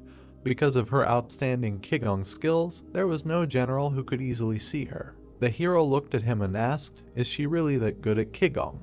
Byok looked at him and said that every now and then a genius is born in some field. It seems she has a natural talent. He asked if he had by chance also organized the information about the great Rakshasa. The manager's eyes sparkled and he said that she was at the very end. The boss was always left for last. The man smiled. He looked at him and said that their commander was really worthy of praise. He would give him gold. He bowed and thanked him, said that he did not do this to get money. He looked up and said that he would use it for his own life. They laughed. The woman came and bowed. Jaha smiled and asked if something had happened. She closed her eyes and said that a man in a mask had come and was looking for him outside. The hero looked at her and asked what kind of mask he was wearing. She replied that it was a monkey mask. Byok frowned and said that by all appearances it was a red monkey. The man looked at the book. The red monkey has incredible Qigong skills, has strong kleptomania, has the audacity to demand a draw, runs away when at a disadvantage. He closed the book. Jaha smiled and said that he was done with the characteristics. He walked forward. The red monkey sat in front of him. The hero looked at her. He sat down on the chair. The girl clasped her hands and asked how he was doing. He looked at her and said that they had not seen each other for a long time and called her a thief. The red monkey looked at him and said that she was extremely unpleasant to be treated like that. If you think about it, his voice and manner of speech are also strange. Jaha looked at her and thought, apparently they do not have such an atmosphere in communication. He said that recently, it seems that due to fatigue from training, he often says something strange. In addition, recently, while studying one of the complex martial arts, he was unable to control the Kai energy in his body. His throat suffered, and his temperature was quite high. That is why his voice became like that. She looked up and thought that it was perfect since he had internal injuries. The girl looked at him and said that she had come to greet him. If he just gave her some extra money like last time, she would just leave without challenging him. Jaha looked at her and thought that she knew that he shouldn't overexert himself before the decisive battle with the White Rooster and was specifically asking for money. He exhaled and thought that extorting it like this was, as expected, a complete mess. The red monkey crossed her arms and said that he would have to fight the White Rooster soon, but if he got hurt fighting her, his efforts would be in vain again. Jaha frowned and asked if she also went around extorting money from others like this. Was she really a beggar? The girl frowned and said that his words were harsher than ever today. She clenched her fists and said that it looked like she would have to give him a proper fight today. The hero asked if she had done any research before coming here. The red monkey smiled and said that she would just take 30 silver bars and not go near that place for a while, otherwise he would fight her. The girl smiled and thought that he said that he had suffered internal injuries while training in martial arts. He would probably try to avoid her challenge, maybe raise the price. The man smiled and asked if she would allow him to make an offer. He looked at her and said that if she gave him all the money he had embezzled, he would let her go safe and sound. The red monkey looked at him in shock. The girl clenched her fist and said that he was just joking. She frowned. Jaha raised his hand and said that he would not accept her challenges anymore until she brought him money. He frowned and said that if she managed to defeat him even once, he would return all the money he had taken earlier. The girl widened her eyes and asked what he said. Jaha smiled and suggested that they duel for money. He looked at her and thought that the desire for easy money is essentially the root of theft. She simply cannot refuse his offer. The red monkey crossed her arms and asked what the conditions of this duel were. He replied that it was up to her to decide.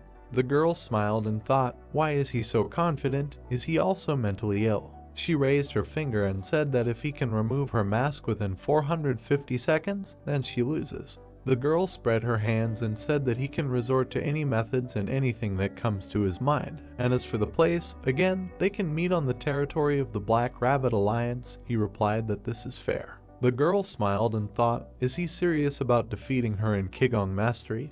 He is definitely not all right in the head today. The heavenly generals stood opposite each other. The red monkey waved his hand and told the rabbit to come over. Jaha looked at her. Black energy emanated from him. The girl said that he was very collected, but he clearly did not have enough time. The man looked at her and told her to shut her mouth. How dare she lecture him? He looked away and said that he would teach her a lesson today, so get ready. He said that he had told her without a doubt that after the battle she would leave here safe and sound, but it seemed that someone forgot their place. The girl spread her hands and said that these were her words. The hero rushed forward. He grabbed her mask and pulled it off. The red monkey looked at him and asked what they were doing here. The man turned around. He lunged, and the girl jumped back. She was looking at him. The guy frowned and said that the red monkey's Qigong skills were good. The commander replied that even the leader of the alliance with his skills would have a hard time catching her. The hero pushed off and ran forward. The girl closed her eyes and thought about what she could buy with her winnings. Jaha approached her. She jumped back. The red monkey frowned and thought about what was going on. Suddenly he became even faster. Jaha appeared behind her. She jumped back. Smoke was coming out of the man's hand. It filled the entire space.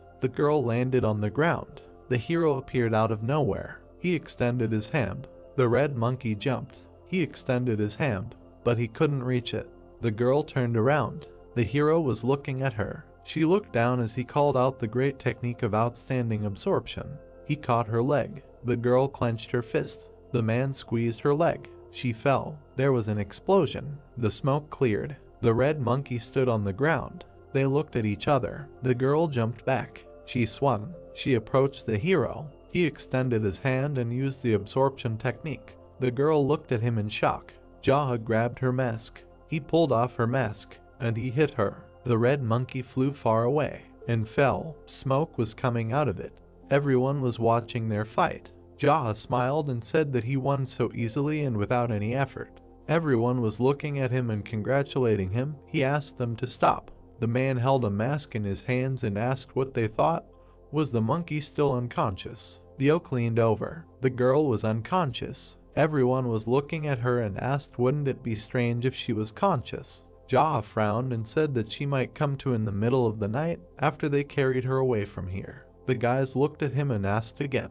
He said that she would then clean out the elixir storage or steal funds from the Black Rabbit Union Fund and slowly run away with the loot, but it wouldn't work on him. He looked ahead and told them to be careful, especially about her sweet traps. The guys darkened and confirmed. The red monkey disappeared and said that she had learned a lot from him today. The girl stood up. She smiled. The boys looked at her and said that she was very beautiful. They turned away. Byeok also turned away. They looked at Jaha and said that he had overdone it. The hero exhaled and thought that she was literally a sweet trap. The red monkey bowed her head, being tied up. She sat in the middle of the dark room, thinking about how she couldn't move a finger and that she was tied up with pressure on her kai points. She squinted, looking ahead. The girl remembered fighting with the boy and thought that he was definitely not the brother she knew. She remembered looking into his eyes and thought that his abilities, the way he spoke, and even the aura around him all belonged to me, her brother. Frowning, she decided that she should have realized this sooner. Byeok walked inside. He stood in front of her, saying that he had come on the orders of the head of the union, and then asked her to forgive the rudeness shown. The girl looked at him in rage and asked what he was talking about. Suddenly, a terrifyingly dark aura began to emanate from her. The soldiers quickly stepped back and sat down near the chair. They smiled widely and looked at her, imagining the table. The manager thanked them and said that they had done a good job. The man sat at the table and picked up a pen. He looked sternly at the girl. She frowned and asked what he was doing. The man smiled and said that the head asked to draw the face of one of the heavenly generals and in great detail. The girl exclaimed in surprise, not understanding what he meant. The old man added that he was told to sketch. That's why he was drawing, and that their head is much scarier than she thinks, and he is only following orders, so she should not hold a grudge against him. The girl frowned angrily and asked why her face. The manager held out a brush in front of him and said that if he was not mistaken, then she became famous for being a thief. He was estimating the parameters for the sketch. They say that the head said that if she ran away or refused to help the Black Rabbit Union, then the portrait that he was about to draw would be given to the Murama Union. The oak began to quickly lean in different directions. He asked the girl not to move, saying that he wanted to sketch her in as much detail as possible. Red Monkey asked what he was looking at. The man looked at her sternly and asked how else he could draw her, despite these forms, because when you draw mountains, you have to look at the mountains. When you draw rivers, you turn your gaze to them. The girl clenched her teeth angrily. She shouted loudly, ordering him to stop. The man exhaled heavily and said that although she was the same heavenly general as their leader, it was very unpleasant to hear a person who was young enough to be his grandson address him as you, because it was extremely unpleasant. The girl grinned and asked what he would do with her. She frowned in anger when he asked her if he should draw her naked. The manager smiled and said that of course he was joking and that he would try to do everything as quickly as possible, so she should not be angry with him. He began to use the brush, saying that he had no choice, otherwise he would die. The girl thought that something told her that he was not drawing because he had no choice. On paper, they said that, as she could already understand, the head, the manager in this place before, was already dead. The girl frowned tensely. The old man sadly lowered his gaze and said that without giving a worthy rebuff, he flew over the fence and lost his limbs, after which he died. She looked at him in surprise. Sitting opposite her, the man added that he thought that she would also be torn to pieces and she would follow him. With a serious expression on his face, he said that she should show respect to the master because he was so kind to her. The girl lowered her head tensely. The man tried on the parameters again and said that he liked this pose very much, after which he asked her not to move. The old man painted a portrait of the prisoner. He bowed to the master and asked how he liked the result. The young man replied that the sister looked just like in life. The manager bowed even lower, hearing the words that he had passed. The master looked at him and said that if the sister wanted, he should make more sketches and give them to the Murama Union, and also spread rumors so that a group of followers and influential clans would know about it, and the monetary reward would be at his discretion. The old man bowed his head and agreed with his order. He went out the door and bowed to the head once more. The girl frowned and asked who he was. The boy smiled and asked if she had already realized that he was not a rabbit. Looking into his eyes, the girl said that a mask alone could not hide the true essence, after which she asked who he was that he dared to behave like that with the disciples of the great Rakshasa, and whether he was so self-confident as to withstand the wrath of the teacher. The boy smiled and said that if he had been afraid of him, he would not have started all this in the first place. She looked at him irritated and asked him not to call her sister. The girl bowed her head when she heard him say that he would call her a thief, after which she agreed to let him call her sister. She looked up at him and asked if he had spared her so that he could take advantage of her later. The girl smiled kindly and said that the most important thing in her life was money, and as long as he paid her well, she would do whatever he wanted without a single objection. Jaha looked at her and said that he planned to kill the great Rakshasa. The girl looked at him sternly and thought that he had gone mad. Frowning, she said that her teacher was much stronger than people could imagine, and she believed that the young man was not strong enough to achieve this. The hero looked her in the eyes and said that he would take her words into account and that he needed to make sure whether she could betray him or not. The girl offered to pay her to change sides. The young man looked down and sarcastically said that he already believed her. The girl gritted her teeth and asked what he wanted from her in that case, because in any case he would not believe her. Even if she said that she could really betray, the girl looked him in the eyes. The guy said that the general would soon bring the poison, after which he asked who she thought it was intended for. The girl jerked in fear, hearing the words that I was intended for her. She frowned tensely and thought that this madman was planning to poison her. She looked up at him and asked him not to act in such a way, after which she said that he could give her orders and she would carry them out without question. Frowning, she added that the guy even had her portrait. The gentleman looked down and said that he did not believe her. The general approached him and said that this was the very same purple dawn poison that he had asked for. She looked at it tensely. The swamp-colored ball lay on a white cloth. The general looked at the gentleman. The guy ordered to feed it to her. The soldier approached the prisoner. The girl held her breath and closed her mouth. The general forcefully shoved the ball into her mouth. The prisoner quickly shook her head, thinking that she would never swallow it. The general looked at the gentleman and asked what to do if she did not swallow. The guy replied that he should beat her until she swallowed. The girl closed her eyes and swallowed the poison with effort. She exhaled heavily and said that she swallowed it, after which she asked what was needed from her. The Lord looked into her eyes and said that he would give her 10 days to kill a white rat, a yellow horse, or a green dog, and after that he would give her an antidote. Then he added that duels to the death were common among the 12 heavenly generals anyway, so she would not anger the great Rakshasa in any way. The red monkey frowned and said that these 3 brought evil to people and were bandits, murderers, and robbers. The Lord extended his hand towards her and said that she was very perceptive. He hit her on the back of the neck. The girl rose to her feet, stretched her shoulders, and asked who he was and if he was a former member of the Mirama League. The Lord looked at her and easily replied that he was a friendly neighborhood errand boy. The general frowned tensely and thought that the Lord had laid all his cards on the table so easily. The girl looked into his eyes skeptically. She closed her eyelids and said that he probably wouldn't tell, then added that she would return as soon as she killed one of the 3, and then they would talk. The general quickly turned to her and thought that she hadn't taken these words seriously. The gentleman called out to the girl as she left. She turned to him. The young man said that even though she had swallowed poison, the choice was hers, because she could tell her teacher everything and get an antidote from him, and then lay all her cards on the table.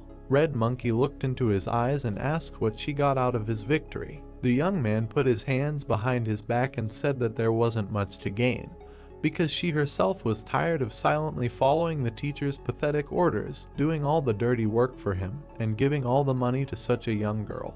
The interlocutor looked at him silently. She turned away and said that she was leaving. The general approached the gentleman and said that he had prepared the so-called poison, but very carelessly, and then asked if it would do. Gunpyeong looked at the gentleman. The young man asked what the poison was made of. The man replied that he had simply mixed a laxative and stomach stimulant, and then molded it into a ball. He frowned and added that he would not be surprised if a car pinned her down while she was running. The gentleman narrowed his eyes and said that this was what he expected from the general, because he had approached the matter carefully. The girl ran along the forest road with a smile. She pressed her foot hard against the paving stones. The girl made a powerful jerk forward. Suddenly her body was pierced by need and pain. She grabbed her stomach and thought that her stomach was not feeling well, and then wondered if this was because of the poison. She frowned tensely and decided that this was why he had made her swallow it all. The girl looked straight ahead with a serious expression. She remembered how the gentleman had said that there was no particular benefit, and she herself was fed up with all of this. She imagined the image of his face in a mask and remembered his words about how she should give away all the money she had earned herself. The girl frowned and mentally addressed the gentleman, asking him if he thought she would risk her life and betray the teacher because of such nonsense. She exhaled with a smile and decided that the guy was crazy. Suddenly the girl turned pale, feeling a new urge. She looked down at her stomach and thought that she felt too sick. Suddenly she pursed her lips, realizing what was happening to her. The girl began to sweat, thinking that she was ready for anything, but not this. A sharp pain pierced her body. She bit her lip and decided that it was diarrhea. The girl grabbed her stomach and walked forward along the street, thinking that it would be better if it was an excruciating pain in her stomach, because in this place she definitely could not give in to weakness. She frowned deeply and decided that she would be a good girl for the rest of her days, after which she prayed. The image before her eyes began to shake. Her vision was becoming increasingly clouded. The girl quickly looked around. There was still a way to go. The people around her were looking at her suspiciously. The girl quickly turned away from the man. She bit her lip and decided that she was unlucky that it happened in this particular place. She swerved and walked forward down the street, thinking that she needed to get to where there was no one. She pushed off the ground. Her body was again gripped by pain. She thought that she needed to concentrate all her internal energy in her sphincter. She came out into a forest clearing. The girl quickly looked around, holding her stomach, and thought that the feeling was similar to her inner demon being released. Suddenly she felt something in the distance. The leaves on one of the trees rustled loudly. The girl turned around and noticed that someone was quickly approaching, at the same speed as her, after which she thought that it was her teacher. A man in a white robe flew over her. He landed softly on the clearing. The girl looked at him in surprise. The man turned to her and asked if she was okay or not, because she looked so pale. The girl stuttered and replied that it was the poison. The red monkey frowned tensely and thought that she shouldn't so recklessly tell just anyone that she was poisoned. The girl bowed her head and timidly said that she was looking for the restroom. The man touched his chin with his hand and replied that this was a very unpleasant situation.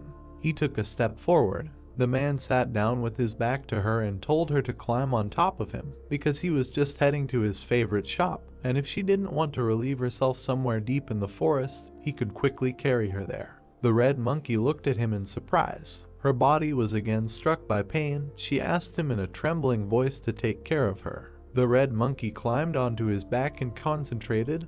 The man smiled slyly. He took her legs and rose from the ground. The next second, the man rose into the air with explosive force. He smiled slightly. The girl clung to him in fear. The man asked her to remain calm, because she would be able to overcome everything as long as she remained calm.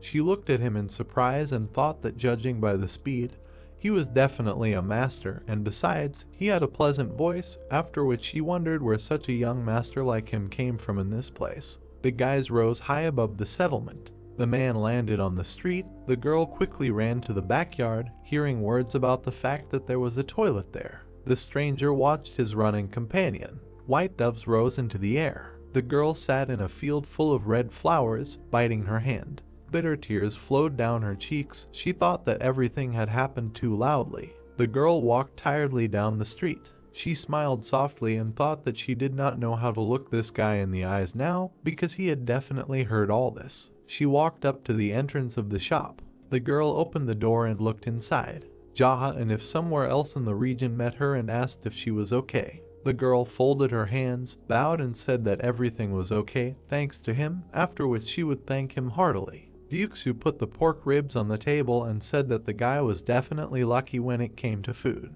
He smiled widely and added that he was going to use them in rice soup if the young man had not come today. The guy replied that he should be lucky at least in food, because in everything else, luck had definitely abandoned him. The girl looked at the dish with a wide smile and asked what it was, because it looked very appetizing. The cook smiled widely and said that these were pork ribs. Red Monkey repeated these words incomprehensibly. Jaha looked into her eyes, took a bite and again said that these were pork ribs. The girl's chin was dripping with saliva. She said that she understood everything. Suddenly she jerked in fear. Hearing the chef say that she should not stand there like a pillar and try a piece, the girl replied that everything was fine and that she had some stomach problems. Ryuksu put a small portion on the table and asked her to try his dish. The girl looked at the plate temptingly and thought that it looked delicious, after which she decided to eat a small piece. She scratched the back of her head and said that he shouldn't have done that. The man was annoyed but told her to take the bone with her hands and just eat it. The girl began to eat. The chef was beaming with joy. She bit off a piece of the bone with great appetite. Suddenly the girl frowned in surprise, then thought that it was incredibly delicious. The man leaned over and whispered in the guy's ear, asking him about the relationship between them. Chewing the meat, the guy replied that it was his sister. The girl froze tensely in place. She looked at him in fear and thought that now that she heard that voice, she remembered how she had relieved herself and remembered the appearance of the young master. Then she imagined Jaha handing her the fireball and noticed his eyes. She jerked in fear and began to stutter. The young man wiped his face with his hand.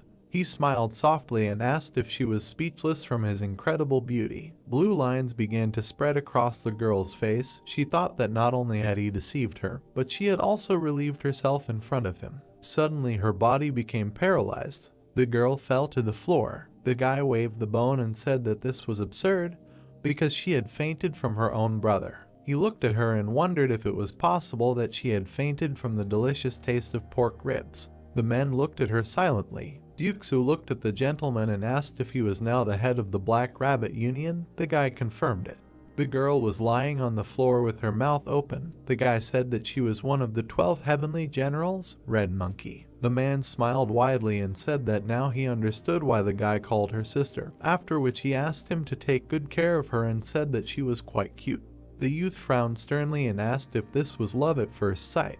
The man looked into his eyes and said that this was nonsense. The guy calmly turned his gaze forward and said that if this was the case, then they would close the topic. Thank you. He looked at the girl lying on the floor and asked if she was going to continue lying there when she only had 10 days left. She suddenly jumped up and screamed in the negative, saying that she would complete her task within the allotted time. She bowed low to the cook and thanked him for the pork ribs. The man smiled widely and asked him to come again. Red Monkey smiled and said that it was time for her to go. She bowed low and quickly ran away. She looked back with narrowed eyes. The guy raised both his hands, indicating that there were 10 days left. Then he pointed his finger at her and ran his hand over her neck, indicating that after that time, she would be finished. The girl frowned in fear. She quickly ran away and thought that he was terrifying her because he was very scary. The cook put his hands on his waist and asked the young man if he was leaving. The guy answered affirmatively and said that he should walk around the area a little. As he walked away, he waved his hand at the man. Duksu agreed and asked him to come again. The young man walked down a small street, thinking that after so much training in the skill, his body felt like a feather, and it reminded him of the time in the past when he joined the speed squad. The boy remembered the images of his allies and thought that it was a mystical organization that almost no one knew about, and a member of the squad had the right to join it as soon as his skill reached its peak. He imagined the dark silhouettes of people rushing between the houses and added that the squad was full of madmen, ready to train in martial arts even until death, and each of them competed with each other in skill, regardless of what unions they were in. Then he remembered his image when he was still a member of the squad and thought that everything was in order to get the title of the fastest of all. But in reality, this title is called the King of Speed or the head of the Speed Squad. But, as it seems to him, in the past he managed to join the Speed Squad, thanks to his exceptional skills of skill, but he never managed to reach the throne of the King of Speed. The guy smiled slightly and decided that he would look forward to meeting the masters of the Speed Squad, whom he had already known before. Suddenly, his gaze crossed with a man. The guy with a bandage on his forehead stepped forward and happily greeted the hero. He scratched his head and corrected himself with a smile, saying that he shouldn't call him so familiarly in such a place. The gentleman agreed with him. The boy smiled broadly and said that one of his friends told him that Jaha had invaded the Black Rabbit Alliance. The gentleman replied that he had sent the leader of the alliance to heaven before he could tell him everything he had to do, so the responsibility for everything that had happened had fallen entirely on his shoulders. He looked to the side and asked the boy if anyone had caused him any trouble, and there was no movement from the Black Pearl Fort. The young man smiled and said that the soldiers Hema often patrolled the area with his subordinates. He raised his hand and added that no one had a chance to cause them any trouble. The gentleman suddenly remembered that there were soldiers in the area. He smiled softly and asked how Sungti was doing. The young man smiled broadly, closed his eyes and said that his friend was sparring with wooden swords against this very soldier, and had been losing to him shamefully for the past 10 days, and that he had already lost all 10 out of 10 sparring matches. The young man introduced his comrade lying on the floor and said that this event had become quite a popular entertainment, because whenever the soldier and his brother fought, many spectators gathered around. The young gentleman said that Sungti called himself the leader of the clan and at the same time allowed himself to be beaten in front of everyone, so he felt a bit ashamed. He threw the boy a small bag, and the young man asked what it was. With a surprised expression on his face, he discovered that there were gold plates inside. The gentleman smiled and said that the boy should always keep them with him, and buy the people a drink from time to time, because they work to live, but if they overdo it too much, they will definitely fall ill. The boy asked with a shocked look if it was a little. The gentleman walked away. The boy bowed low to him. The gentleman said that there are quite a lot of people in the clan of builders, so with this you can treat them all. The young man thanked him and asked him to take care of himself. While the gentleman walked away, the boys were happy with the gift they received. The young gentleman walked along a forest path. He suddenly noticed a crowd of people in front of him. He went on just to meet. The men passed each other. Dokko looked back at the young man and asked if his name was Jaha. The boy turned to them. The men looked at him tensely. The red-haired man looked at his ally and said that the stranger looked like Ja. One of his allies took out a sheet of paper with a sketch and said that he thought so too. The guy frowned and asked if they came from the Black Pearl Fort. The man looked him in the eye in silence. One of his allies approached and said that they did not expect to meet him here, and that he heard that the guy had recently left this place. Yahello looked at them silently and thought that they came to sow discord in the land as soon as they heard that he was not there, after which he added that dark groups often resort to such methods because they get to the person's surroundings, not giving him the right to escape. Dokgo firmly stood on the ground. He looked at the interlocutor and introduced himself to him. Without taking his eyes off the boy, he asked if he had finished off the 3 men, and then told him that the head of the Black Pearl Fort had put a reward of 30 gold plates on his head, and that it was done on the orders of the Tiger Roar Alliance and the 3 Swords merchants. He looked at his ally.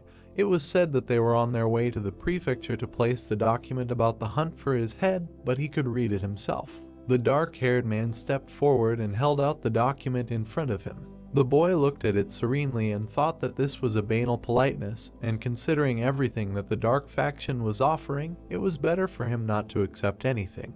The boy did not take any action at all. Silence hung in the air. The people behind Dokgo were thinking about why he did not take the scroll, because he needed to take it.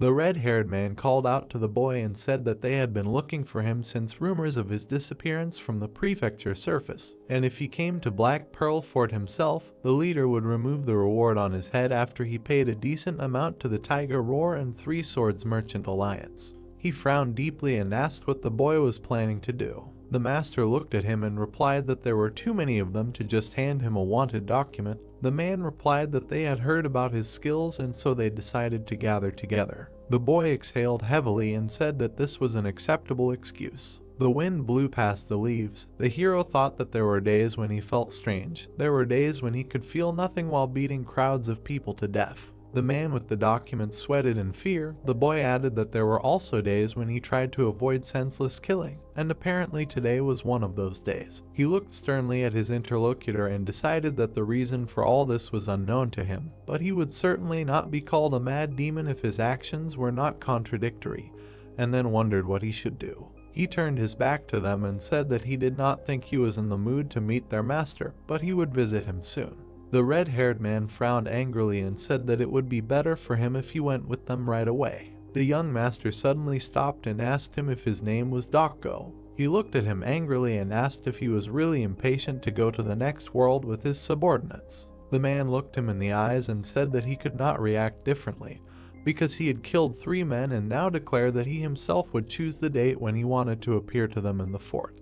His allies prepared for battle. The man raised his hand and added that it made no difference whether he killed them all right now and then went to the Black Pearl Port later, or whether he followed them there right now. But if he continued to delay his visit, he would have to face the people of the Tiger Roar Union and the 3 Swords merchants face to face. Without taking his eyes off the gentleman, he added that no matter what he chose, it was all just like a stone on his soul. The guy smiled and thought that the enemy was not afraid of death at all. He turned his back to him, agreed, and said that it was time for them to go to this Black Pearl Port. Walking in front of the mercenaries, the guy thought that he was sad, because in this life, while he was wearing the mask, who is the head of the Black Rabbit Union, which develops the powers of the Dark Faction. He looked up at the sky and added that as soon as he took it off, he again became a mad demon. The men were floating down the Hornless Dragon River in a boat. Light waves were crashing against the stern. The boy looked at the distant shore. He raised his hand and said goodbye to his hometown, saying that he was leaving to earn some money and would return as soon as he had collected the dam pile.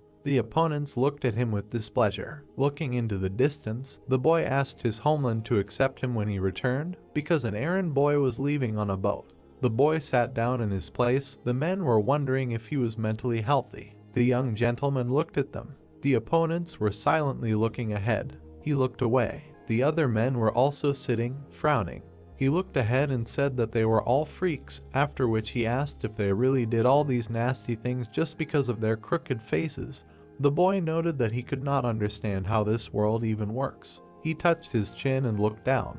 The boy remembered the left hand of the messenger of light, the sex demon, and thought that there was a handsome man he knew, and at the same time he did many nasty perverted things. The young man put his hands on his knees. The men lowered their heads in annoyance. He said that he thought the nasty actions had nothing to do with their faces. He raised an eyebrow and said that he did not understand why they were so ugly, and then asked if he could think that it was because they were literally mired in vile deeds that this affected their faces. Dako frowned and asked what that meant. The gentleman looked him in the eye and gave the example of the slave auction trade, saying that he had heard that the Black Pearl Fort dabbled in such things. The man with the protruding jaw frowned and asked him to close his mouth. The young gentleman looked at him with annoyance and said that he was not finished yet, then insulted the men with a few swear words and asked what was going through his head when he saw slaves at the auction. The man smirked and said that he was thinking that he needed to earn some money so that he could have a slave himself. All the bandits laughed loudly. Dako frowned in anger and ordered them to shut their mouths or he would kill them all. The bandits quickly fell silent, sweating in fear. The man glared at the Lord and thought that his allies did not understand how to act towards someone who was going to fight the head of the fort in front of them. The Lord turned away silently. The man looked at him and asked if he intended to let them live. Jaha did not pay attention to his words. He silently looked into the distance, thinking that the level of his madness began to increase, and that he was not sure if it was because he left his prefecture. His past appearance was reflected in the water. The boy thought that he would not act like the mad demon from the past in this life. Dako glared at him and repeated his question again. The young lord sternly replied that they should fight each other, and his mercy would descend on the one who survived. The man scowled angrily and said that this was great news. The bandits looked back at him in surprise when they heard this. The men grabbed their weapons. Dako got rid of each of them in a few seconds. The young gentleman looked into the distance, unperturbed. Wooden fragments floated in the water next to blood stains. The man grabbed his thigh, breathing heavily. The gentleman looked at him and said that, as he had promised, he would let him live. The bandit collapsed on the floor, breathing heavily. The gentleman looked at him and asked how the Black Pearl Fort was doing.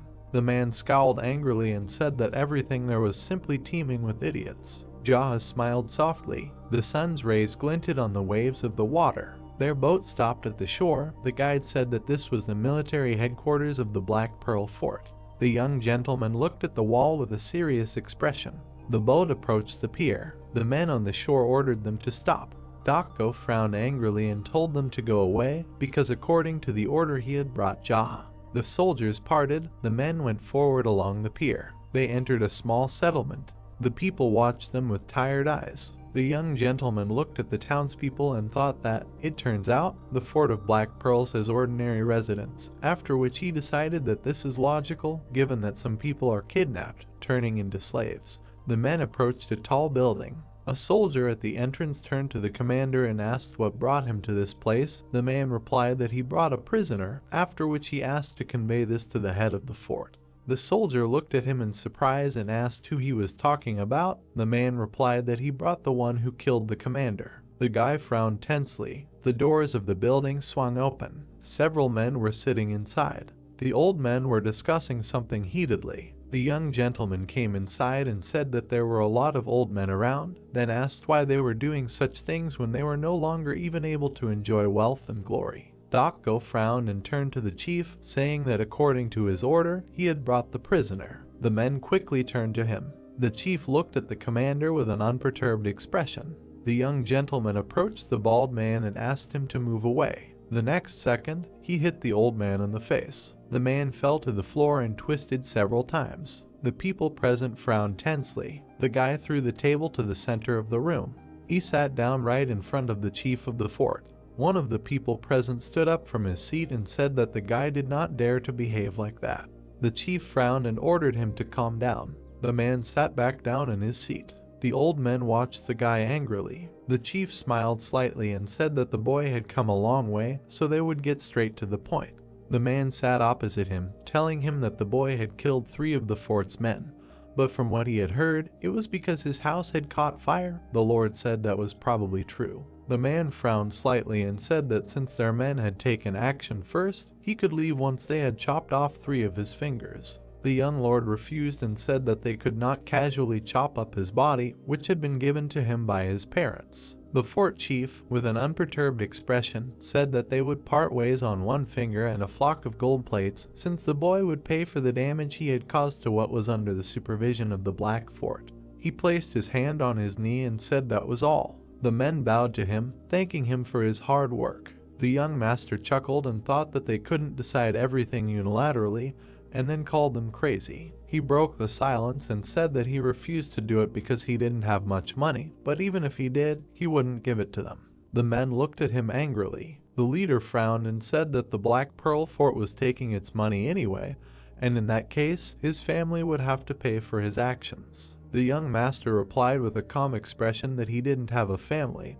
and that his dream was to have one someday, and he also dreamed of chicken noodles. The people present looked at him with irritation. The old man frowned and said that if he didn't have a family, then the people of his hometown would be celebrated for his actions. The boy looked at him with irritation and said that the man really irritated him, and then offered to put forward his own conditions. He looked angrily at the chief and offered to choose between them falling on their knees and licking his feet. Looking sternly at his interlocutor, he said that otherwise everyone in this room would die. The old men frowned angrily, looking at him. Dako looked at him in surprise. The chief of the fort looked angrily into his eyes. The man frowned tensely, looking at his back, and thought that he had completely lost his mind. He did not take his eyes off the guy. I continue to think that he provoked not only the chief of the fort, but also all the elders. One of those present looked angrily at him and called him an impudent bastard. The men jumped up from their seats and grabbed their weapons. The guy looked at them serenely. He calmly got up from his seat. The leader looked him in the face and said that he was a fool because he was given a chance, but despite everything, he thirsted for bloodshed. The guy looked him in the eyes and said that he was the only fool in this building, because he was the one who gave him a chance to survive, and they thirsted for bloodshed. Dako looked at them tensely. The leader lowered his head onto his hand and ordered to kill the guy. The men quickly rushed into battle. The young master easily dodged the first blow. He slightly tilted his body and counterattacked the man. The bald old man flew back a few meters. His sword flew into the air. The dark-haired man directed an attack at the guy. The young man parried his blow, blocking his hand. It pierced the old man's body. The next second, the young man dodged a spear strike. He lunged and threw his opponent back. One of the elders threw his shells at the guy. The hero waved his arms, lowering his head. With one movement of his hand, he parried the flying stakes. Metal shells stuck in the floor. The two men rushed into battle. The blade, spinning in the air, began to fall to the ground. The young man quickly grabbed it. With one movement of his hand, he cut the bodies of the attackers. Scarlet blood gushed onto the floor. The men fell lifelessly to the ground. Jaha looked at them angrily. He looked up at the surviving opponents. The leader sternly watched what was happening. The old men stood in a stance, looking tensely at the guy. Dark energy began to emanate from the guy's body. Dako pursed his lip, watching what was happening. The young master took a step forward and asked why they did not approach him. The old men were scared, but turned pale. He frowned angrily and decided that he would approach himself. The next second, he approached the opponents. The man attacked him with his spear. The guy quickly dodged. The next second, he hit the man on the shoulder. The bald old man lunged forward to attack the guy. The hero tucked the blade of his blade into his armpit. He turned around and hit him in the stomach with his palm. The young master quickly turned around on the spot.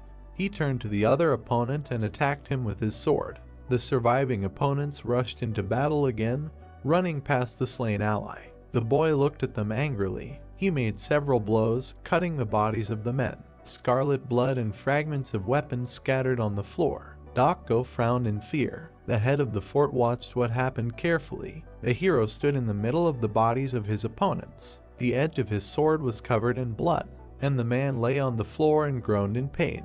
The head silently looked at his face. He lowered his eyebrows and said that the man did a good job. The young man frowned and asked him to stop acting so pompous, after which he said that all he did was just watch his subordinates die, waiting for the guy to run out of steam.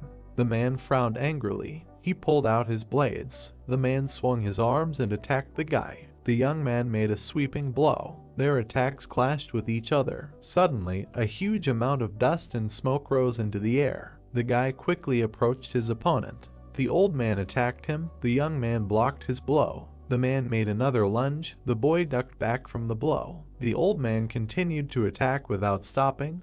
The boy blocked each of his blows. Their swords suddenly crossed. The lightning-fast blows of the opponents met again and again. Streams of smoke rushed through the room. The old man frowned angrily. The boy confidently looked into his eyes. They attacked each other, creating a powerful flash. The abundance of smoke hid their images from prying eyes. Dako closed his eyes from the fragments. The dust began to settle. Little by little, the bodies of the defeated opponents began to become visible. The men stood in the middle of the room, crossing their weapons. Sparks emanated from the place of contact. Suddenly, the boy's blade cracked. He jumped back, dodging the blow. The boy looked at his opponent with displeasure. The blade on the hero's sword broke off and flew to the side. The boy frowned. The old man grinned. He swung his blade and exclaimed that the young man was now unarmed. The brunette dodged it deftly. He gathered scarlet energy in his palm. The sword was back in his hand. Gosing looked in shock as the weapon simply pulled itself back to the hero. The opponents crossed their swords. The guy grinned and said that the blade was gone, but now it was here. The fort leader frowned. He made a sharp lunge and cut the air. The young man parried the attack. They continued the battle. The ringing of metal could be heard. The wooden flooring changed. Energy emanated from the enemies. The hero swung his blade. The brunette narrowed his eyes and thought that the old man was not bad. His strength was comparable to Gosing if he had trained in the art of the sword for another 40 years. -1 point of respect for Gosing. The old man swung and attacked again. The blow was parried. Another block with the blade. The old man did not give up his position. The hero's eyes flashed. He squinted and thought that, apparently, his opponent was ill with something. The old man swung. Because of his weakness, his movements were constrained and his breathing was uneven. The leader raised his weapon above his head. The enemies rushed towards each other. The man frowned and breathed heavily. The young man was focused. He parried the attack. The guy sharply extended his hand towards his opponent. Energy emanated from his fingertips. The old man shuddered and jumped back. Jaw pushed off and quickly approached the enemy. The man shuddered. He covered himself with 2 blades from the hero's blow. His knee rested on the floor. The leader was breathing heavily. The weapon trembled in his hands. The young man continued to press. The brunette swung his hand again and released energy. He delivered a sharp blow to the enemy. A powerful beam threw the old man back. The guy's eyes flashed menacingly. The young man launched the blade. The old man stared at the oncoming attack. The sword pierced him through. The leader was slammed into the wall. He grimaced and coughed. There was blood everywhere. Gosing turned pale and opened his mouth in shock. The surviving elders watched in silence. The young man approached the old man. The leader frowned and asked to let his subordinates heal him. He then promised to appoint the boy as the next leader of the fort. The brunette stood in front of him. The man continued that if he killed him now, he would not be able to completely subjugate the Black Pearl Fort. The old man turned pale. He muttered that since all these guys were nothing more than imbeciles, a man should lead them. The hero looked down at him and noted that his speech was filled with horror. Apparently, he did not want to die. The leader's eyes widened. The young man's expression darkened and he asked if he had lived a good life with the money he had earned from kidnapping people, selling slaves, and making everyone's lives a living hell. He must have killed countless people who were begging for mercy like he was now. The old man tensed up. The young man extended his hand, radiating an aura. He looked at his opponent with disdain and declared that such trash was better off dead. The man watched in horror as the massacre approached. Blood gushed. Gosing looked on in fear. In front of the young man, there was a bloody mess on the wall. The hero turned around. The elders turned pale. Gosing frowned and said that Jaws should be the next head of the fort. The young man beckoned with his finger. The man came closer. The brunette hit him sharply in the face. Gosing fell to the floor. His face was covered in blood. The hero grabbed the man by the hair. The young man looked at his interlocutor with a predatory expression and asked why the hell he was still pestering him.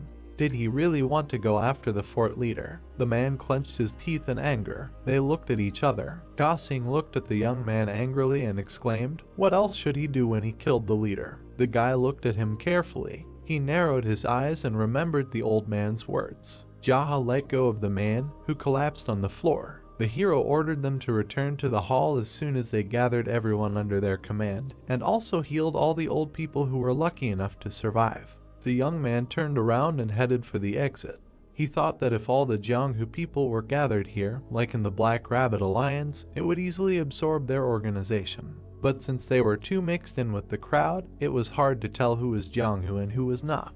The hero crossed his legs and sat down. The boy exhaled and thought that he would have to pay for beating someone to death. Jaha sat at the head of the chair. Men sat on either side of him. The boy said that he would be brief. All his clothes were covered in blood. He said that he thought the best solution would be to appoint a fort leader and thus take all of Black Pearl under his control. Those present looked at him silently. The hero looked at Gosing and said that he would appoint him the next fort leader. The brunette turned to the man and said that his first task as leader would be to mobilize all those who could help in destroying the fortress walls. Gosing looked intently at the new master. He frowned and asked why. The boy scratched his chin in displeasure and asked if he really needed to have everything explained to him.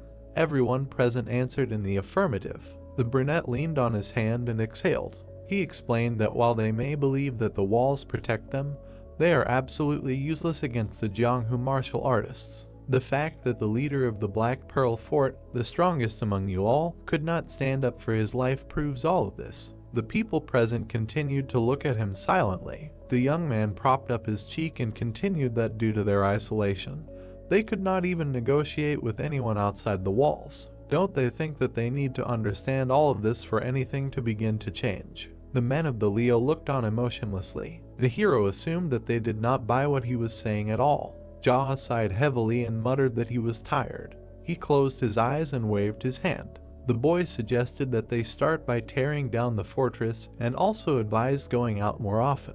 The world is much more spacious than the Black Pearl Fort. The subordinates looked at the master and agreed. The brunette held his head. He warned that if on his next visit he saw any slave trade, gambling, racketeering, or anything that would piss him off. The new leader shuddered. The hero smiled grimly and clenched his fist. He continued that he would kill Gosin, and then all the captains whose faces he had managed to memorize here. Everyone looked at him in fear. The guy glared and asked him not to forget to convey his respects to the head of the Black Pearl Fort in the afterlife. The subordinates fell silent in fear. One man raised his hand and asked for more details on what needed to be done. The brunette looked at him irritably and hissed that he had already written down a ton of things on what to do and what he was listening to him with. The guy angrily clenched his teeth and said, "Is it really impossible to turn on your brain and think over the details yourself instead of asking again?"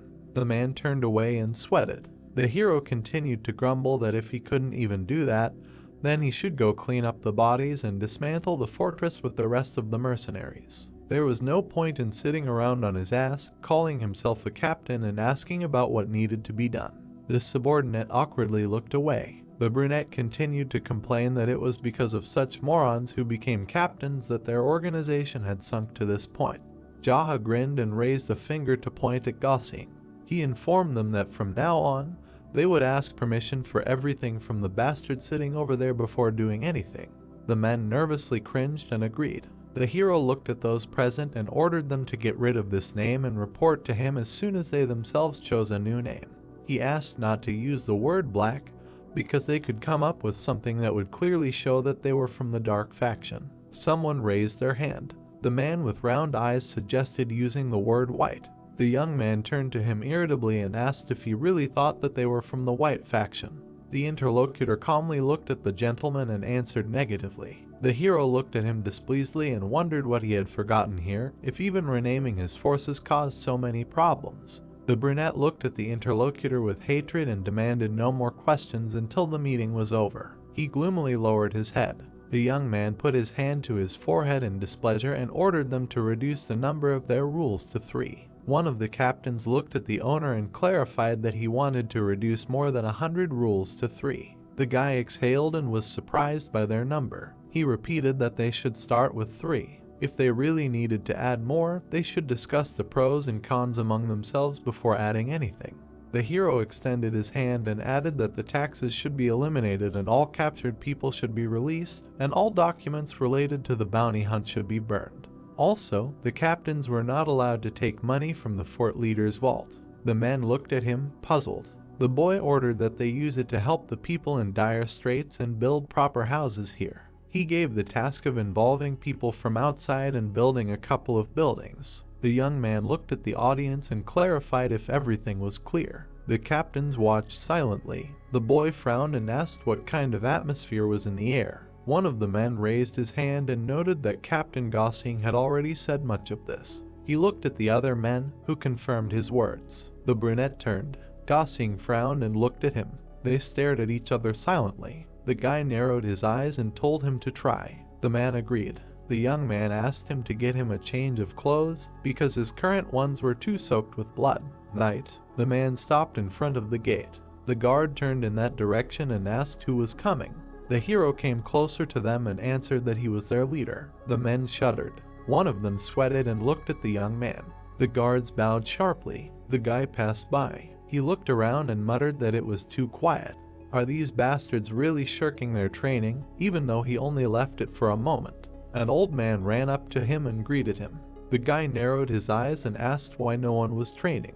The interlocutor answered that it was not like that, it was just that the golden boar was here. The brunette frowned and clarified that one of the 12 heavenly generals was here now.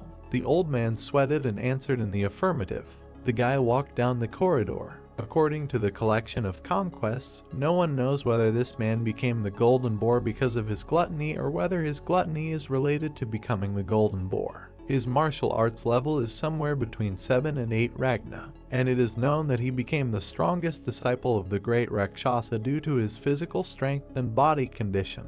Presumably, he is the young leader of a rich group of merchants who brings huge amounts of money to the great Rakshasa. The young man entered the hall. A fat man was sitting at the table and eating. There were many dishes in front of him. It was Gold Boar. He noticed the hero standing in front of him. They looked at each other in silence. The guest straightened up and ordered the young man to bring water. The guy looked at him gloomily. Silence fell. The man frowned with displeasure and repeated. The brunette took the jug and went to him. He poured water into a glass and thought that he was just wandering in without an invitation and putting on such a show. Apparently, Gold Boar wasn't afraid of the black rabbit at all, who could very well be the hero. The guy studied him carefully. The man took a sip and muttered that he had never seen him here before. He asked where their leader had gone. The young man looked at the guest and mentally replied that he had gone to heaven. Then he silently turned around and left. Gold Boar looked after him with displeasure and said that if this place weren't the Black Rabbit's alliance, he would have taught this arrogant jerk a lesson. The hero walked down the corridor, the old man keeping up with him. He bowed and said that he had prepared some clothes for the leader. The fat man burped. He turned towards the sound. The hero entered in a new kimono and mask. Gold Boar smiled and greeted Brother Rabbit. The brunette looked at him silently. The young man looked at the guest with disdain and asked what he wanted here. He raised an eyebrow in displeasure and asked again. The guy came closer and asked what business he had. The fat man turned around and said that their trading guild had gotten hold of some elixir. Since the battle with the rooster was just around the corner, he thought he should find out if the rabbit would be interested in buying it at a reasonable price, of course. The hero looked at his interlocutor and asked what kind of elixir it was. The man replied that it was a 300400-year-old white flame herb. The young man asked about the price. The guest put on a mask. He stood up and said that since he had a trustworthy buyer in front of him, he was ready to sell it for 50 gold bars. He would also add 10 boxes of regular white flame herb to them. The guy looked at his interlocutor and demanded that they be brought here. The man happily turned around and noted that he had made the right choice, because he had planned to make the same offer to the white rooster if the boy had refused. The brunette watched Gold Boar walk away and noted that he would immediately change sides as soon as the situation required it. He had forgotten how shitty interpersonal relationships were here. The boy was left alone in the hall. He reasoned that the more useful the elixir, the higher its value, hence the 50 gold bars. The hero closed his eyes. From that moment on, he forgot about all the possible assets of the Ilyang prefecture as well as the assets of the Black Rabbit. The guy mentally said that he did not have any money and was determined not to give it even if he had it. He opened his eyes. There was peace in his mind. The heads stood opposite each other. The goods were on the table in front of them. Gold Boar made a hand gesture and said that it was quite difficult to get such elixirs, and even just storing them was difficult. Therefore, the guy should use them as soon as possible. The young man took the root and put it in his mouth. The interlocutor looked at him in surprise and replied that it seemed like the hero had eaten white flame grass before. The brunette chewed and thought that in his past life he had a whole bunch of them. The problem was that it was a 100-year-old grass, and it was impossible for a fat man like him to eat one so easily as he had just done. Manager Byok stood next to the hero. The guy ordered him to check them. The old man looked at the young man with puzzlement and replied that he would do so. Gold Boar looked at him and asked if he knew how to check elixirs. The brunette clarified whether the interlocutor really looked down on the manager. The fat man answered in the negative. The young man pointed his finger at his subordinate and declared that he was Elder Jongho, who had dedicated 30 years of his life to Jongho. The old man looked at his master in surprise. He bowed deeply. The boy called him an elixir expert, an elixir mage, a wise elixir master, and also an elixir genius. The old man exhaled and smiled. Jaha looked at the other man and told him how his ward could find an elixir hidden 100 kilometers above the clouds and could even smell it 100 kilometers away. He became one of Jonghu's men only because of his skill in appraising elixirs. The young man looked at the merchant with confidence. The servant bowed low and muttered that this was an incredible honor for him. Gold Boar scratched his neck tensely and replied that it was incredible. The old man put on his gloves and suggested that they begin. He looked at the box with the goods. The man sharply inhaled their scent. Manager Byok examined the elixir from all sides. The old man then bowed to the master and said that all three of the sprouts smelled the same, but upon closer inspection, a piece of the root had been torn apart carelessly. He squinted and noted that it looked like someone had already tasted the root. Gold Boar shuddered. The fat man clenched his fist in displeasure and exclaimed that he should just evaluate it and say whether it was real or not. The merchant was already showing his generosity by giving them away for only 50 gold bars. The manager bowed and apologized. He looked at the owner and said that the white flame grass was real. It would be difficult to obtain grass of this quality, even if he sent someone to Namling County to buy a few. The man looked at the youth carefully and added that due to the difficulty of transportation, if there were even one more route, the heavenly general would ask for at least 100 gold bars. Gold Boar laughed and noted that the manager's knowledge of medicinal herbs was just as deep. The hero nodded at the chest and asked the interlocutor to accept the payment and take it. The fat man opened the box and checked the gold bars. He replied that it was correct. The general nodded to the servant and ordered them to load it into the carriage. Gold Boar turned to the hero, who was quickly absorbing the herb. The brunette muttered that it was definitely a genuine white flame herb.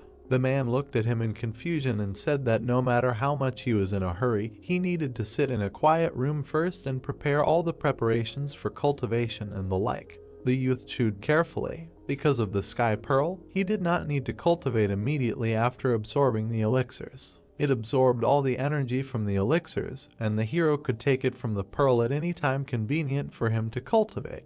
The youth narrowed his eyes. Perhaps he was the only person in Jonghu who could accumulate internal Kai. The fat man walked over to the manager and ordered the security to be raised even higher than usual, since the rabbit would have to cultivate all day. The old man nodded and said he would keep that in mind. Gold Boar turned around and told the hero that they would see each other again. The guest headed for the exit. Manager Byok turned to the master and asked if it was okay that he would not be cultivating right away. The brunette took off his mask and said that everything was fine. He asked where the other leaders were. The old man said that they were stationed at various points along the road near Gold Boar. The warriors were hiding behind trees and bushes. The boy grinned and headed for the exit. The servant hurried after him. Jaha said that they needed to go and get their money back. The old man asked if that would cause them trouble, especially without a plan.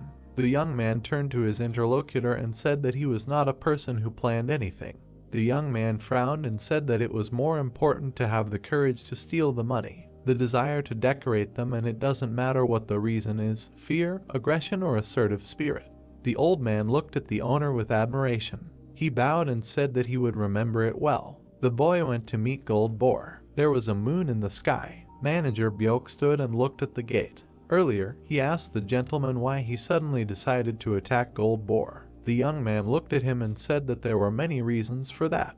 They looked at each other. The hero said that he took his money and also spoke to him condescendingly, ordering him to bring him water and also did not pay for the food. The old man looked at the gentleman and agreed. He added that on top of everything else, this heavenly general does nothing but eat high-quality dishes. The brunette touched his chin and frowned. The hero said that the guest was rude to his brother in art. In any case, it turns out that there are many reasons for his death. The manager looked at the head with admiration. The sound of hooves. The cart sped through the forest. Gold Boar sat inside with the man. The servant thanked him for his hard work and noted that everything had gone according to his plan. The man in the hat smiled and said that they had sold 3 roots to the black rabbit, and then 4 more to the white rooster. Gold Boar grinned and said that he could gradually raise the stakes and take everything they had for himself. The fat man thought that the black rabbit did not even suspect that he had lost again.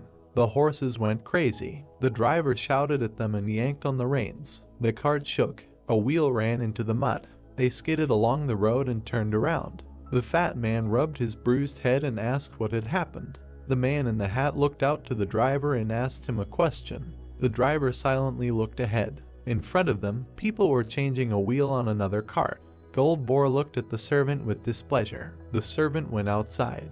The fat man exclaimed that if they needed to change a tire, they should have stopped at the edge of the road. The man promised to look into it. He approached the culprits. The man looked at the servant of the heavenly general and said that no one planned to block the road. He slapped him hard in the face. Then he slapped the other man. He swung his arm and asked how they dared to block the young master's road. A shadow flashed over him. The hero landed behind him and ran and kicked the man in the back. He flew back and hit a tree. The guy looked at the man who had fallen to the ground. The brunette frowned and muttered, how dare he raise his hand against a coachman from an ignoble clan.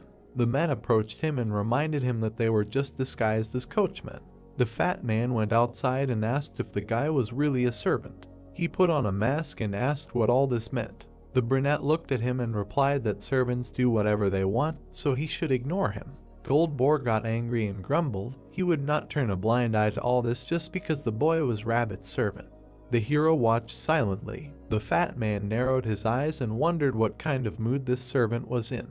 They looked at each other. The heavenly general lowered his head and said that this was their task. The man assumed a fighting stance and said that they must have already known that he was a disciple of the great Rakshasa, as well as a representative of the Golden Mountain Merchant Guild. The fat man added that if they were all Black Rabbit's subordinates, then the entire alliance would not be able to hide from his master's wrath. He looked forward with hatred and said that if someone paid them to do all this, their merchant guild would find out. The man pointed a finger. Gold Boar pointed at the hero and noted that he did not look like a servant at all. In any case, it was just a piece of the puzzle to figure out who he was and where he got his money from. The young man walked towards his opponent and said that he didn't care what he was going to do. The fat man frowned. He put out his hands and rushed at the boy, emitting yellow energy. The brunette put his hands forward. Their palms froze a short distance away. The road beneath them cracked. Energy emanated in all directions. They looked at each other. Light continued to emanate from their palms. Both felt the pressure. Gold Boar grinned and was surprised that the hero decided to challenge him, the one who ate countless elixirs from the wealth of the Merchant Guild, to a duel of internal Kai. The boy knitted his brows and remained silent. The fat man stood and smiled. He declared that if this was a battle of internal Kai, even if he stood against any of the disciples of the great Rakshasa, he could not lose. The man shuddered in surprise. Jaha emitted scarlet energy. Ghostly hands reached out to his opponent. The brunette looked closely and thought that this must be the ability of the Sky Pearl. Golden light, the enemy's energy, penetrated his body. The youth narrowed his eyes and straightened his arms. Gold Boar was nervous. His Kai was leaving his body. He exerted more strength and shouted for him to move away from him. Waves of light and air emanated from them. The boar's mask split. The man sweated. He realized that his opponent was not pushing away. The brunette looked closely at the enemy and thought that it was absorbing the enemy's Kai much more mercilessly than the youth could have expected. The fat man closed his eyes and tensed up. The hero was focused. If the guy suddenly stopped this, he could receive many internal injuries from Gold Boar's palm art. Jaha frowned. The guy thought that if he did not stop now, the enemy would part with his life. His death would not be such a big deal, but he did not want his vengeful soul to be locked inside the Sky Pearl. The opponent turned pale. The brunette narrowed his eyes and thought that at this rate, he would be no different from the leader of the demonic cult. He exhaled. The guy broke the connection. His body was surrounded by golden and scarlet energies. The enemy flew back. The hero brought his palms together and concentrated his power in front of him.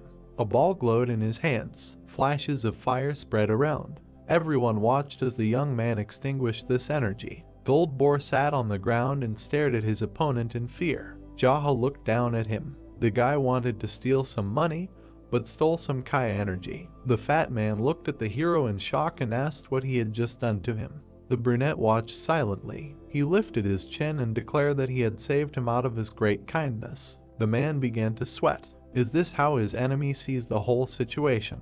The guy looked mysteriously into the distance and thought that he couldn't find any more noble warriors in the whole wide world than himself. Jaha approached his subordinates and ordered them to search the cart. Since he had started all this, he needed to get his hands on everything that was there. The fat man nervously leaned forward and exclaimed that there were things in there that would go to the white rooster. He asked if the guy was sure he could handle the consequences. The hero glanced at him with displeasure and asked again. The young man demanded that his men make sure they would get everything out of there. The brunette noticed the chest in the hands of the servants. It was a box that contained 100-year-old roots. He demanded that they bring him this small box. The fat man shuddered and protested. The servant put the chest on the ground and opened it. Inside were roots. Jaha frowned and said that the enemy's way of doing business was unfair. Having sold 3 roots to the black rabbit, he intended to sell 4 to the white rooster. The fat man frowned tensely. The young man looked at him and said that the other man was involved in gambling on death matches and had also been caught fixing matches. The hero asked if he wanted to completely eliminate the black rabbit from the game with these actions. Gold Boar looked at him with a smirk and asked if he had any evidence. The brunette came closer. The heavenly general recoiled. The guy slapped him and replied that there was, of course, no evidence. The fat man was shaking and holding his face. The young man leaned over him and said that if the head of the Black Rabbit clan had something on this matter, he would order all his subordinates to attack the Golden Mountain Merchants Guild. Gold Boar grabbed his cheek and said that the head would not tolerate this. Jaha's eyes flashed and replied that the great Rakshasa would most likely turn a blind eye to this. The servant next to him raised his hand to give a reason. The hero pointed his finger at him and gave his word. The guy smiled and explained that if they gave him half of the wealth of the Golden Mountain Merchants Guild, he would turn a blind eye to it. The guy confirmed his words. The servant clenched his fists joyfully, and they applauded him. The fat man looked at the hero with fear. He turned to his subordinates and asked who he would rather talk to, the Black Rabbit Union or the Great Rakshasa. The men crossed their arms and replied that it made no difference to them. Another young man raised his hand and suggested telling both. The brunette shook his head and replied that it would be a little more difficult that way. He was doing all this to enjoy life, but if the guy did something like that, it would be boring. The subordinates looked at the master approvingly. Jaha looked at the enemy and asked what he had to choose, who to tell. The man looked away. He was sweating heavily. The brunette shook his hands and hurried him. The fat man looked at his interlocutor, dumbfounded. Gold Boar frowned and muttered that if he had anything against him, the general would be dead by now. The man asked what the boy wanted. A voice was heard, announcing the girl's return. The servants turned around. Red Monkey was walking towards them. The fat man turned around in shock and asked why she was here. The girl looked at him and asked if he had been caught too. She was holding a mask in her hands. She handed it to the hero and said that her ambush had failed. But she had fought him and now the ranks had been reorganized. Now her enemy was in heaven. The brunette smiled and took the trophy. He praised her for her work. Red Monkey folded her hands and asked for an antidote. The fat man looked at them in surprise and did not understand why she was calling the boy brother. The hero looked at his interlocutor. She complained that she could not fight normally because she constantly needed to go to the toilet because the diarrhea did not go away. Gold Boar stared at her, dumbfounded, surprised that the girl could talk about diarrhea so easily in front of everyone. Jaha looked at her and said that he would keep his promise. They turned to the fat man. He exclaimed who he was. The brunette frowned. The girl flinched, noticing the hero's reaction. She slapped Gold Boar sharply, then another. The fat man looked at her questioningly. The girl glared at him with displeasure and asked how dare he show such disrespect to his brother. The man held his face with tears in his eyes. He did not understand anything. Red Monkey bowed to the boy. He praised her. The hero turned to the servants and ordered that all the boxes be loaded back into Gold Boar's carriage. The rest could clean up and return. The boy asked to take those who were unconscious and later he could be released. Yahello looked at the fat man and demanded that he call his coachman because the three of them had somewhere to go together. The interlocutor was about to protest. The brunette exchanged glances with the girl. She approached the heavenly general and swung her arm in warning. She demanded that he stop bothering their brother. They exchanged glances. The fat man received another slap. He grabbed his cheeks and asked what it was for. The hero approached them and noted that fighting brothers and sisters should not hit each other so hard. The girl nodded and replied that she would take this into account. The mask in his hands glowed. The young man put it on. Green energy emanated from him. The fat man stared at him in shock, trying to understand what he was planning. Red Monkey bowed and greeted Brother Dog. The hero narrowed his eyes and noted with satisfaction that she grasped everything on the fly. The girl looked menacingly at Gold Boar. He winced and repeated her bow. The guy looked at them and said, "At ease." The interlocutors straightened up abruptly. The three of them were sitting in the carriage. The fat man looked at the hero and tried to understand who he was and how he managed to become such a strong martial arts master. The man glanced sideways. The girl smiled awkwardly in front of the young man. Gold Boar thought that she did not dare open her mouth in front of the great Rakshasa, but she behaved this way with him. The fat man winced. The brunette turned to him. He quickly turned to him. The young man was looking out the window. He made a remark that Gold Boar thought too loudly. Just because he was smart did not mean that a man was able to understand everything in the world. The girl threateningly swung at the fat man. He shielded himself and exclaimed that he would clear his mind. Red Monkey narrowed her eyes and lowered her hand. Moyang Clinic. Two servants led Gold Boar inside. Jaha and the girl followed. The doctor ran up to them and asked what had happened. He turned to his assistants and ordered them to take the young gentleman inside. The man looked at the others. The boy looked at him silently through his mask. He was examining the man with glasses. The boy narrowed his eyes. The poison demon, Moyang Beek. The man who saved him in his past life from Kai Reflux. Moyang Beek lost his entire family because he dared to argue with the great Rakshasa. How much can the heart of the one who survived be defiled while he nursed his hatred?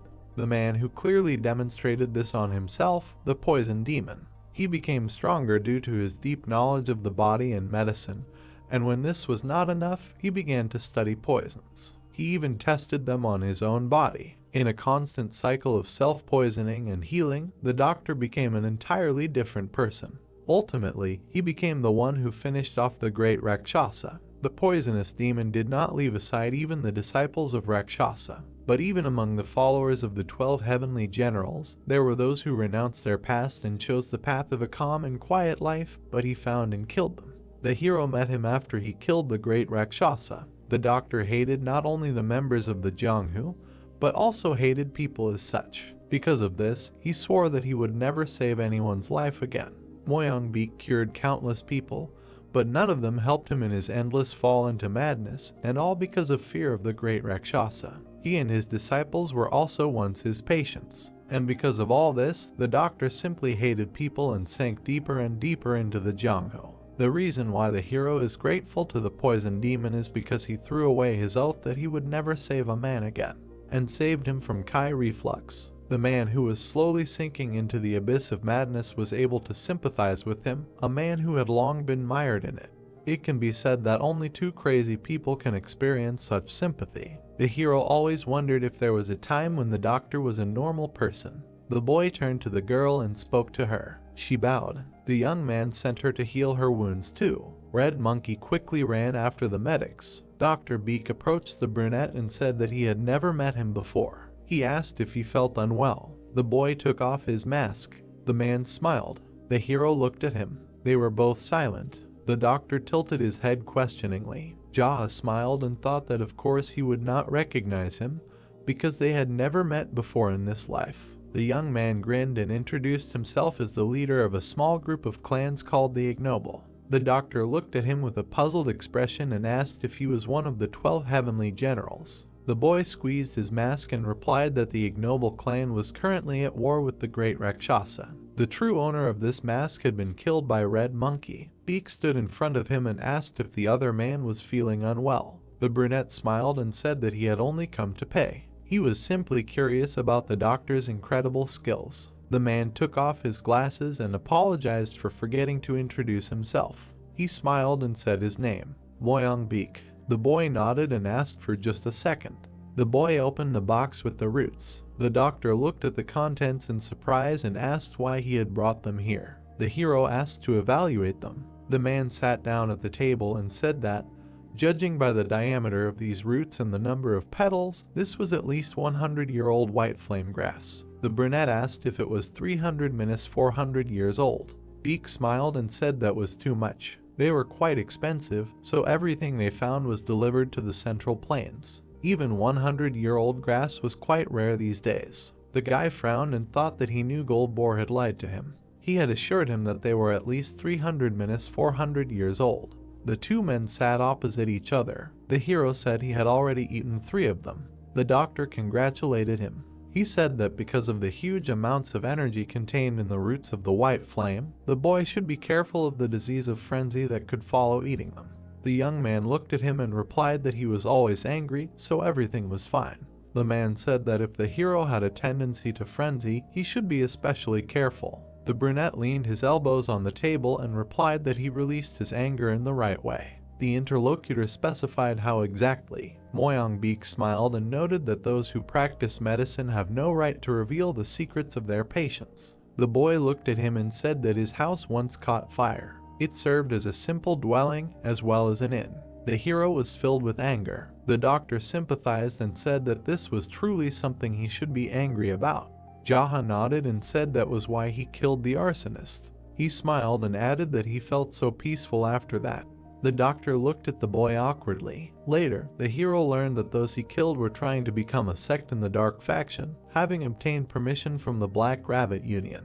That's why the Union's thugs came after him and continued to talk nonsense about whether the boy wanted to live. Beak looked at the interlocutor tensely and asked what he did. The brunette replied that he killed them. He smiled again and said that as soon as he did it, he immediately felt peaceful. The man looked at the beaming boy in confusion. The hero continued that after that incident, they sent out the killer, but he left him alive because he had balls. Then, after eating pork ribs together, they broke into the Black Rabbit Union. Then the boy was excited. Moyang Beak looked at the boy in confusion. The brunette grimaced and said that although he had no intention of killing the head of the Black Rabbit Union, he had pissed him off, so the hero sent him to heaven. Jaha smiled brightly and said that he felt peace again then.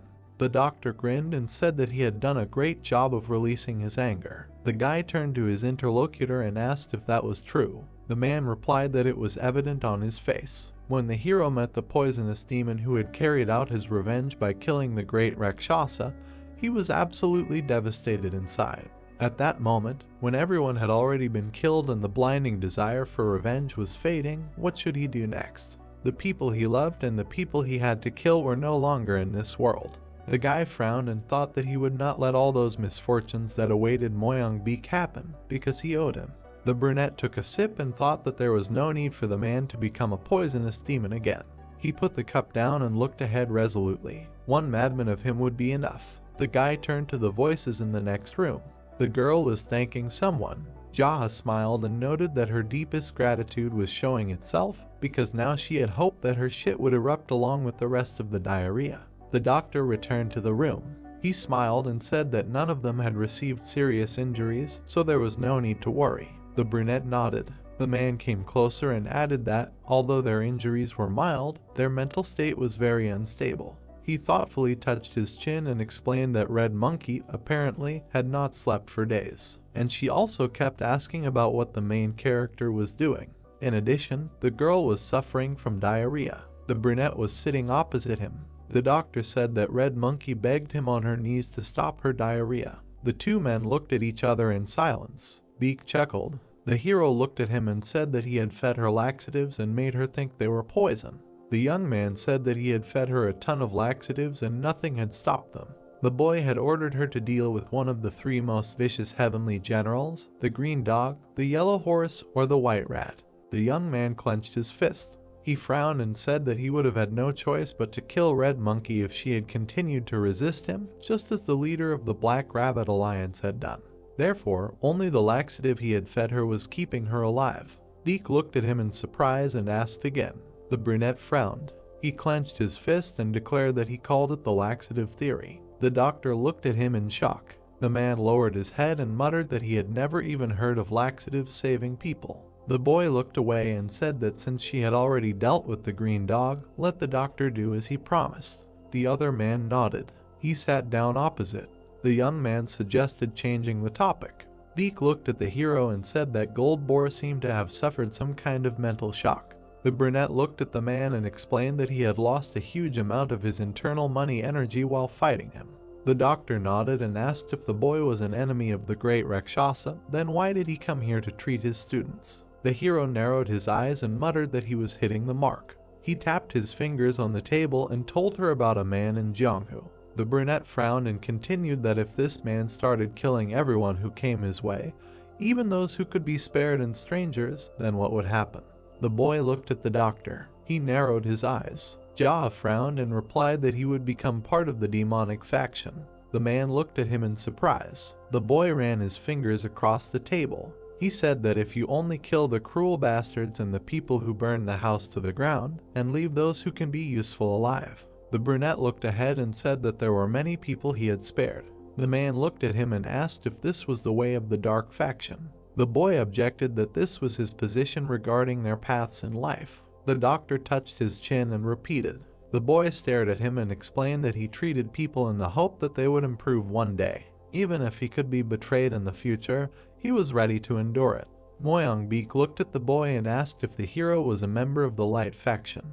The boy replied that it would be difficult for him to join them now. The doctor asked why. The brunette replied that he was not a virtue. The bespectacled man narrowed his eyes and noted that it was unlikely that everyone in the White faction had valor. The guy exhaled and added that there were a lot of such people among the clan's founders and top officials. In addition, they were also very strong. Jaha looked closely at his interlocutor and explained that people who lacked valor were part of the Light faction because they were their students and the students of their students. This is the power of heritage. If you look at it this way, the hero is not like that. His house served as an inn and became ashes, and he was an errand boy. They looked at each other. Jaha said that because he lacked heritage, he needed time and strength to become part of the Light faction. The doctor thought about it. The brunette looked at him with a smile and thought that the poisonous demon was a normal person. The man shuddered. The young man opened the chest with gold. The doctor asked what it was. The hero answered that it was payment for treatment. The brunette smiled and thought that giving such a huge amount to the one who saved his life was not a pity at all. Moyangbeek bowed and muttered that this was too much. The boy objected and asked to prepare a quiet place for him to sleep while he waited for their treatment to be finished. The man took 3 ingots and smiled. He noted that even this was excessive. The boy frowned and insisted that the doctor take all of them. He refused with a smile. The brunette frowned and thought that the man was stubborn even before becoming a poisonous demon. Jaha pointed to the box of roots and suggested that he take that at least. The man replied that in order to completely absorb the white flame herb, he would need at least 10 days to cultivate all the energy. He smiled and explained that patients came every day and he could not leave them. The boy puffed out his cheeks. The doctor bowed and thanked him for thinking so highly of his backwoods clinic. He suggested that the boy take the roots himself to cultivate. The boy frowned. The doctor smiled and beamed. Jaha sighed and thought that he had lost the argument of words again. That was the kind of person he was. Night, Moyangbeek looked at the sky. The girl bowed and said that the hero had started cultivating in his room. The man asked her to be especially careful with him. He turned away and muttered that the boy had some special kind of anger disorder. He thought he saw the hero's face on the clouds. The doctor left. The discussion of diarrhea was still in his head. Petals fell on the water. Jaha was meditating. A voice behind the screen asked if he was awake. The man opened his eyes. He opened the screen. Moyang was holding a tray and telling him to drink some herbal tea. The brunette took the mug. Looking at his reflection, he thought it was dark medicine for a poisonous demon. The doctor smiled and said that it should be drunk in one gulp. The protagonist looked at him and agreed. He began to drink the decoction. The brown-haired man smiled and asked how it was. The man licked his lips and replied that he felt some relief in his chest. While he was putting the mug on the tray, Moyang asked if this meant that his soul had become lighter. Jahe replied that it was something like that. The doctor smiled contentedly and said that he was glad, and then asked to visit them from time to time so that they could monitor his pulse, even if he was busy. The brunette, standing opposite, said that he would come with a light heart as soon as he killed the great Rakshasa. He pursed his lips and thought that only by doing this could he cross the line of misfortunes that had haunted Moyang all this time. The men went outside. Standing in front of the brown-haired man, Jahe thanked him for these 2 days. The doctor smiled and wished him luck, asking him not to hesitate to visit them if he felt bad. The protagonist smiled back and asked him to be wary of the Jianghu people and to contact him if anything went wrong so that he could help in person. Moyang closed his eyes with a smile and asked what could happen to a simple doctor, then noted that his word would be enough. The man pursed his lips, thinking that he was in the midst of a war now, and anything could happen. He was sitting in a carriage with people. The old boar began to tap his fingers and asked if he could go home. The brunette smiled and noted that it was good at home, and the fat man began to thank him. He asked what he was thanking him for if he did not let him go anywhere. The man grimaced in displeasure. Red Monkey began to laugh and asked if she would receive an antidote. Looking at her, Jahe replied that he had already done so. She began to compare when it was. The protagonist gritted his teeth and replied that the poison of the cursed purple fog was a laxative, and the doctor had already cured her diarrhea. The girl's eyes widened and she wondered if it was poison. With a shocked expression on her face, she began to think that it was no wonder that she had such severe diarrhea, and that on top of that she had made such a rampage, thinking that the laxative was poison. She perked up when the man asked why she couldn't control herself. The brunette began to laugh nervously. Looking at his comrades, the brunette turned to Red Monkey's sister and Gold Boar's brother. He narrowed his eyes and asked if they found it funny that someone like him, who had just met them, was calling them brother and sister. Their faces darkened and they answered in the negative. The protagonist, sitting opposite, said that if the two of them took the side of the great Rakshasa and the streams against him, then he would stop this cart right now. The people listened in silence as they were told that since the poisoning and the incurable wounds had been somewhat cured, they would have to leave the cart and they would go with different bullets. Jahe looked at them and said that they were not his slaves or the slaves of the great Rakshasa, so they were free to do whatever they wanted. Red Monkey asked with a surprised face if it was true that they would not get away with it.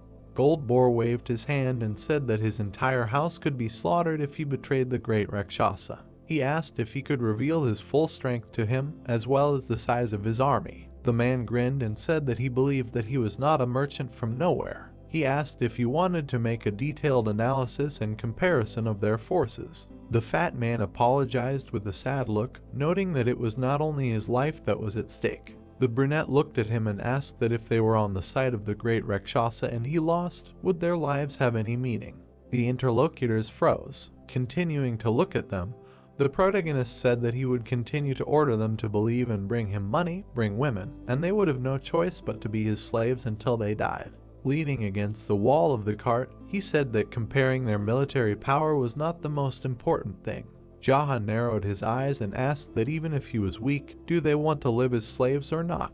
Gold Boar lowered his eyes. The man turned to him and noted that he was born into a rich family and received everything he wanted, and he should have at least some pride in the clan, but just look at him now. He asked if he thought that this money belonged to him. The merchant perked up. The brunette asked, "Isn't his house now the warehouse of the great Rakshasa?" He bowed and asked him to answer if he disagreed. He asked if he really was rich, then wouldn't the method of spending money be more important than the endless, pointless collection of money? The fat man looked away and apologized, then asked him to buy him some more food. The protagonist frowned. Red Monkey perked up when he addressed her. She exclaimed that she was also a little hungry. Gold Boar clenched his fist and explained that he was asking her if she would side with Rakshasa. The girl smiled and said that no matter what happened, she would side with her brother. The man asked her why, with a gloomy expression.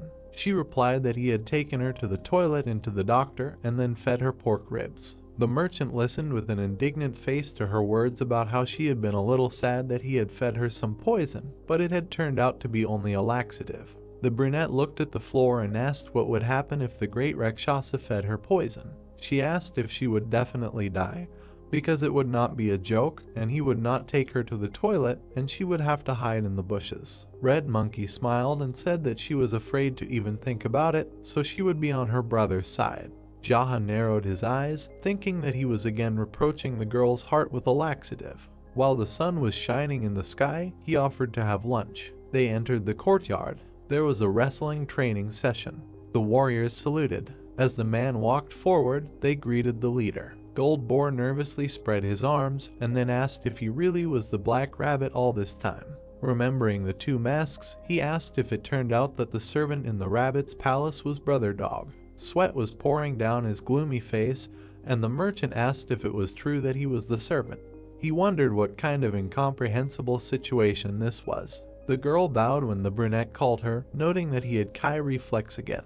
She slapped him in the face and ordered him to come to his dreams. The fat man perked up. The protagonist and the brunette began to beat him. When they left, he wondered how many times they hit him in these moments. After a while, they ate. Jaha watched his comrades and then called them. They looked up at him. Sitting at a large table, the man said that they must become stronger. There is nothing more pitiful than being weak in Jianghu. They entered the room. Dunpyong stopped and said that the heavenly generals, Yellow Horse, White Rat, Black Ox, and Red Goat were at the gate. The brunette narrowed his eyes and asked if he had been exposed. The guy stood opposite and said that he was not sure. When the leader asked him about the troops, he replied that they were the only ones there. Looking at his comrades, the protagonist said that he wondered why they all came together. Gold Boar frowned and said that White Rooster must be on his way, and the rest probably came to watch the battle of the four strongest heavenly generals. Jaha stood up and said that they had to go. The man walked forward. He was wearing a rabbit mask. Black Ox and the horse were looking at him. White Rat and Red Goat were standing on the other side. The four of them bowed, noting that they had not seen each other for a long time. The brunette frowned. White Rooster smiled and asked if he was doing well. The protagonist, looking at him, answered in the affirmative and then asked about his life. The general replied with a grin that there was nothing special. Three more appeared from above. The generals were standing on the roof. Gold Boar and Red Monkey with surprised faces began to ask why they were crowded here. Jazzle looked up and wondered if even White Tiger, Green Dragon, and Red Snake had come. His eyes widened. A man landed on the ground. The man with the long crowbars stood up. The brunette recognized him as the great Rakshasa. The man and the girl's expression darkened, wondering why he was here. The people present folded their hands. The generals bowed and greeted the master. Jazza also folded his hands. Lowering them, he wondered why he came here. Rakshasa narrowed his eyes and said that he came here because he was bored and then told them to fight. The man walked forward. He walked towards White Rooster. The general turned around when the master called him. He shook his head and asked him to step back because he could not handle him. White Rooster was very surprised. He nodded his head, accepting the order. Rakshasa touched his chin and said that the strength ranking was wrong, and then told White Tiger, Green Dragon, and Red Snake to attack together. Gold Boar and Red Monkey were startled. The three of them were jumping off the roof. The master said with a dissatisfied face that today, 3 of the 4 strongest heavenly generals would be fighting shoulder to shoulder against the 5th, who seemed to have made an incredible breakthrough in martial arts. He said that the battle would be a razor to the death, so they all had to kill or be killed, and he forbade all other disciples from interfering in the fight.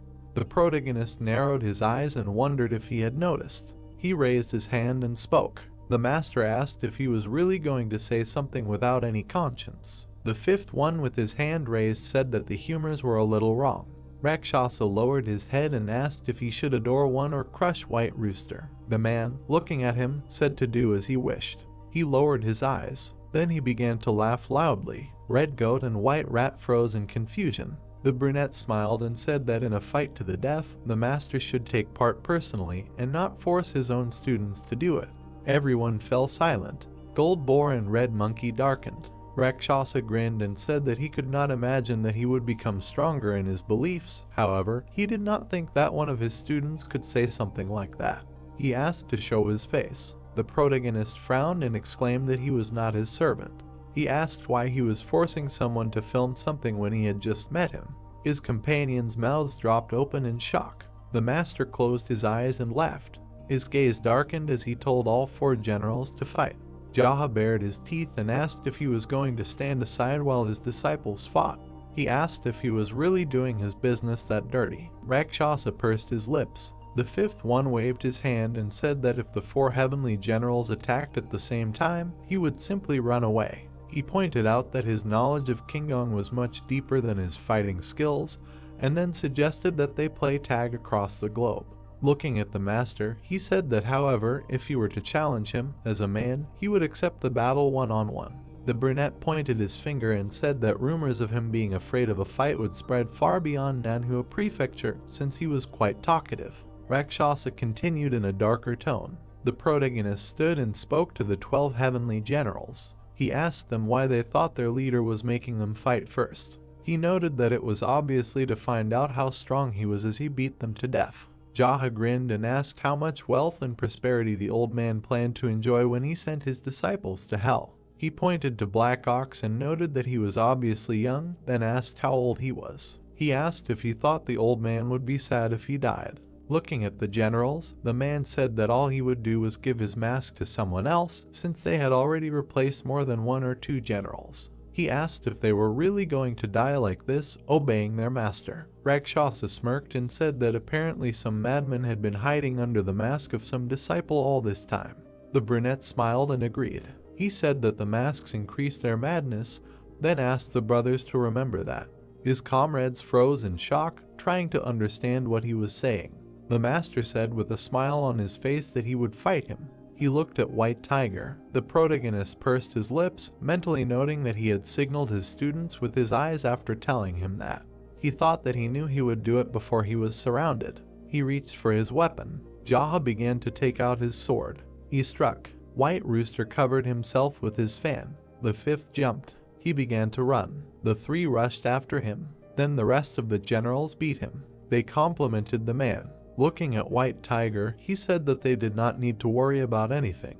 Looking ahead, he added that this was all because he would finish off the master, and so they should react accordingly. The generals ran, and the brunette asked them to trust him. Red Snake and Green Dragon perked up. The master with an angry face loudly asked why they were just staring at him. The protagonist's eyes flashed and asked how dare he butt in the middle of brotherly bonds. His feet raced along the ground. Red Goat and Black Ox ran, hearing the order to find him. The generals rushed ahead. People looked at them with fear. Pouring water into a glass, a man asked if there was really a grand battle going on somewhere. The man sat without a mask, muttering that there were a lot of heavenly generals here. Seeing Yellow Horse, the employee greeted him. He grabbed him by the neck and began to ask if he saw someone running in a hurry or suspicious people. The man trembled and replied that he did not see anyone. The general dared the brunette and asked him. A dark aura grabbed his neck. The protagonist pulled him towards himself. Looking with angry eyes, he asked how dare he raise his hand against an errand boy right in front of him.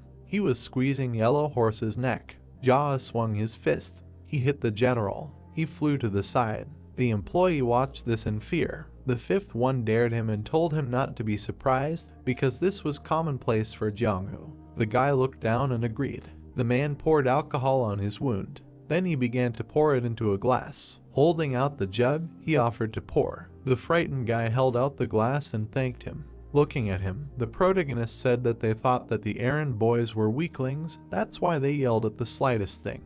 The employee answered negatively. He asked him to shut up and drink. They both drank. The guy was shaking with horror. Jaha looked at him and told him to go rest, and later he would send his man to pay for the drink. He said that he would finish the rest himself. The guy exclaimed that he understood everything. He ran into the building. On the ground lay a beaten Yellow Horse. Looking up, Black Ox noted that he was dead. Red Goat said that he must be nearby, so they should be more careful. At this time, the 5th was chewing on a stick. Black Ox looked at him. He indignantly asked what he was looking at. Throwing the stick, the man exclaimed that he was looking at him. The stick flew. It pierced the general's forehead. Red Goat's eyes lit up. He turned and screamed at the falling Black Ox. At that moment, the brunette pierced his forehead with the stick as well. He abruptly put the glass on the table. There were 3 corpses lying on the ground. The protagonist narrowed his eyes and thought that he was not at all surprised that they were from low ranks. A man came to the scene and began to ask how he dared. Jaha crossed his arms and asked how he was doing. White Rat jumped up. He stretched his hand out to his opponent. The 5th parried his blow. Blood gushed out from under his mask. When his hand was bound by a dark aura, he asked what was going on.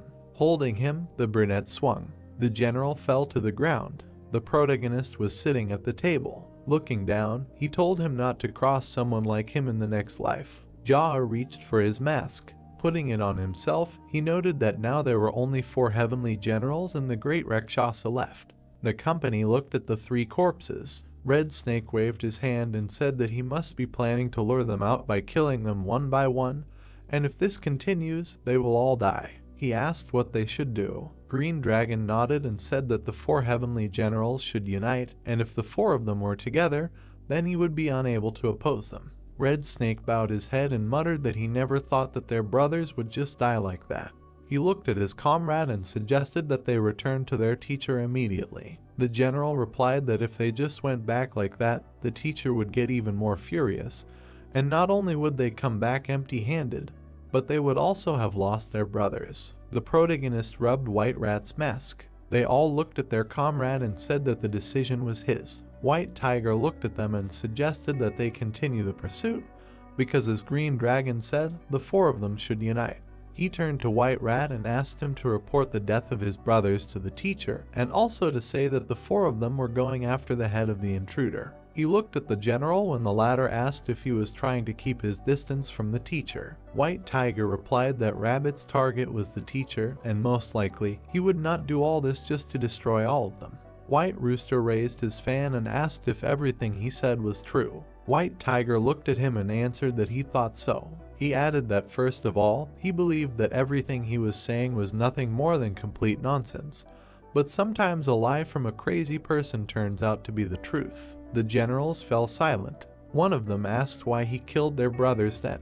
The man, his eyes flashing, replied that it was because he was crazy. The protagonist and the others nodded. He smirked and thought that, as expected of an elder, he was making a very reasonable conclusion. White Tiger turned to the others and said that he was sure of it, because he had told them from the beginning that he was only doing a personal duel with the teacher, and as long as they did not pursue him, he had no need to fight them, and he would only appear where the teacher was. The brunette shook his head and thought that the more he listened to him, the more he. The masked man gritted his teeth and said that if he killed the teacher, they could just start all over again, making White Rat one of the heavenly 4 generals. He looked at Green Dragon and asked, as he said, how long are they going to be his slaves? He added that, to be honest, he was already tired of watching him fraternize with the youth. Jaha crossed his arms. He raised his head and asked why in that case they didn't just kill the teacher themselves if that would be the end of it all. The generals looked at him silently, saying that he was no beauty. The 5th man's eyes widened.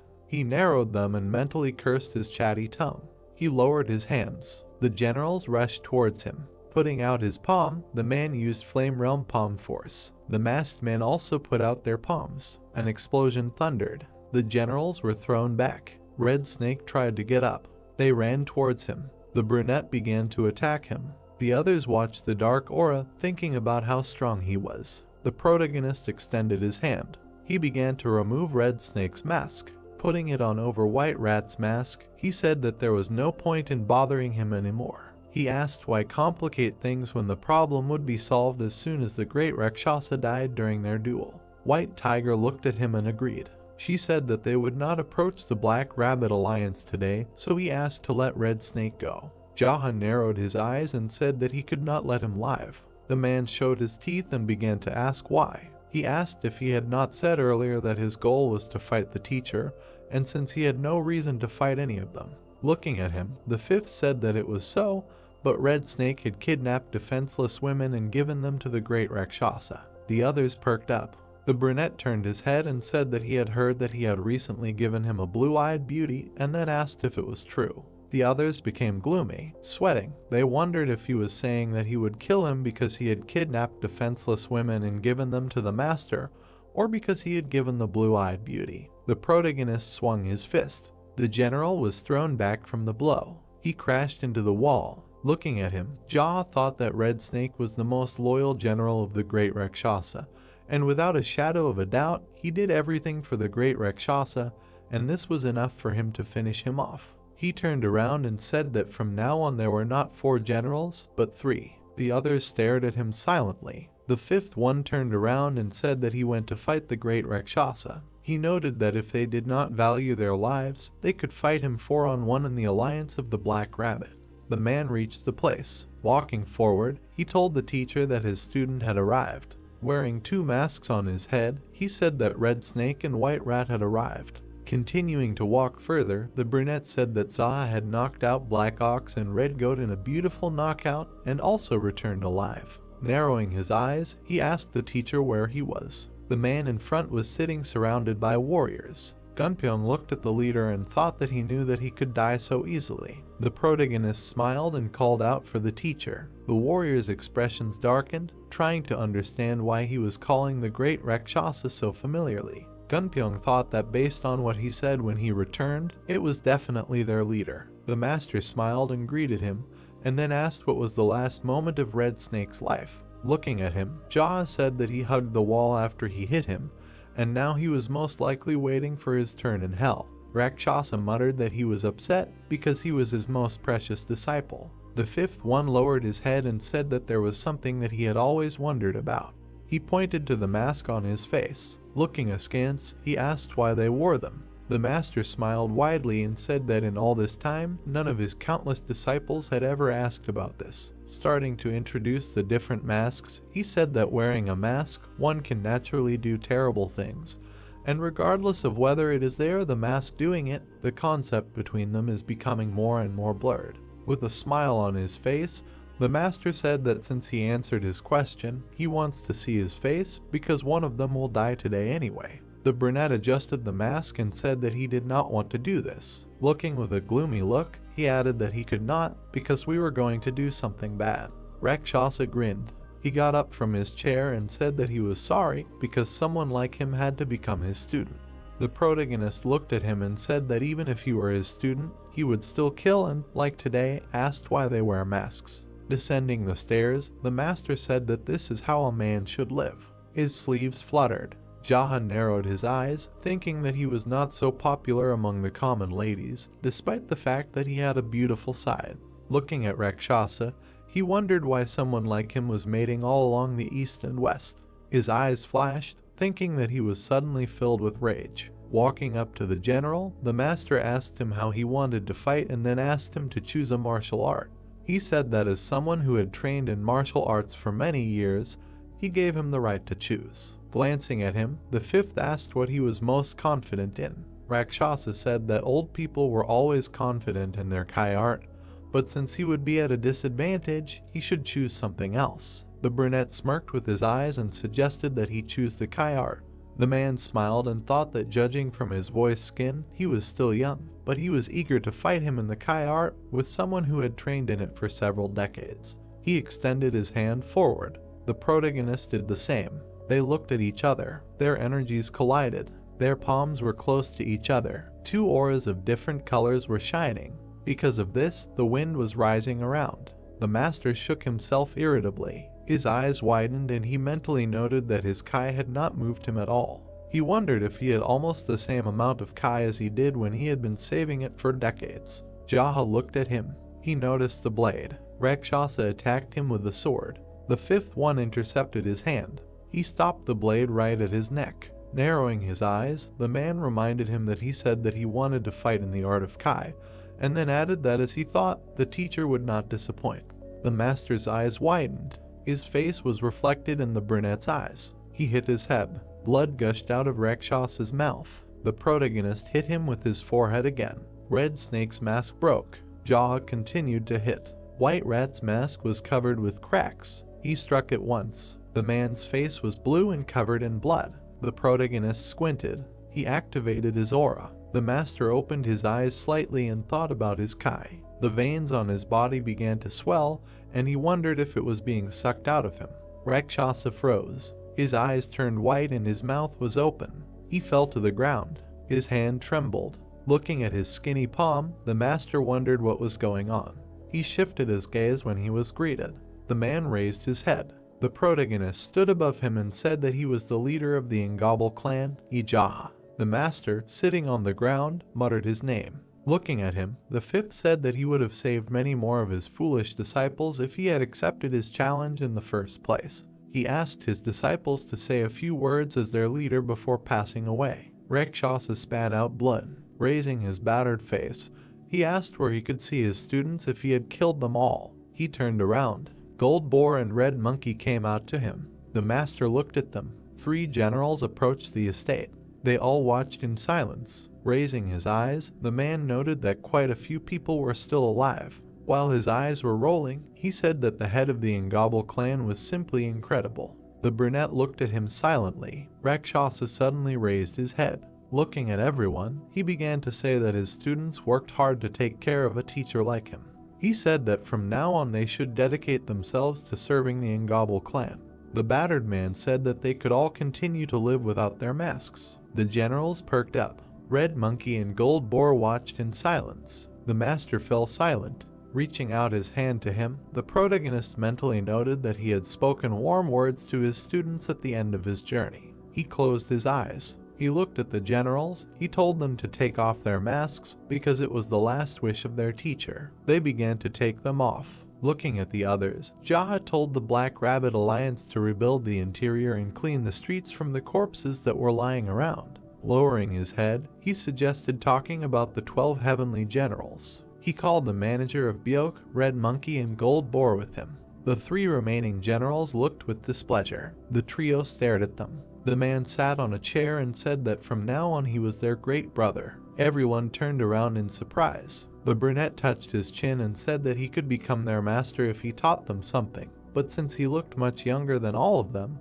the great brother would be the ideal solution for us. He asked about the objections. Everyone present froze, mentally asking again if he was going to become a great brother, being the youngest. The protagonist turned his head and noted that now he would tell them what to do. He said that if he had to repeat anything, they would be fighting him in a duel to the death, so they should listen very carefully. Red Monkey smiled and said that she understood everything. Jaha nodded and thought about how people who shared pork ribs formed a deep bond. The generals watched him. The man waved his hand and said that they should not be shy around each other because the teacher was already dead. The former generals darkened. The brunette looked at them with a stern gaze and said not to be shy. Phrases of agreement were heard in the room. The protagonist lowered his head and said that he did not know how much power they had or how many subordinates they had.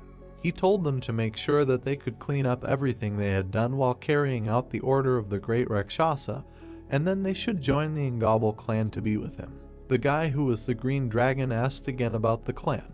Jaha looked at him and started to tell him that the Engable clan was formed by the union of the common working class, and it was a secret, lousy, complicated, chaotic organization. He asked what they thought they should do first for the clan. Silence reigned in the room. The man also fell silent and thought that of course they did not know this, just like he did. Looking at his comrades, he said that they could report to him from time to time what was happening and could come with problems in the future. The brunette added that he would leave them now and they would be on their own. Narrowing his eyes, he said that they should clean up everything that the dark faction had done. The man, who was White Tiger, replied that everything would be done. The protagonist nodded. Looking at those present, he said that there was no point in giving orders to adults, and since they had taken off their masks, they had to change. Sitting on the chair, Jaw said that he was not a good person, and also not very patient, and it was 10 times harder for him than for an ordinary person to restrain himself from killing someone. The generals darkened when he noted that it was like when he gave them.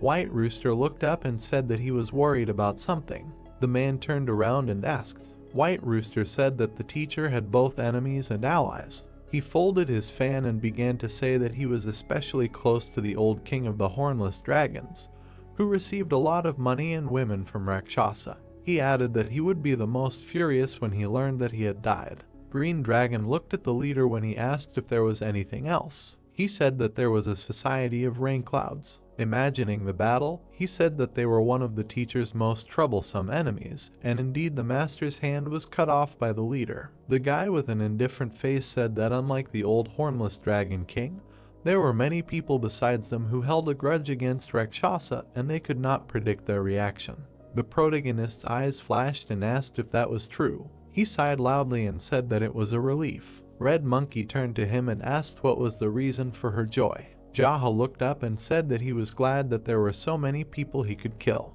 The room fell silent. Introducing the women, the brunette asked if Rain Cloud was written in the Rain Cloud Society with the same letters as fornication. White Rooster with a tense face answered in the affirmative. The protagonist looked at him and said that it was a very provocative name. He bowed down and addressed the manager, telling him to send a letter to the Rain Cloud Society in the name of the Black Rabbit Union and write that they should live chastely. The old man smirked and asked if they should send a declaration of war under the guise of a letter with good intentions. The protagonist looked at him and called him resourceful. The manager smiled sheepishly. White Rooster frowned and said that there was no reason to mock the forces of the Rain Cloud Society. He asked if it was really necessary to provoke them first. Looking at him, Yahello called out. With a serious face, he told him to shut up. The man gritted his teeth and agreed. Sitting on the chair, the brunette asked what the problem was with declaring war on the Rain Cloud Society. He said that they were already at odds with them. He thought about it. The protagonist slammed his fist on the armrest. Everyone in the room tensed up. Yahello, with an angry face, started shouting that he could not leave a clan with such an indecent name alone. He told the manager that there was no need to disguise the letter as a sign of goodwill and he should just send them an obvious declaration of war. Everyone in the hall darkened, and Goldboar wondered if he was going to declare war on a clan just because he didn't like their name. Yahello clenched his fist in indignation and shouted that the Rain Cloud Society were also enemies who tore off their teacher's arm. He asked if it wasn't obvious that as his students, they should take revenge. The generals and comrades caught on. Looking at the leader in fear, they wondered if he really wanted to take revenge on someone who tore off Rakshasa's arm if he was the one who killed him. The man glared angrily and asked what the answer was. Everyone began to agree and say that they should do it. The brunette argued with them. Everyone sat tensely. Standing in front of them all, he said that they should be more cheerful. Clouds floated across the blue sky. While the sun's rays illuminated the Union, the man said that he was busy. The protagonist walked out through the arch. The warriors turned to look at him. The warriors bowed to the leader. Gunpyeong turned around. Yahello waved his hand. A petal flew past him. The man turned around. In front of him was a large rose tree. He began to approach it. The brunette began to meditate near it. He sat with beast eyes. Petals fell on his shoulders. Gunpyeong watched him. The sun's rays caressed the Union. Little by little, the sunset began to descend. The protagonist, strewn with petals, was still meditating. The warriors looked at him. He opened his eyes. Yahello began to rise. He reached for the sword. Everyone froze. The man began to wave his hand. He looked at the blade. The brunette looked back. He looked at the falling petals. His eyes widened. The blade began to move. The protagonist spun the sword. He struck. Then the leader swung again. Gunpyeong clenched his teeth, and the others looked on in surprise. The man moved like a falling petal. Energy oozed from his body. Gathering the petals into a pile, he controlled them. The brunette stepped to the side. He turned around. The wind blew to the side. The protagonist raised his sword. He lunged. There was a pink petal on the tip of the sword. Yahello looked at the same one that flew past. The blade passed through it. The petal was cut into two parts. A stream of petals followed the sword. The man struck with the sword. He waved his hand. The wind hit the warriors. They stood with shocked faces, asking what they just saw. Looking at the protagonist, they asked if it was possible that he had just created a new sword technique. Turning to the trunk, the brunette asked what kind of tree it was. He froze, and from behind they answered that it was a blossoming plum tree. Yahello put his hand on the bark. Smiling, he said that in that case, they would call it the blossom plum technique. The warriors stood there with surprised expressions. Red Monkey perked up when she was addressed. The leader narrowed his eyes and noticed that she had sneaked a peek at his own martial art, as expected. The girl frowned and asked if he was implying that she was a thief. The man pursed his lips. The brunette spread her arms out to the sides and asked if the name sounded too weak for a sword technique. The protagonist asked if he should call it the Rakshasa sword technique then. Red Monkey pointed and said that Plum Blossom would be more memorable. Jaw suggested that she go eat. She raised her head to the sky and said that she wanted to enjoy the view a little longer. The girl smiled. Gold Boar was eating a piece of meat. The leader sat next to him and asked if he had become a heavenly general before Red Monkey. The man looked at him and answered in the affirmative. The brunette chewed and asked why he had let her hit him so many times then. Holding the meat in his hands, the fat man replied that he had also thought about it, whether it was normal or not. He frowned and said that it was unacceptable in a famous Orthodox sect. While his eyes were filled with anger, he said that she would be expelled for slapping her elder brother. The old boar shook his head, saying that they were not a famous Orthodox sect, they were from a dark faction, and then asked, in a close faction, is it okay for a junior to slap an elder? He said that he thought deeply about it after the first slap. The man, looking dark, indignantly asked how she dared, and later noted that he would teach her a good lesson. Frowning and gritting his teeth, he said that the brunette stole his internal energy. Turning to him, the fat man said that the girl's internal energy is also not something to laugh at. He said that this was the easiest problem to deal with. The protagonist ate calmly. Gold Boar called him. He raised his head and asked again. Sitting at the table, the man said that he was probably exhausted. Jaw confirmed this and suggested continuing the dinner. Putting a piece of food in his mouth, he asked if he liked Red Monkey. The fat man grimaced and asked if he had been sleeping all this time. The leader chewed and asked if he didn't like something.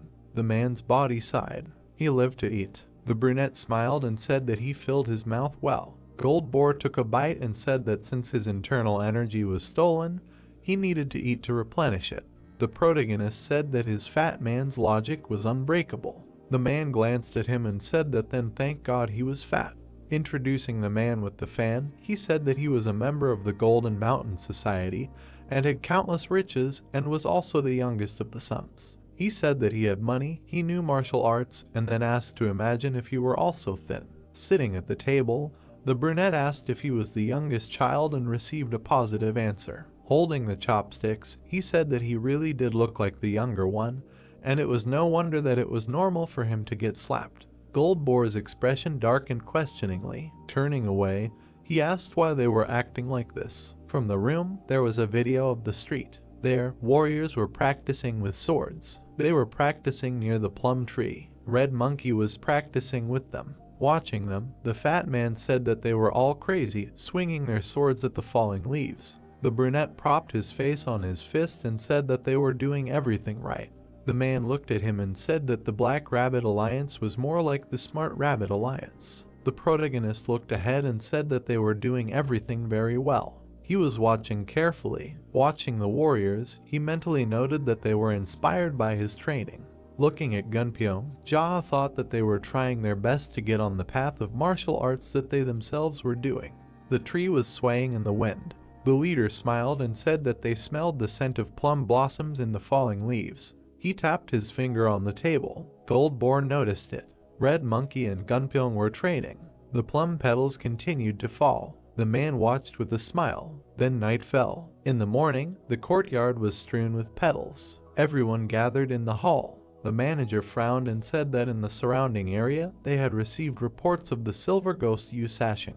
Introducing the fighters, he said that in addition to the meteor wanderers who were causing money problems, several famous martial artists had also gathered in a large group. The protagonist looked up and asked him why. The old man looked askance and said that after the news of some of the 12 heavenly generals and the death of the great Rakshasa, he added that they thought that Manhwa had become weak. With a tense face, the manager mentally asked, are they now trying to seize the opportunity to seize Manhwa? The protagonist looked away and said that they knew that someone had killed Rakshasa. He asked why they thought that Manhwa had suddenly become weak. The eyes of those present widened. The two surprised boys agreed. The old man closed his eyes and said that greed would cloud common sense from time to time. Jawher remained silent. The man frowned and said that he could assume that the old hornless dragon king had joined forces with Professor Su. Standing in front of the leader, He said that since there were quite a few of them, he would inform the 12 heavenly generals, and if the old hornless dragon king tried to tear Manhwa apart, the generals would be in danger. The brunette leaned back and said that he could handle it, but the morale of the subordinates could fall due to the difference in numbers because there should be at least an equal number of them. Looking at his comrades, he said that one of them would go to Ilyang Prefecture and talk to Sima Bai and Chao Sungti, who would need to be told to gather the people who were bored and send them here. The protagonist looked away and said that someone else would need to go to the Black Pearl Fort. Gunpyeong gritted his teeth and asked again.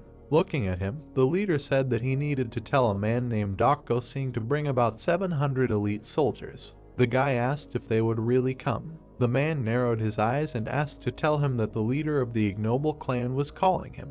He sat on a chair and said that this should more or less equalize their numbers, and thus the subordinates would not lose heart and a frontal battle would begin. The brunette frowned and said that besides, since the idiots from the Black Pearl Fort had completely gone crazy, they should be careful and not provoke them. Gunpyeong clenched his fists and said that he understood. Looking at those present, the protagonist turned to the leaders. He looked ahead and asked if there was anyone on the side of the old king of the hornless dragons that he should not kill. Everyone began to exchange glances. Jaha narrowed his eyes and said not to be indignant later after he killed everyone there. The guys clenched their eyes. The leader was told that there were none. The protagonist on the chair said that they needed to continue and said to call the Heavenly Brothers generals. He said that he would personally go to everyone who answered the call and beat them to death. The brunette waved his hand and said that they could go about their business. The manager frowned and asked about the face sketch. The man leaned back in his chair and said that there was someone he had to find. The old man raised an eyebrow. He lowered his head and said that he would find everything he needed for him. The protagonist noted that he had a face like a sex maniac. Sitting on the cross, he said that he shared his impressions of him. Introducing a man with an open chest, he said that he was like a sex maniac. The long-haired, brown-haired man rubbed his chin. Jaha said that he had a cute face and soft skin. He could smile charmingly with just one look. Remembering his long hair, the head asked if he understood what he was talking about. The manager closed his eyes and said that he saw it.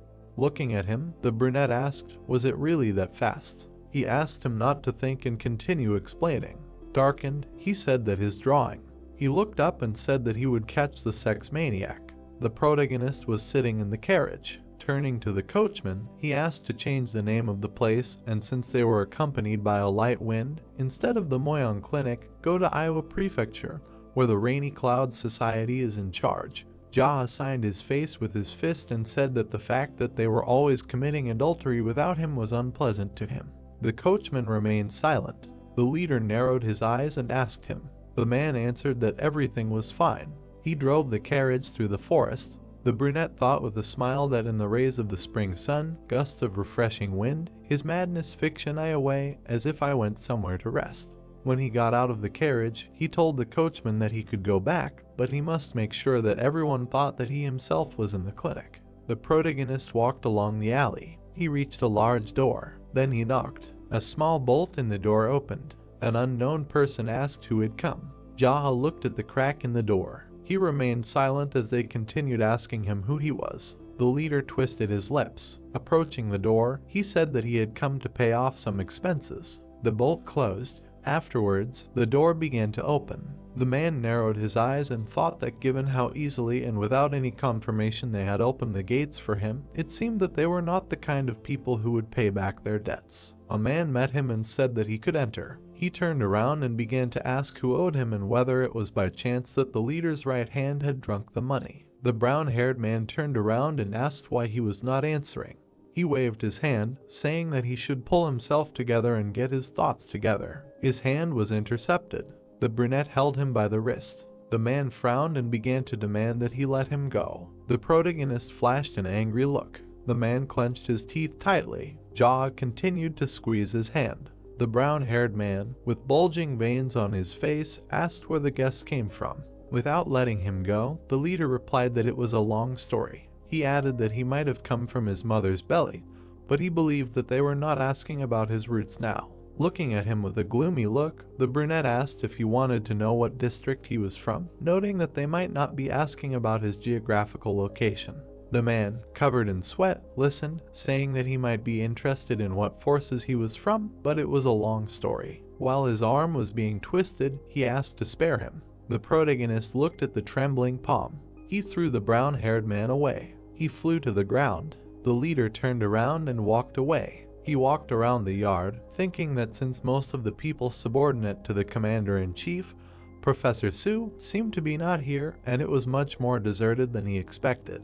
The brunette approached the pond. Koi fish were swimming in the water. The protagonist raised his head. After a while, he approached the man. Looking at the object in his hands, he asked what it was. The man looked up with displeasure and asked who he was. Jaha looked at him and replied that he was someone who was here to see Professor Su. The brunette with a cheeky face said that he had just left. Standing by the large stove, the leader asked who was left here and if the leader's right hand was still there. The man replied that there were only guests here now. Turning his head, the man asked what it was. While he was looking at the stove, the guy was telling him that they burn waste in it.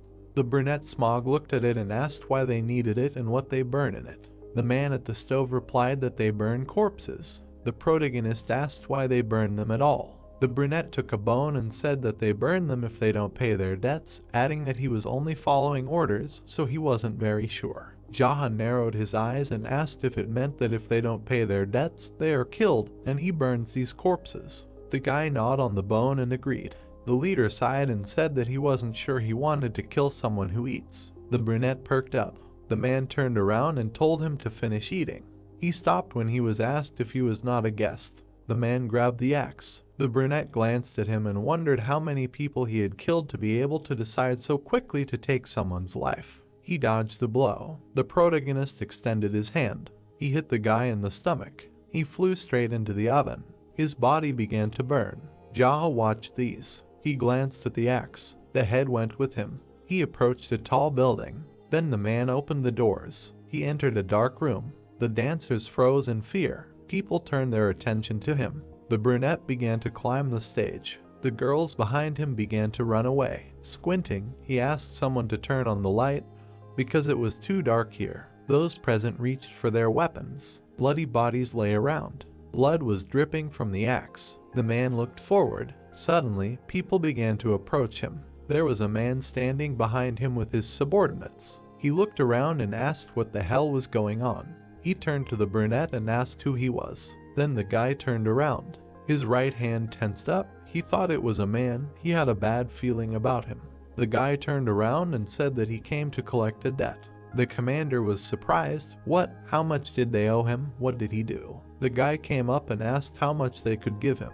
The captain frowned and asked if 300 gold plates were enough. He simply remained silent in response. Then he came closer and said that it was amazing, but the head of the Black Pearl Port asked him to pay exactly the same amount, and he heard the answer that he needed to pay a debt to the head of the Black Pearl Port. He raised his hand and said that then he could take his 300 and pay him. The brunette raised his head and said that he didn't need to pay anyone, and he asked why, and said that he was sure that he was crazy and demanded that he pay the debt back from the moment he owed him. The guy lowered his eyes and said that the dead don't care. The Algov most likely doesn't even remember who's in their debt, and that person should be no less grateful to him if he was in his debt. The commander tensed up. Did he really want to say that he killed the head of the Black Pearl Port? Then it dawned on him. There were corpses of people lying around. The men tensed up, didn't know what to do. The brunette turned around and said that he shouldn't even think about running away. He would put the bolt on his subordinates and follow him. There was also no point in ordering his people to attack him. The bolt would continue to lie on them, and they would only kill him. The head's right hand lowered his head and asked what they wanted from him then, to bring him money. The young man came closer and said that they should forget about it. It was useless, their forces were just regrouping while he went for the money, so they just needed to stand here. Why don't they take some time to confess? He ran up and asked again with shouts. The young man explained that he was talking about grief for the dead. As the man approached him, he added that he needed to think carefully about how they had ended up like this. He looked them in the eyes and said that they should not have been weaklings from the moment they were born, so how did it all turn out that they had become so weak? There were many doors in the room. Some warriors were watching him from around the corner. The guy lowered his head and asked if his opponent was serious about continuing to behave like this, not even saying a word to him. The man was thinking, completely out of his mind. The sick bastard grabbed him.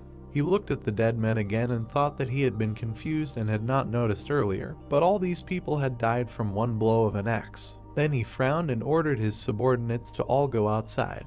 The doe stood nearby and did not understand what was happening. The man added that this must be done right away. After that, they all left, and so the men stood opposite each other, left alone. The right hand of the chief raised his hand and said that he had sent them all away, so it was worth telling him what he wanted. It was necessary to have a proper talk about it. He was ready to cooperate with him, hand over someone. He was even ready to beg for mercy on his knees. At that moment, the brunette looked at him and ordered him to kneel. The man did so. He knelt and looked down. The young man looked at him. Then the man raised his head and said that fortunately, the chief was absent now, so he could ask him for whatever he wanted. He was sure that this man was not interested in money or women, but at least he should share with him what he wanted.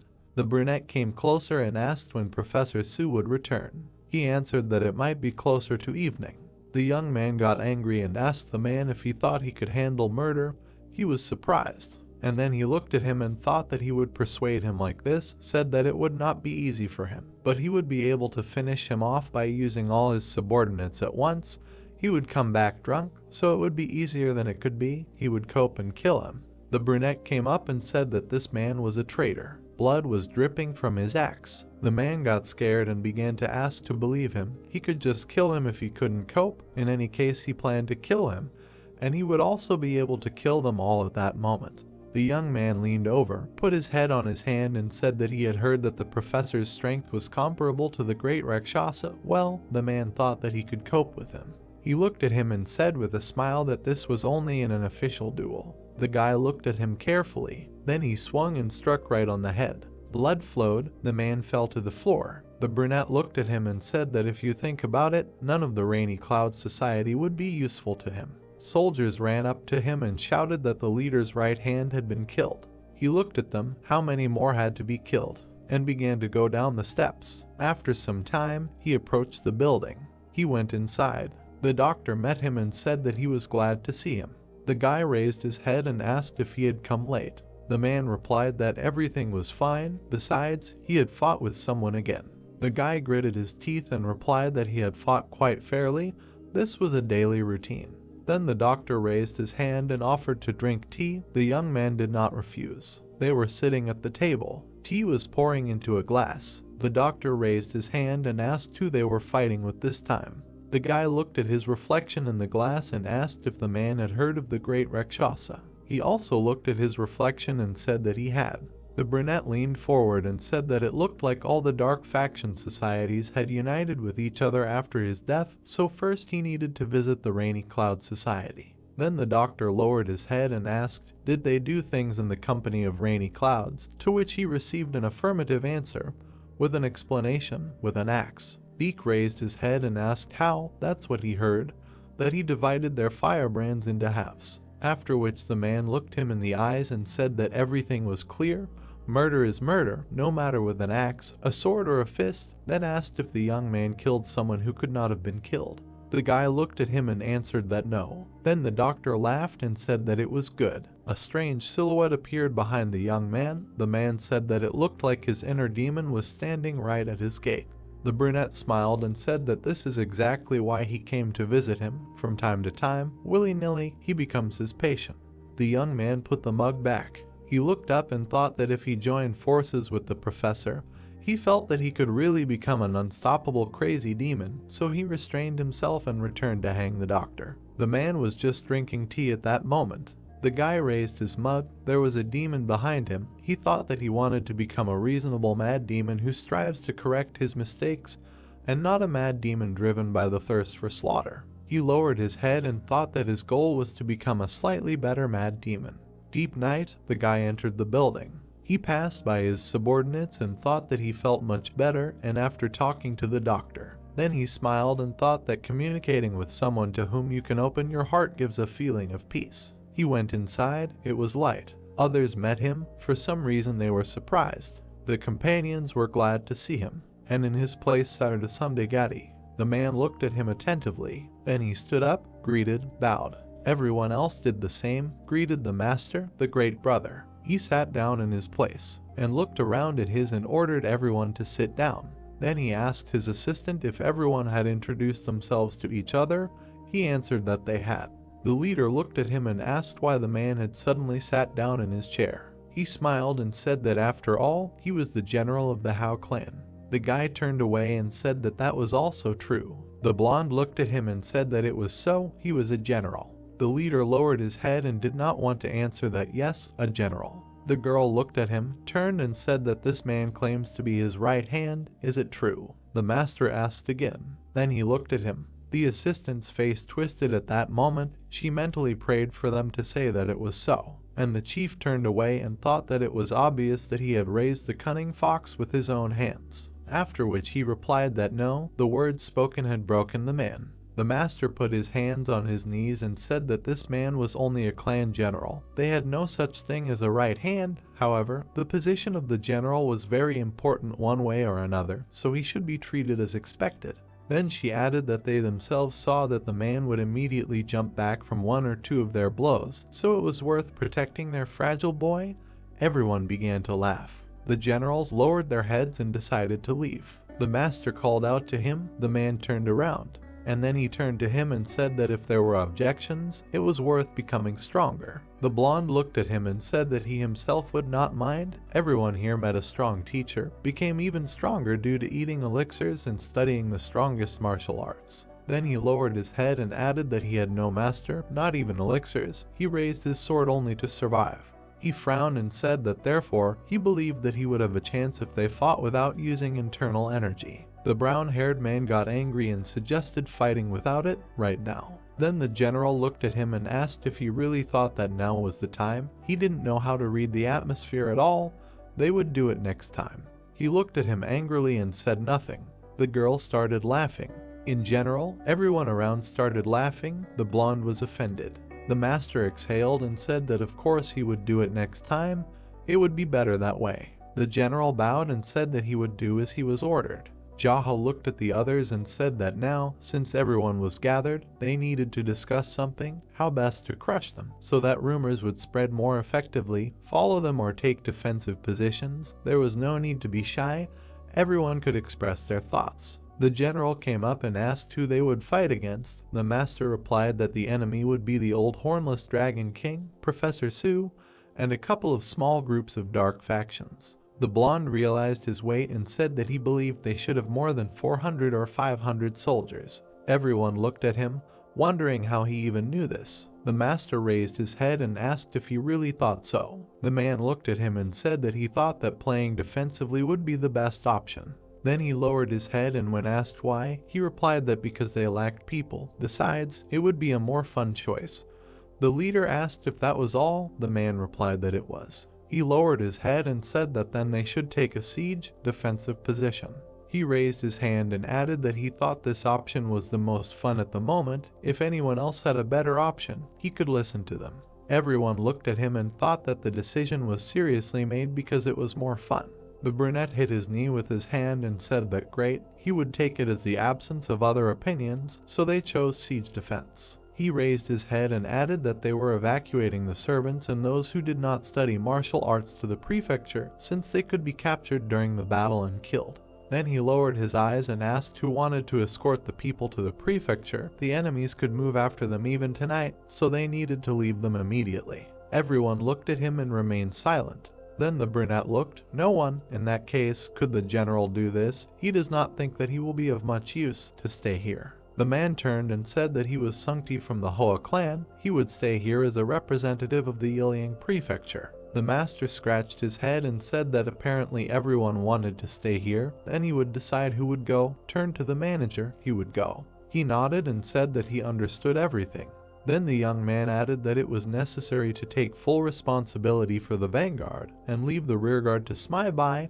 The guy should send someone with quick feet ahead to scout their way. The men unanimously answered that they understood everything, after which they were removed from the room. Then the brunette turned around and told the young man to get out and follow them to the very end. If something happened, whether to report to him or not was at his discretion. The man stood up, folded his hands and said that he understood everything, after which he also ran out of the building. Then the head smiled and said that since they had nothing else to do, they could have a little drink. Everyone was happy and agreed. Night, headquarters. Everyone was sitting inside, eating and drinking. The guy was holding his tea. Then he looked to the side. People entered the room. A man with red hair entered and said that his older brother had arrived. The log looked at him and said again, "This sick son of a bitch." The man pointed back and said that as ordered, he took reinforcements with him. Everyone turned. People greeted them, said that they noticed that there were many masters here. Then the man sat down. He took a glass. He held it out and asked to pour him some. The general looked at him. Then he jumped up and said that this man could pour himself some. He got very angry. I added that, by the way, who is he to be called the senior of the head? Apparently he has completely lost his mind. The man looked at him and also got angry, but said nothing. They poured a drink into the mug. This man was sitting and taking care of himself. The general was sitting next to him, angry because the man decided to ignore him. Suddenly, someone from the side asked if this man decided to change his name.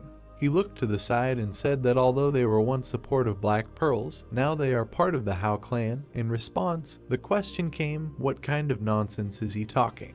Then the man stood up and said that they were a bunch of idiots, and therefore couldn't choose a name for themselves. He should have expected this from people like them, so they just decided to remain the Hao clan.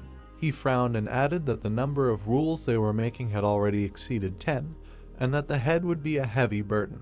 The blonde was very surprised. He sat, looked at the man and thought, a port of black pearls, and also a head, are they someone there, this bastard? The blonde looked at him, then suddenly turned away and was surprised. The leader turned to the man and asked how many of them he had brought with him, and in response he heard that they had asked for at least 100, right?